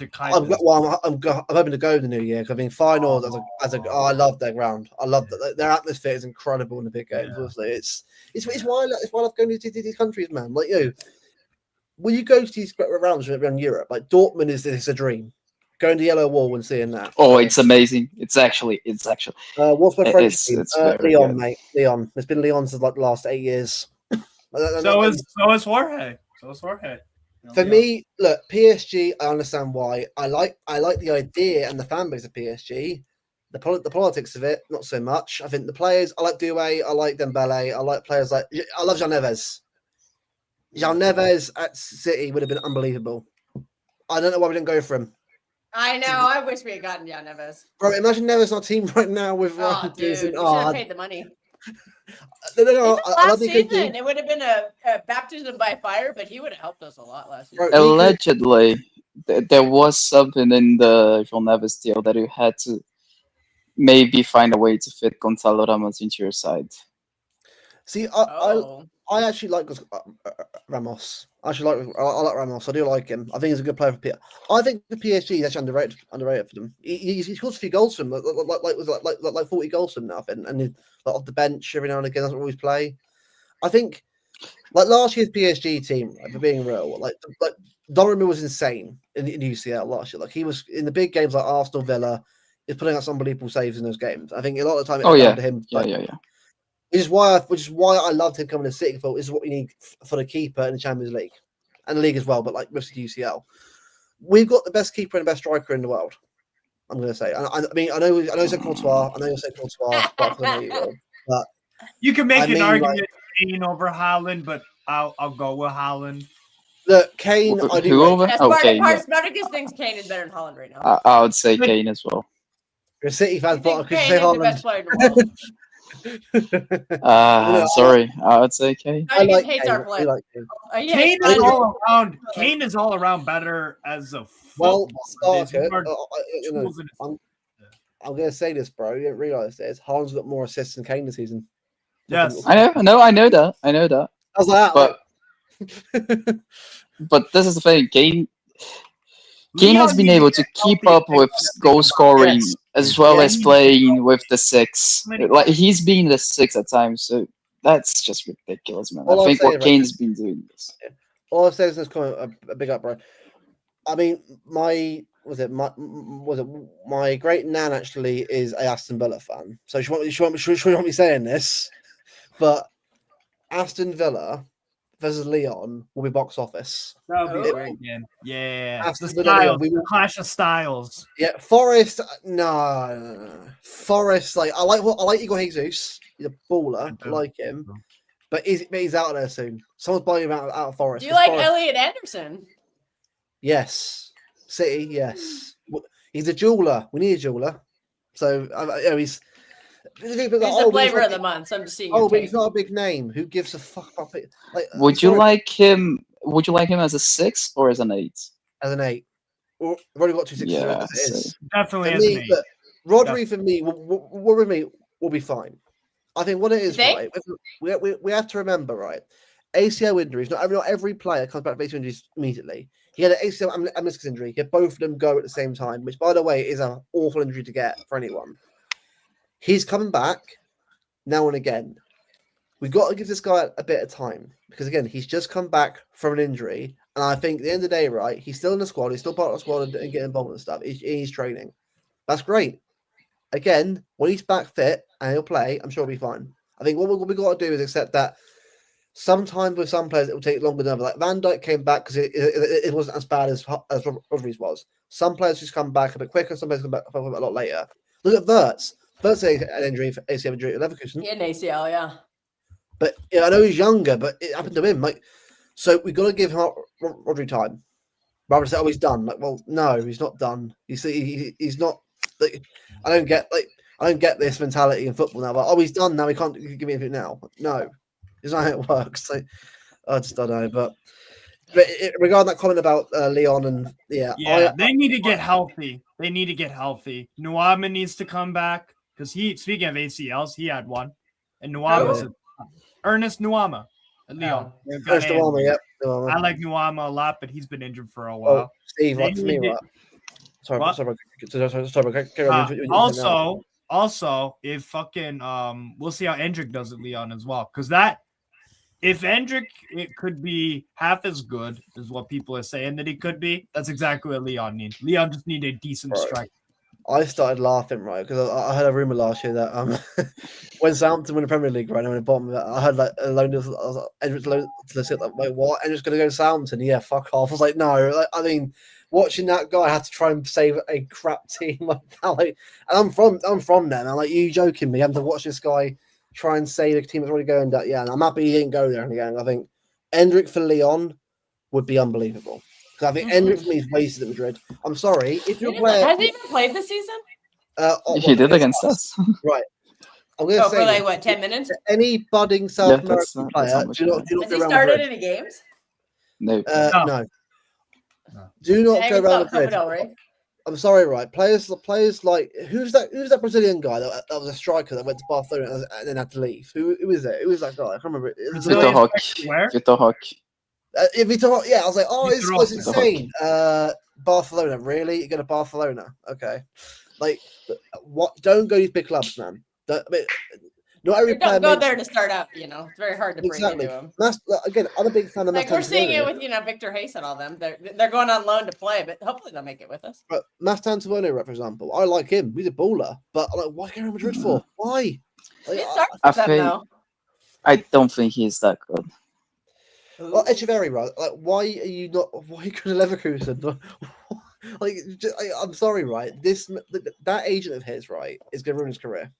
He needs to understand, right? He needs to start off at a team lower in Europe to get the confidence up. Like Vito's right now is balling out right now. I think he'd be good. Come back now with a bit more experience now into the City team now. You can't expect to be in these teams that ball out. Like, look, Vinny Jr. came over here, but was always already a decent talent. And I thought he would do really well. I mean, he's not as good as people think he is, but talented enough to make it the Real Madrid team. Neymar was already in Santos. We all knew by that point he was. Oh, mate. Neymar. I was in awe. Every game, I was interested in every game. Him and Messi. You guys are kind of young. I mean, you guys. Neymar. You must seem a little kid when she was coming up to Santos. I was 12, 13. Neymar was about. I think Neymar was already on the top 10 Ballon d'Or list when he went to Barca. At Santos. As like a teenager. He was already, I think, 18, but. Oh, was he?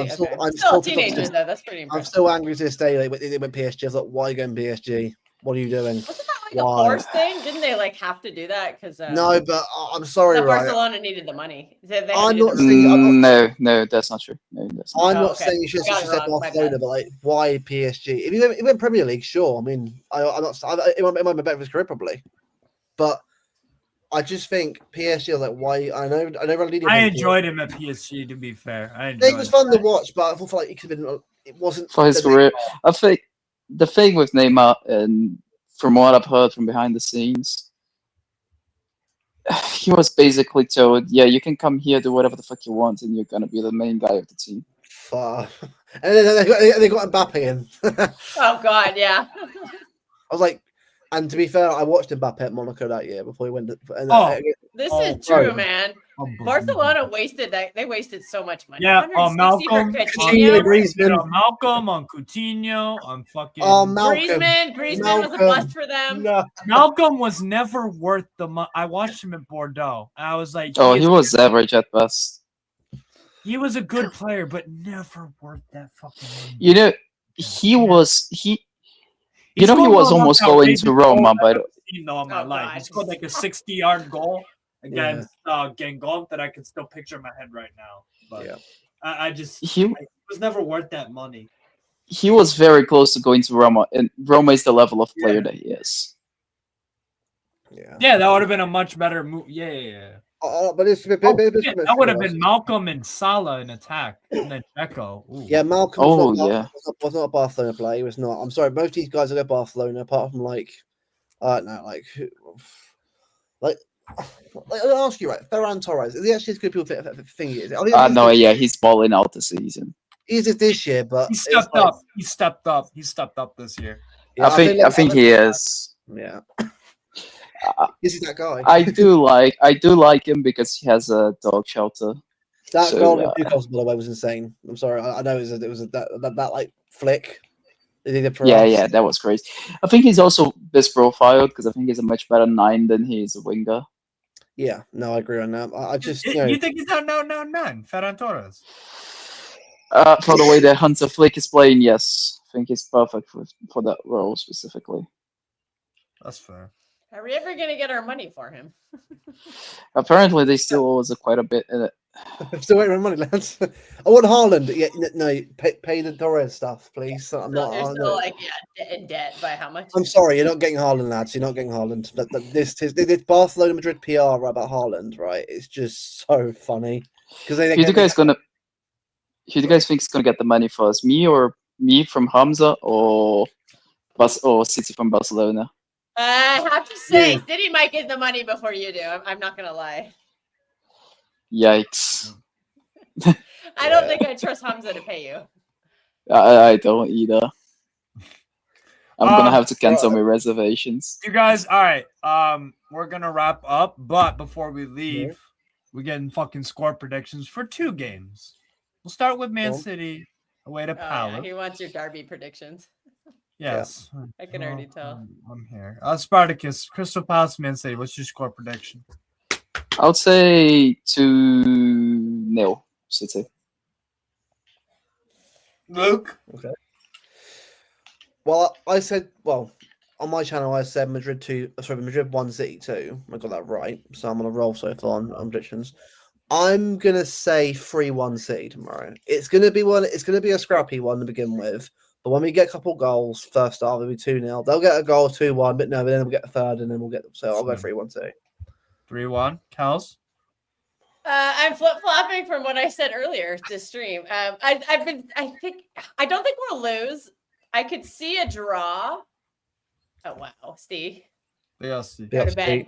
Speaking of go to bed, over the course of the stream, changing my mind to 2-1 City. Another nervy game, and you'll get to see how nervy I get because I'll be doing a watch along. I have no idea who's joining me. Panicking again. I'll calm you down. I'll calm you down this week. Spartacus calms me down. he's my I'm not going to be calming anyone down tomorrow because I have my own. Steve's going to be You going. have your own crazy. demons. Yeah. My prediction for Palace Man City is 2-1 Palace. 2-1. Yeah. Steve's the You hater. He hater. wants us to lose the league. I'm not a hater, and I don't want you to lose the league. Whatever. You know what? Just for that, I'm going to pick a 2-1 Sunderland win tomorrow. Okay, thank you for answering the question I was going to give you. So you're saying 2-1 Sunderland. I actually agree with you. I think they're going to win 2-1. I'm back in the Geordies, 2-1 Newcastle. Okay. Voltamade, Gimarais long shot, and Voltamade late winner, 2-1. Sign me up Come for back to that. this. Spartacus? I'm gonna be honest, I have no idea how Sunderland play. The only game I've seen of them is the City one, and they were dreadful. So maybe it's Newcastle 2-1, maybe. Okay.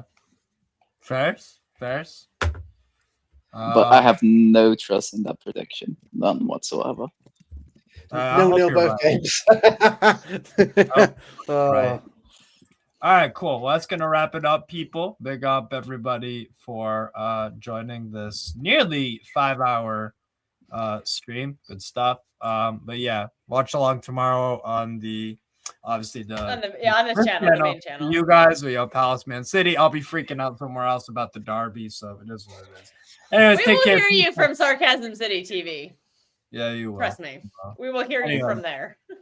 Take care, people. And if Sunderland's go, I'm gonna have the game on my phone. If Sunderland, unless my game's on NBC and I have to use your feed to watch my game. But if I can watch your game and Sunderland score, I'm coming for you, Steve. I am coming for you. Hey, how you doing? Hey there. Hey, nice spot, huh? Oh yeah. Oh yeah, it's great, especially because of that thing over there. You know what's in there? Corn. Really? Wow, I could go for some corn. You're dark, Raj. I don't care.